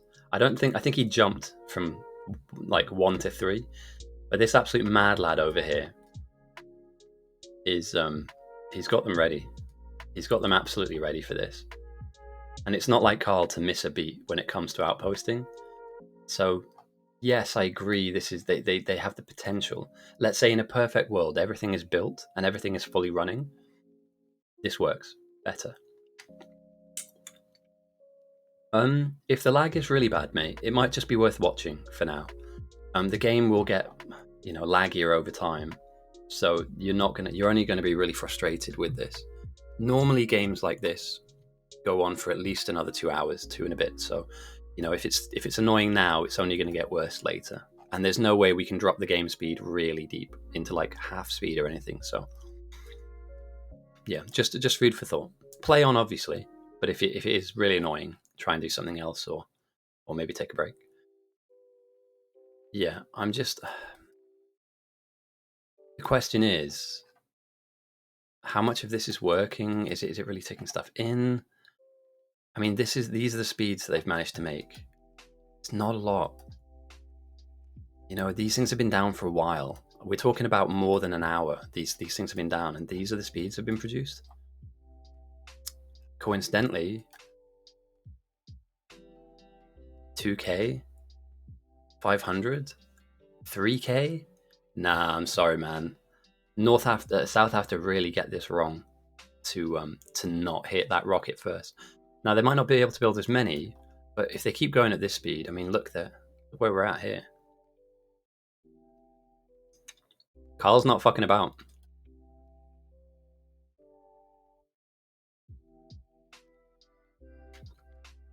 What I mean by that, though, is it's not about... It's about how much they've not been working. Sorry, it's the point I was trying to make. Is how much are they not working? And they might be missing stuff like, for instance, petroleum gas or coal for their plastic. LDS might be slow, all that kind of stuff.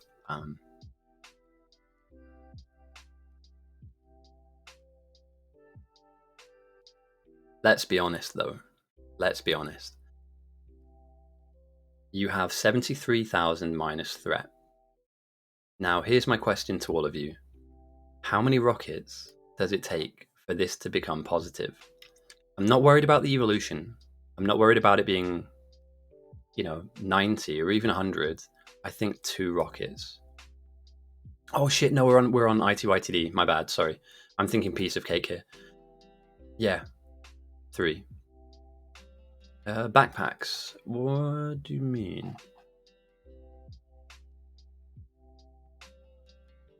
Oh, you don't... What, you can't hold all the stuff that's on the ground? You can put your inventory inside of a car. So if you left click on the car, it will bring up the car's inventory. And then you can dump stuff into the car and then pick up the stuff on the ground. And that way you can kind of move things in and out in between. You can also put stuff in the train. The train itself has its own storage compartments. Okay, right, awesome. And that is the kind of line you like to see. Lasers and nuclear fuel being piped back to base. You love to see it. Now, obviously, this wall needs to be, kind of stitched into the bot network, but love it. Absolutely love that. As all 8 generators go down for the south, up north as well. More than 10. Okay. Ambitious. Well, they wanted 90 YTD game, and they've fucking got it, and they are absolutely smashing it.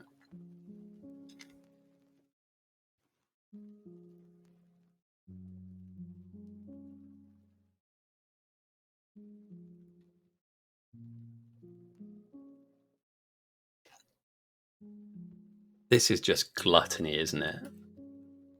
This is gaming gluttony at its absolute worst. There needs to be so much more coming in. I mean, there kind of is, I guess. But look at this. It runs out before it even touches down.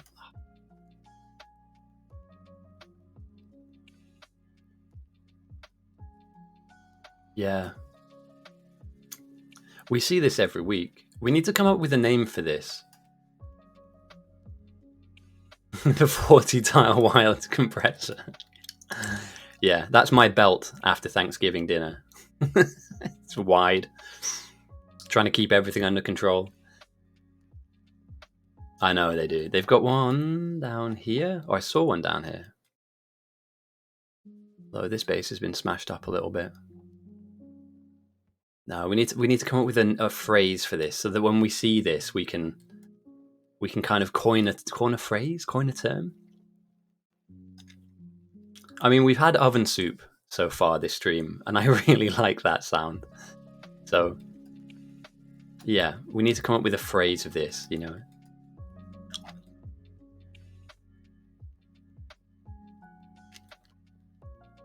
Could we call it compression depression?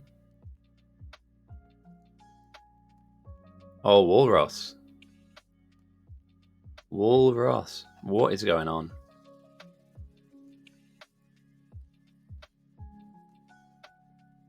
How could Carl the Architect not spot this? If anybody's on South, spot the mistake? Well, how do you want to call this one? There are issues.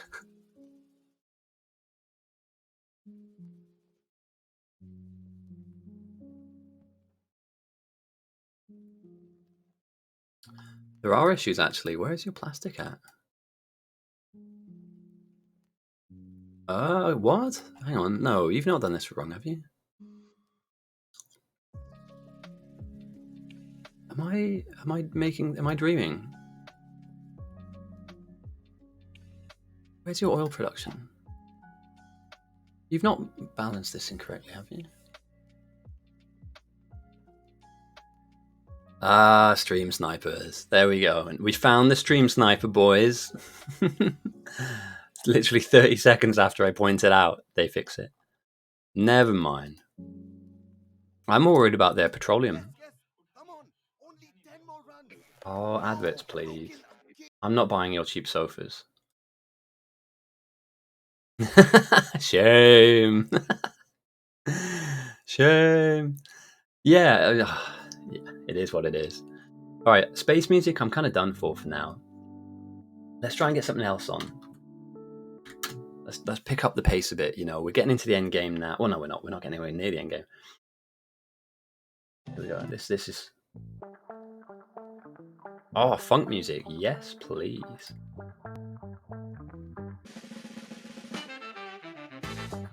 Yeah, I've literally spotted that. It's like, why are they... But it's because they're backing up. Like, or parts of their build are backing up.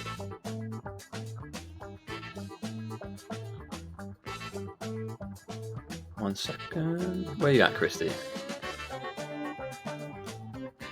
Sorry, what was the question again? How do I connect to those? Press enter to go in. So if you go up to any like car, press enter, and you'll jump in, and you can ride in the car. And weirdly, that works with fluid wagons as well, and you don't drown. So you could be in a train full of acid, and you wouldn't die.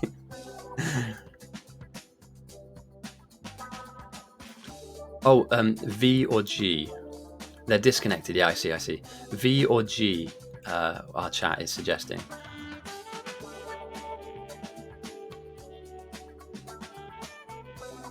Shooting it might help.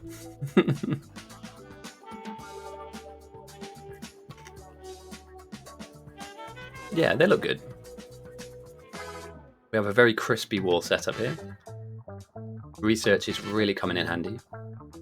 And I think we're pretty much neck and neck, coming from north to south. All right, North is slightly ahead in that particular research. I'm not going to call it out because there are people stream sniping, but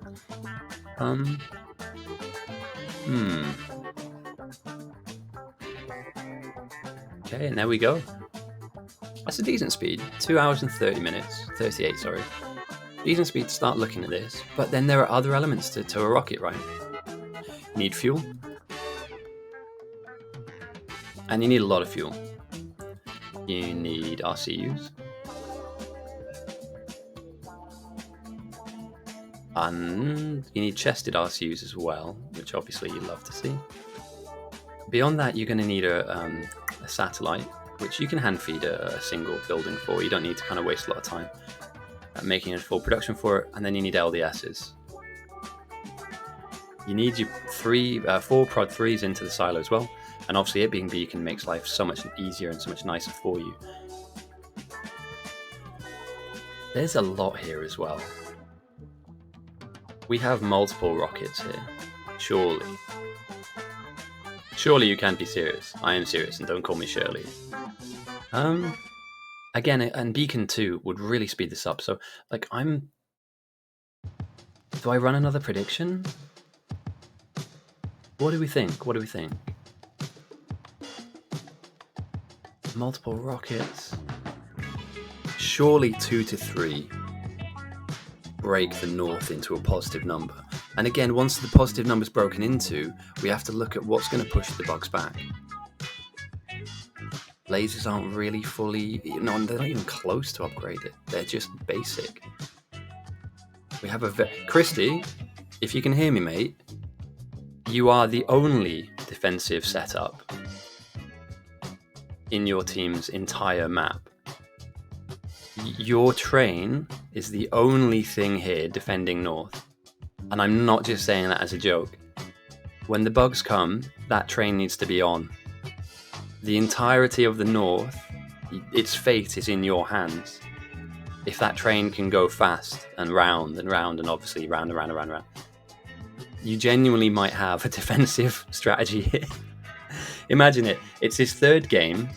He's won the 1st game by being defensive. He's won the 2nd game by being AFK because he went to eat.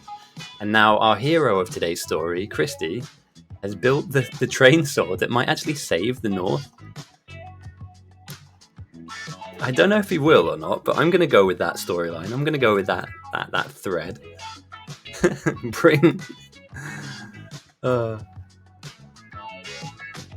And obviously, if we take a look down south, the lasers are nicely upgraded for now. It runs on wood. No.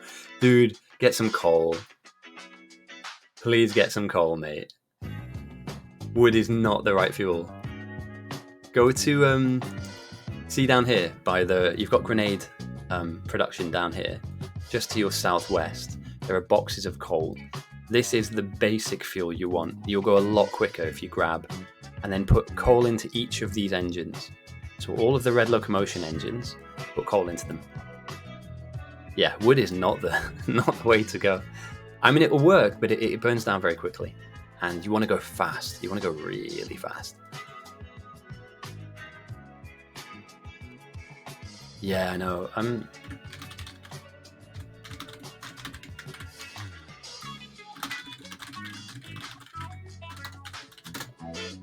Yeah, we're running at a really weird game speed, 0.7, but we haven't sent any rockets.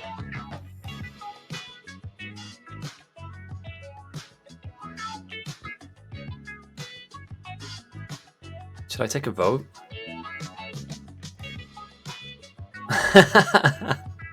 Whisper's like not having any of it.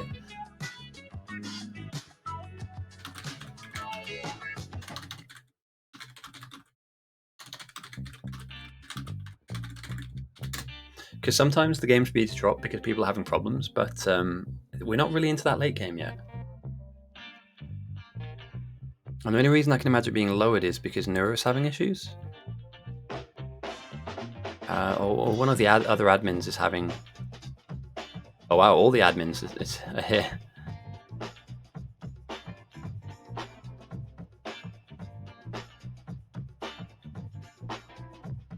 The best fuel for your train is rocket fuel, and they need that for the end of the game So no one will be handing rocket fuel off to you in this game, Christy, unfortunately.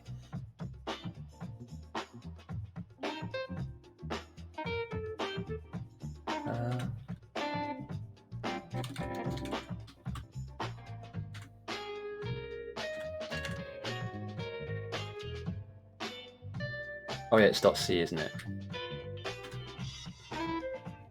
No, it's not. It's -c.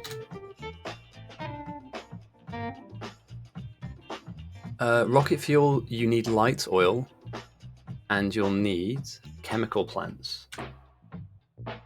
In fact, if you go into your menu, you'll see rocket fuel is down here. You need solid fuel and light oil, and it's made in an assembly machine. So this is a good little test actually, because you're a new player. See which buildings make solid fuel, and obviously light oil is in your oil network. So try not to unplug anything because oil is really important. But your oil processing should be tucked away nicely here. These are all your oil plants, and yeah, this pipeline here is your light oil. Now, please don't take any of this out the ground, but you could always, create a little production of rocket fuel here just for your train, like 1 or 2 buildings. I'm going to be honest, it's the only thing they have that's positive about their defense. There is no wall. There's nobody building a wall. There's no flame turrets down. There's a smattering. The smattering is being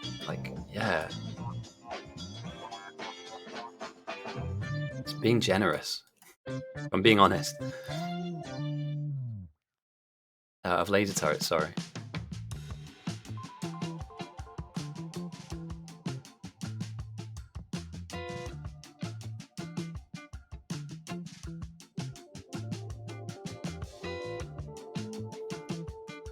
Yeah, I think one times game speed is fine. It doesn't seem to be wobbling around too much. In fact, you know what I can do? Here we go. Let's be smart.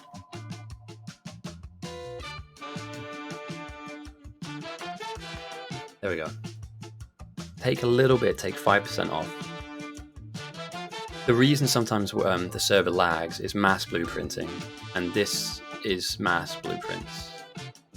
I'm not a huge fan of all that decimated infrastructure, but stuff like this, it does actually lag the server a little bit.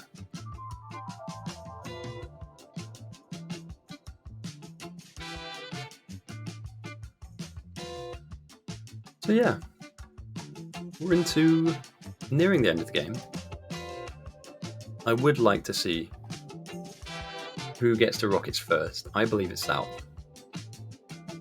I'm honestly, in my heart of hearts, not a South fan, but I think there's something mal-coordinated about this that we're not really fully aware of just yet. Yes, there's a ton of rocket fuel, that's great. They will have a lot of LDS naturally. Is there a satellite coming in? I mean, the research is slowly but surely ticking in for both teams. Okay. It's in. The South are one step behind. But at the same time, they have enough for more than one. And does one rocket break the South? I think the answer to that is no. Coincidentally speaking. Oh, Sag. That's quite sad, actually.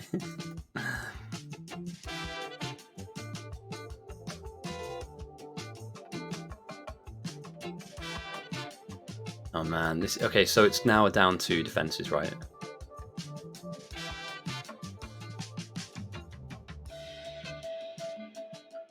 They're literally calling out what I'm saying on stream. I need to delay, mate. That's what I need. I need a stream delay. But the thing is, the items they're reliant on are now running out, right? So you're going to have like 1, maybe 2 rockets worth at best. South could pump out easily 2, like 1 every other minute. And again, is this fully beaconed compared to the South? Man, they need that research to come now. Holy crap. Whisper and FTNS absolutely stream sniping. Holy shit. I need to do this a few minutes delayed and in a separate language. Oh no, the soldier's being dropped. Let me drop the speed a bit. 0.8 should be enough, right? We're kind of running close enough, but...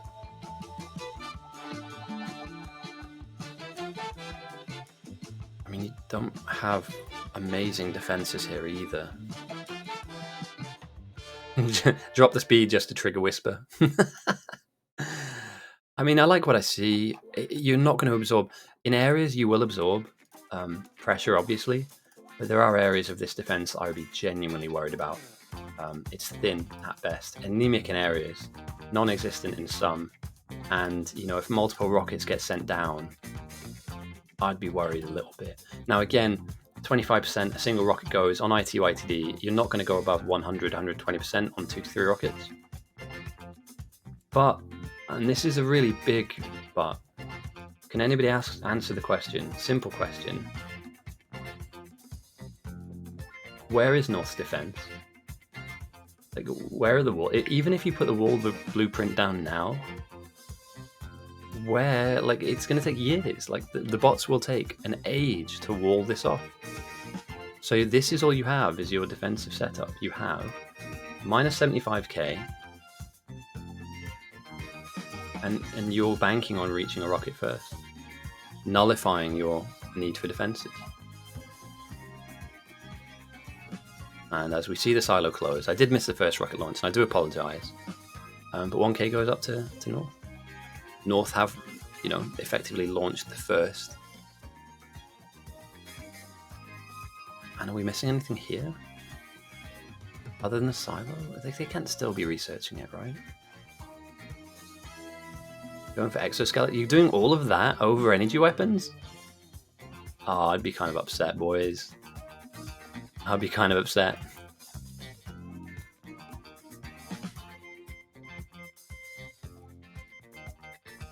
Power an issue? Oh, power is a massive issue for them as well. That's such a pain. You're flying your robots over a worm. Oh. Can you not jack into main? Am I an idiot here? Are you not connected completely?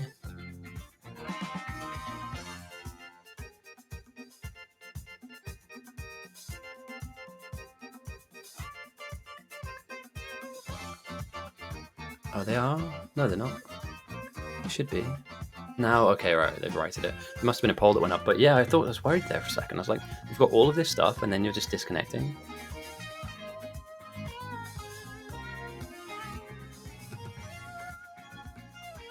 Now I know why people watch my stream.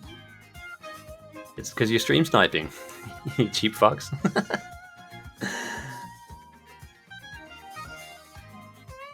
You're gonna need a really big. You're gonna need a really, really, really big. And then again, you're gonna need a big train as well. That's half the battle. So, yeah. What you have here is good, but like behemoth bosses can. Interesting. Okay, Hope Mallow throws a lot of green. Doesn't do a huge amount. 2 points of increase, but I guess if it's spare. You missed some gloriousness. So we now have a new storyline, Cesic. The North have no defenses, but our plucky hero, Christy, who this is third game of Bite Battles, has created a train saw, which he is basically North's only hope of defending against any sense. So Christy has taken it upon himself to build the largest train saw that we've ever seen, and effectively be the wall that the North does not have.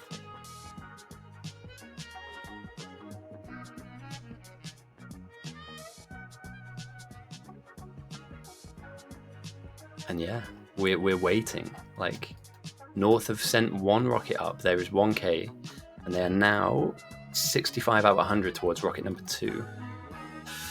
It's looking dicey for the South, but I believe they can absorb. You know, it's about those laser upgrades, and if they have them, they don't have the good ones yet. They're working on it.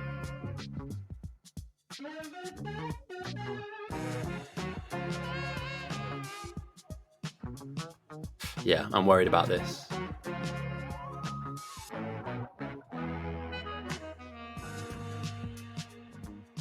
They have laser prod up here too? What, they're just going to rely on like straight lasers? That's scary. Yeah, you don't want to be doing that. Jeez. Soldier just pinged you in chat because Silo is done. And apparently you're atted at as well. I don't know what that means. You guys have your own, you know, your own lingo. So prod 3s, does Carl have them?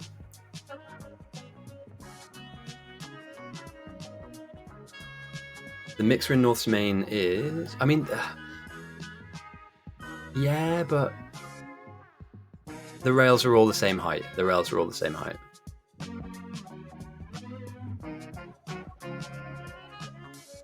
The thing is, like, Rocket 2, 3, and 4 will be slow for the North, right?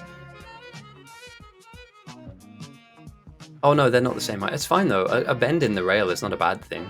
You know, as long as it connects, that's all you need. It's not in line. You can see, not in line.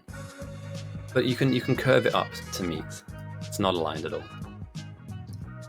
All right, let's see how fast. We are now gonna watch to see how fast this comes up because, and this is my contention, is that I think they can put multiple rockets up on South faster than North.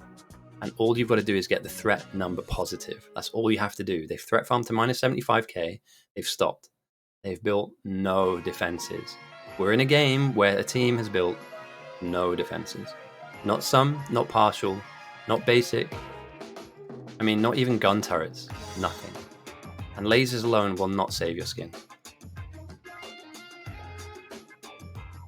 As we watch a halfway done already rocket, within a minute of the silo and the prod 3s going down, with hundreds of RCUs in the bank, thousands of RCUs in the bank, obviously thousands of LDSs in the bank, and rocket fuel now slowly but surely ticking in, and a well backed up line of rocket fuel at that.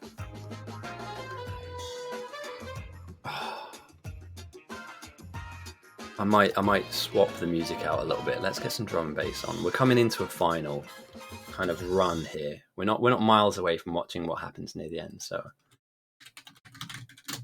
the problem is I keep playing the same one. I want to play a different one.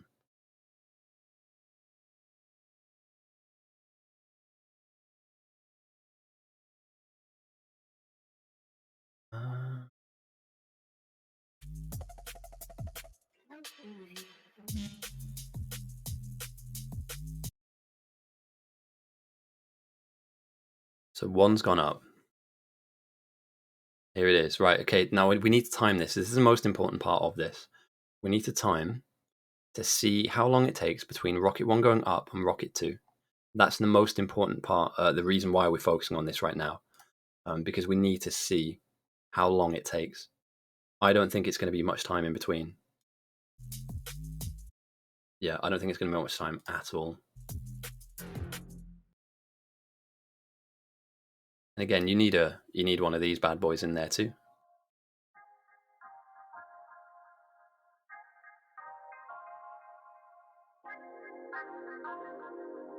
Right, let me know if the music's too loud. I'm more than happy to move stuff around and change the volume levels and all that jazz. So yeah, if it is too loud, let me know. It's a new mix, so it might be a little bit funky, a little bit louder, a little bit quiet. So if you can't hear it, let me know. And if you can hear it and it's too loud and you can't hear me, then tell me too. Awesome. Right, rocket number 1 for the South is up.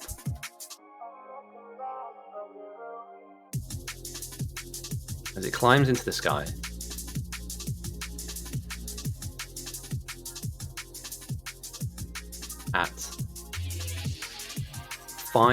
At 2:53.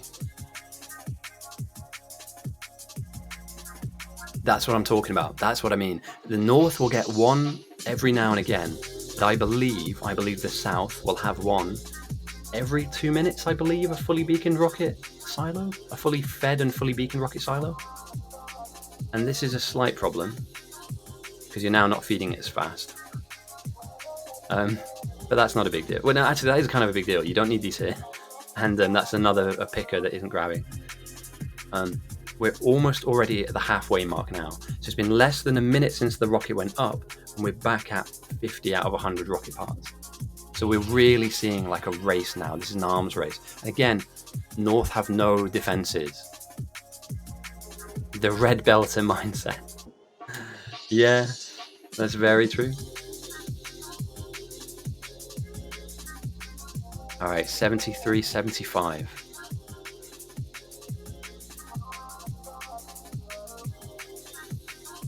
Fatal error. Oh, sorry, I was going to... yeah, I'll check in on that for sure, but I just wanted to check my timings. So it's been about a minute and about 20 seconds. And at 2:54, a minute and 20 between rockets. And this is not slowing down. Each of these boxes has close to 500 RCUs in. The fuel is backed up. It's now all about this. How fast can you produce satellites? But this is going to be a shootout, and I believe this team 100% are in a better position. They're not winning the race at the moment, but there are many, many more laps to go. So Christy, if that train saw is going to be up and running soon, you need to get it going quick, because it's going to, in a very short amount of time. So 2:53, the first one went up. And I'll wait for this to come all the way up and return.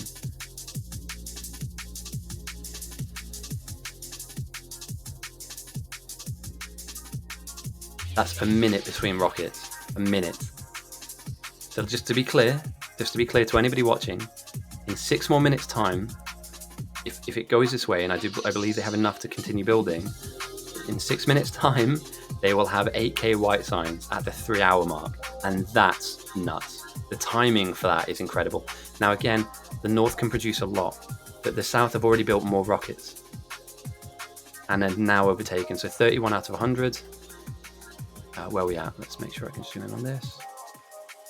35 out of 100 and not slowing down. This is a behemoth. This is a monster truck in a Formula 1 race.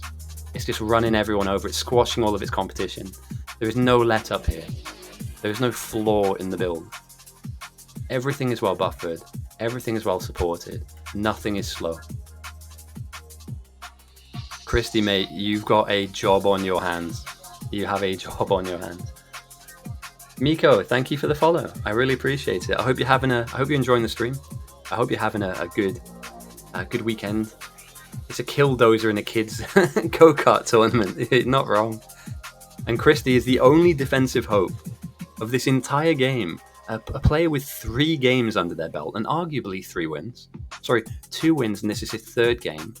But the train saw, of all things, the train saw is what may save North. And remember, mate, you need to make that train very long as well.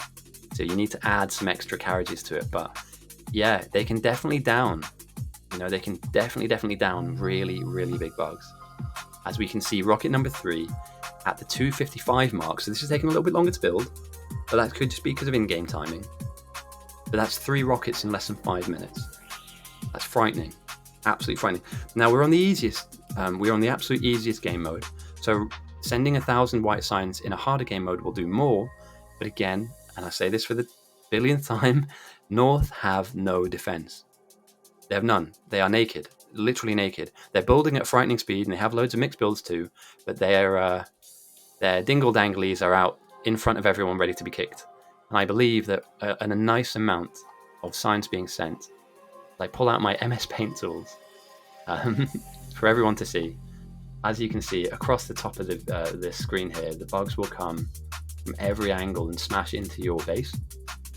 What you typically need, as we can see on South, is as they bump into your base, they hit your walls, and then your lasers and your flamers fire back, killing them in this kind of kill zone where the kind of wall pattern meets, because obviously they need to hit the pattern, and then they'll bounce around it and separate waves, all the while damage is coming onto them.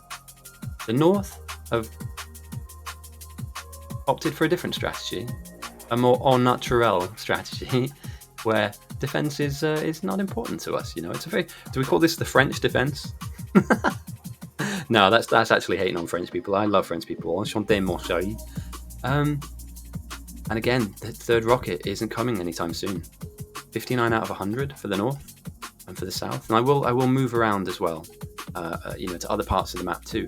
But this is kind of the main thrust of what's happening in this game. This is a rocket off, and the team that blasts off the most and the blast off the hardest wins. And at the moment, the thing that's letting them down is this LDS needs to. I mean, would you red belt this? You could red belt this, right? But yeah, 94 out of 100. We're looking at rocket number 4 coming up and out the silo.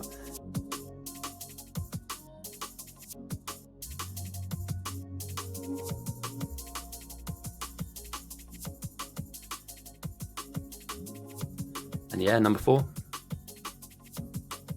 at sub 3 hour mark.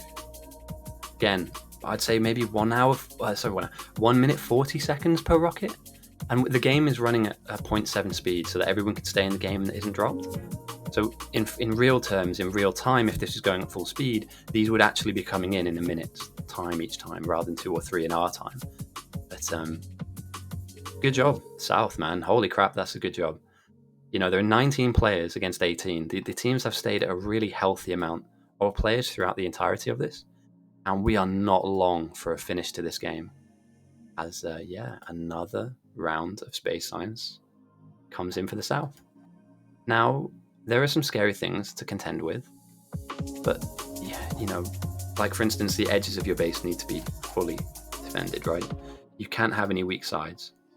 And to me, this is scary if you were to be sent lots of white signs, right? At the end of the day, the bugs will kill what they see. And if what they see is barely anything, then they'll get through this really quickly. So finish this off if you're on the south. If you're on the north, start building a wall maybe an hour ago. In fact, no, 2 hours ago. Laser pods will not save you. This will not save you. Even fully upgraded laser pods will not do the trick. I'd be stressed, mate. You are the only hope. Alright, apparently that guy didn't want to join. Ask your team for help, but remember that at this point in the game, everybody's got a job to do. Everybody's got a role that they're currently fulfilling, so it's not worth taking somebody off of their role if it means that... I completely forgot about this as well. Although they're not doing a rocket in main, are they? That would be absolutely wild. No, of course not. So yeah, we're looking at the bare minimum. I mean, what do they go for? 10 rockets at this point? There's nothing slowing them down. 10 rockets is a pretty healthy amount. 10,000 white signs against this. I mean, the threat farming is fine, right? But Jesus. At what point do you decide, once you throw a couple of rockets, that these numbers are too egregious for you? And they're building more. Oh, the greed is unreal. How? Like, why? Did we come up for a name for this, by the way? Like a dilemma. Do you know what I mean? The late game dilemma, or something we can coin a phrase of this so that when we see it again in future games, we can just refer back to it. It's so greedy. It's unreal. But, and the thing is, think about it. Rocket number 3 still hasn't emerged from North Silo. Just think about that for a second. With all of this, and we don't have a third rocket yet. I mean, we're getting there, but it's taking time. Coincidentally, I've just missed the 5th going out with South, and they have less. And I really like these reflected. I really like these reflected mix build, like genuine. The fact that you've got them coming in here, oh steady, and here, all feeding down towards the silo. Yeah, I can get behind that. If you're short on space, like lateral space, if you don't have a lot of room because of lakes, then just build up and just like mirror. So yeah, big fan of this. That adaptation has really helped them. So now the big question is, and I'm going to say this to both teams really quickly.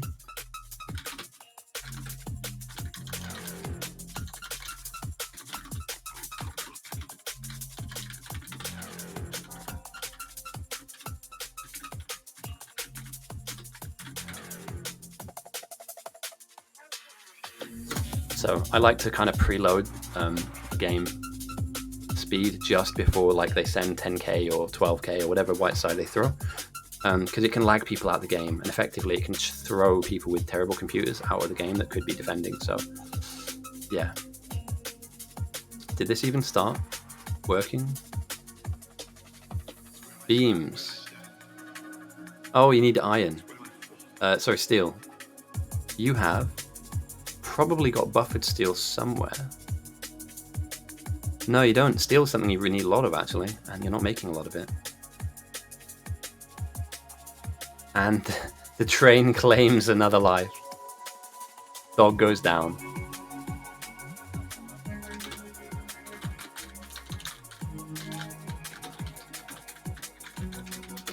So far, the train has claimed 3 lives, so he's 3-0. Oh dear. And number 6, as we make the joke, flies into the air. Now, rocket fuel does seem to be no longer backed up. 6 is pretty much it in terms of like a rocket a minute for the south. It'll take, I guess, a while for this to be produced. Are we missing anything here? It's not low on anything. It's just taking its... Oh, it is low. It is low.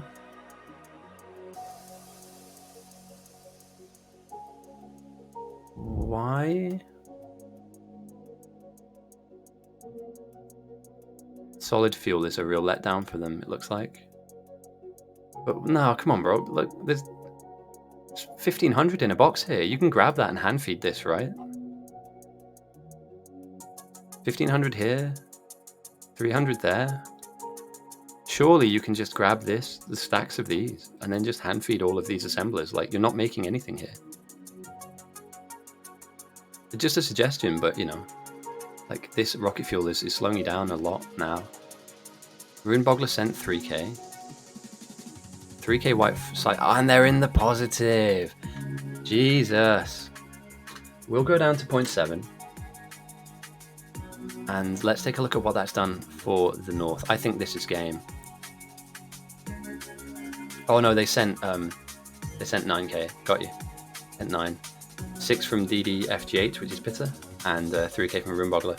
So that's pushed them from 17 to 155, and they're somewhere in the region of 129,000. And Christy, when I said that you are the only hope, this is it.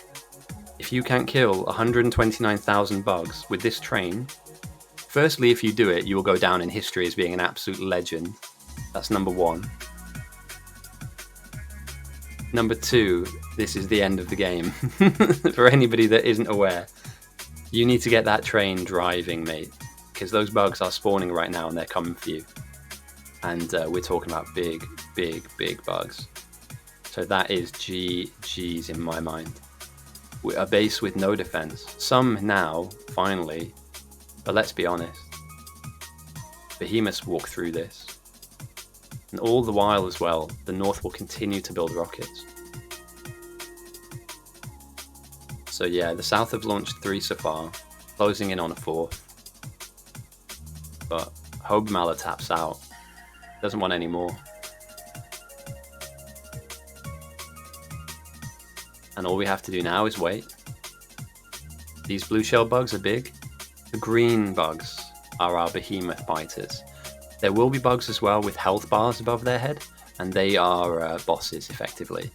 So the position that you kind of want to be in at a point like this in the game is to have this kind of defense. You have your flamers, you have your laser turret walls, a thick, heavy, solid wall followed by like a pattern.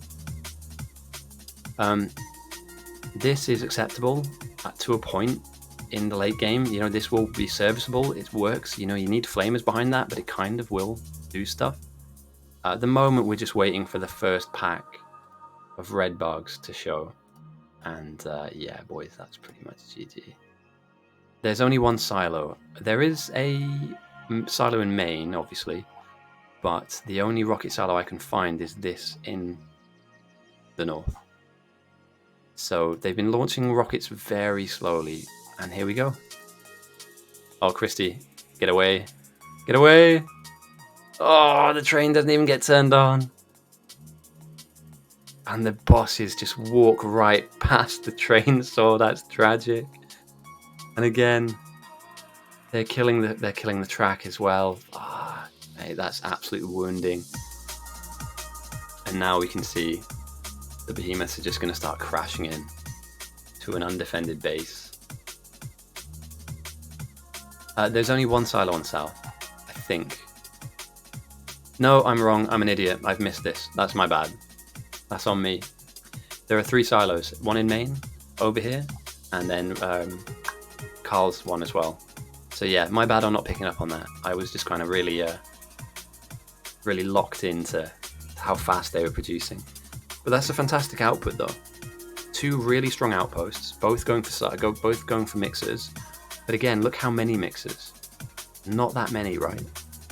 Not as many as this. And again, like I said, they would die and the mixers would still be being built. And that's exactly what's happened. They're going to die and those mixers haven't even... You know, what's going to kill this?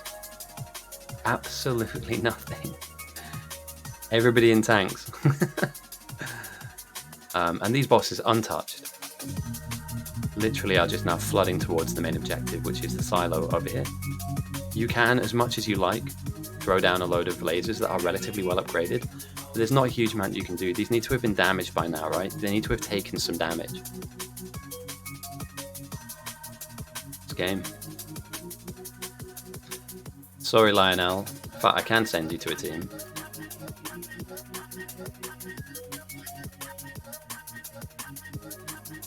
And yeah, Poison Capsule is probably the best way to go about doing this. Maybe Defenders. Grimboggler throws another 1,000. The bugs get pumped up to 163%. Oh mate, yeah, the rails are done. The train has been disconnected. Everything's going wrong. And these things are ridiculously hard to build. Hard to kill, sorry, look at this. The lasers are hitting your bosses, and the bosses aren't even losing health. You know, this is the antithesis of what not to do defensively. Because there is none. There's no defense. And they're just swatting bots out the sky. Meanwhile, closer to the silo, and near a huge power plant of yours. Yeah. Sideswipes. It's just game. It's just game. You cannot not defend main. It's kind of one of those, like, you can play however you like, build wherever you want, but if you don't put your defenses down, there is no game. Or it is game. So yeah, the train saw was a good idea, and it almost worked. Maybe making the track larger distracted you from just having it up and running. But at the moment, I mean, the bugs are just doing what they want. And there is a revive chance as well at the moment of 25%. So yeah, it's just... The pathing is a little bit janky, but this guy on his own, he's coming in for a scrap. And yeah, 25% chance to bounce. We'll check on south as well. But as you can see, he's taking little to no damage.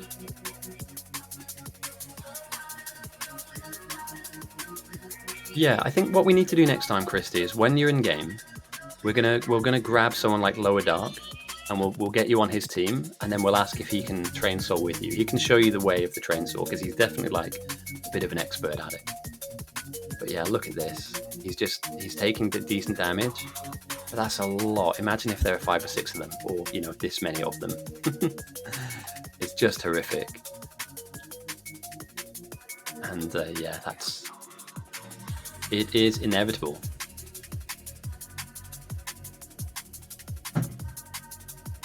You're moving the train again.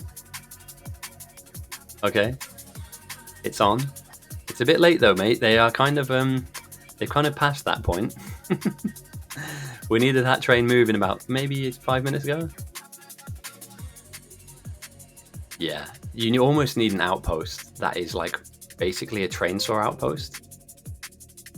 I mean, that's what you're missing, really, is you need a dedicated base that is there to make rails, there to make trains, and that's about it. But yeah, this is just frightening. And think about this, 3 hours playing isn't too bad. I mean, it's a good timing, but I believe if they had a wall and some kind of defenses, they would be genuinely okay. Stuff like this, bounces stuff like this away, you know, pushes it back, gets rid of it. But at this point in the game, yeah, they're going to start losing their bots. I mean, they have a nuke up, so the power will stay. But when it's waves and waves of bosses coming here, like this, for instance, on top of a wave that's kind of slowly meandering in, you're just going to lose lasers. It's brutal, right? It's really good. I can get my words out. Very well played by the South. They had clear and obvious direction. Main base is to build. Our defense is up. We're to wall up, and then these guys here, and this was like a laser base, right? Yeah, it was like laser and nuclear fuel, and then they just went, yeah, let's build a rocket. Oh no, sorry, this Bogler's base with the rocket base, my bad. So yeah, as we see, as the game speed is now halved because of the amount of weight at 182,000 bucks, place onto the server. The little cube of lasers is slowly being taken out. And it won't be before long that they're on top of the silo here. And there's not a huge amount you can do. Neuro throws again.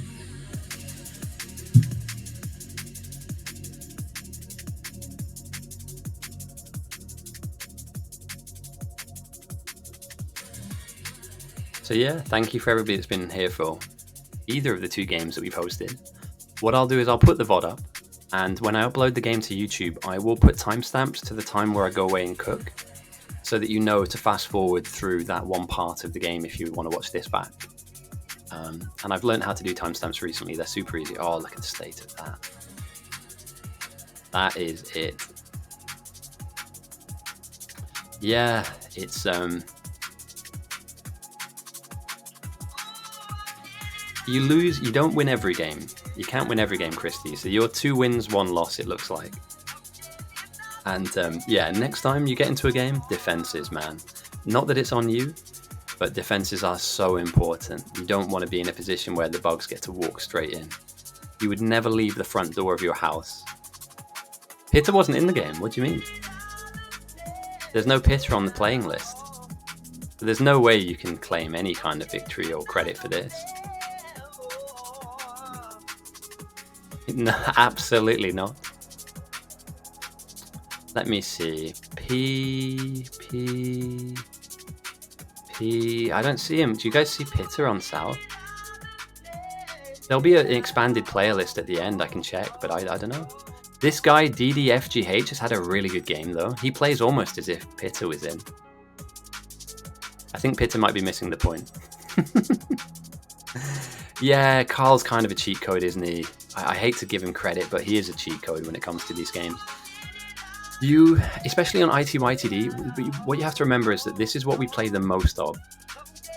So, like, the guys that play every week, most of the games that go on for, like, on a Friday night or a Thursday night are ITYTD. So, you need to be very careful about picking these game modes against these people like Carl. You want to go things like Piece of Cake and Easy, because the strategy is different. It's not something that everybody knows how to play against.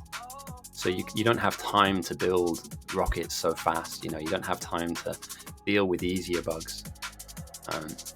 And yeah, this is just... You're welcome. I hope you had a good game, by the way, Silver. Next game, so you've gone from Tree Man to AFK Man, winning obviously, and now Train Man. The train saw. Yeah, I like it. It's a viable strategy, by the way, but you have to build it outside of the base. So if you were on South, you'd have to build it outside the wall here. Because if you were to build it inside, you'd have to have a gate coming through. Oh, okay, they've been smashed up a little bit here.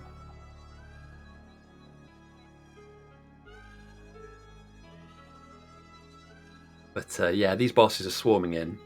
And there aren't a huge amount of replacement lasers for them, so we're really just here watching the inevitable.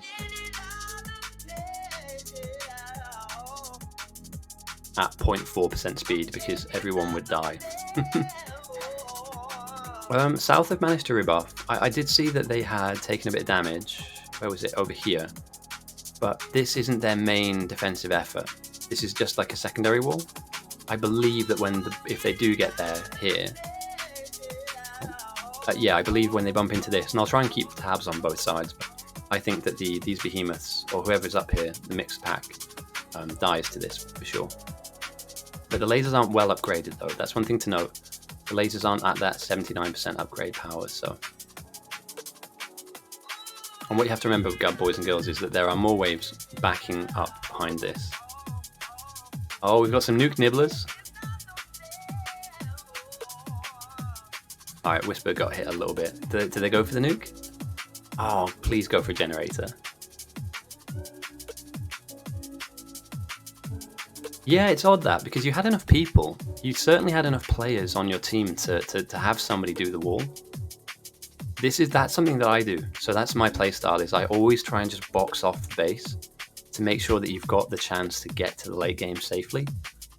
Some people just like doing all the building stuff and all the ratios, but you absolutely need somebody to look at, you know, where's the wall going to go? How are we going to defend ourselves? Like, what's the idea? What's the strategy? Oh, lots of behemoths here.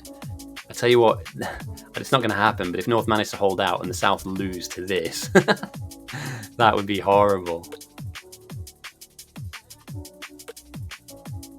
But I think they have enough power, and they're on light oil for their flamers as well, so I'll try and keep tabs, but I want to catch the end, whether it be a northern explosion or a southern invasion.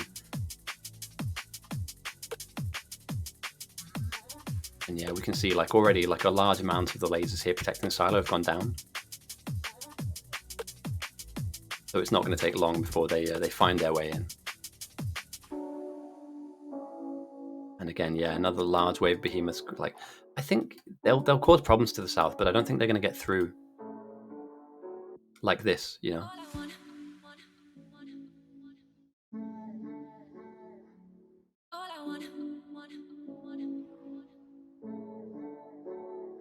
Yeah, this is inevitable. The amount of lasers you're losing now as well, and not being able to replace them too, is what's causing a really big problem. And again, here we go. The outpost is infested as well, so there's no way of you coming back for this. So yeah, I mean, it's super duper game.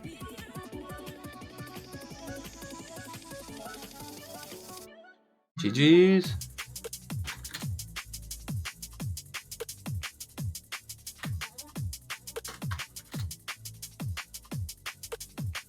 Well played, everyone. That was actually a really good second game. Really good second game. I think, you know, lessons learned here. The South didn't defend in game 1, and they lost early. The North didn't defend at all in game 2, and lost late. But yeah, 3 hours and 10 minutes, actually quite a quick game for ITYTD. You know, both teams doing quite well for themselves, but it's a greedy amount of mixed builds. You know, a really, really greedy amount of mixed builds. I need to come up, I'm going to try and coin a phrase for this. You know, we'll come up with a saying for what this is called. So yeah, thanks for joining me again. We're going to be hosting games every week, obviously. If you feel like you want to, feel free to click the follow button. That does actually help with all the algorithm stuff and, you know, suggesting me to other people. I am going to go and clean my kitchen. Thank you for the follow, Zephyr. A wall of mixes. I mean, yeah, it is kind of like, it's a gluttony of mixtures. Can I raid someone? Should we raid someone? Is there anybody on Twitch that you guys like that we should raid? Is there anybody that you guys follow that's like maybe a Biter Battles person, or should we raid anti-elites? Do you guys want to raid anti-elites? I don't want to throw you into a stream that you don't want to watch. You know what I mean? Like, I'd rather have us have consensus. Or should I raid somebody who's absolutely fresh? Should we raid somebody with 1 viewer? Yeah, let's do that. I like doing that. Do you mind if I put us into a 1 viewer channel just to say hello? Is that all right? Okay, we'll do that. We'll do that. Carl Factorio. He seems like a brand new streamer. Should we raid Carl? Oh, let's do it. Let's raid Carl. Oh, no, actually, hang on a second. This person I've raided before. Let's make sure they're not weird. Sorry, it sounds a bit... I know, yeah. I don't want to pass you off to a weirdo who's like a bit odd. So, let's make this guy's day. Yeah, let's make this guy's day. Is he English? Yeah, he is English. Awesome, yeah. And feel free just to say hello. You know, you don't have to. Oh, Zasper, nice to have you with us. We have just finished. I'm about to raid. And I need to remember this guy's name. But yeah, we had 2 really good games. One that was a bit quick, and one that didn't go particularly well. So yeah, thanks for joining us, and I will catch you at the next one. Have a good night, everybody, and I will see you next weekend. Goodbye.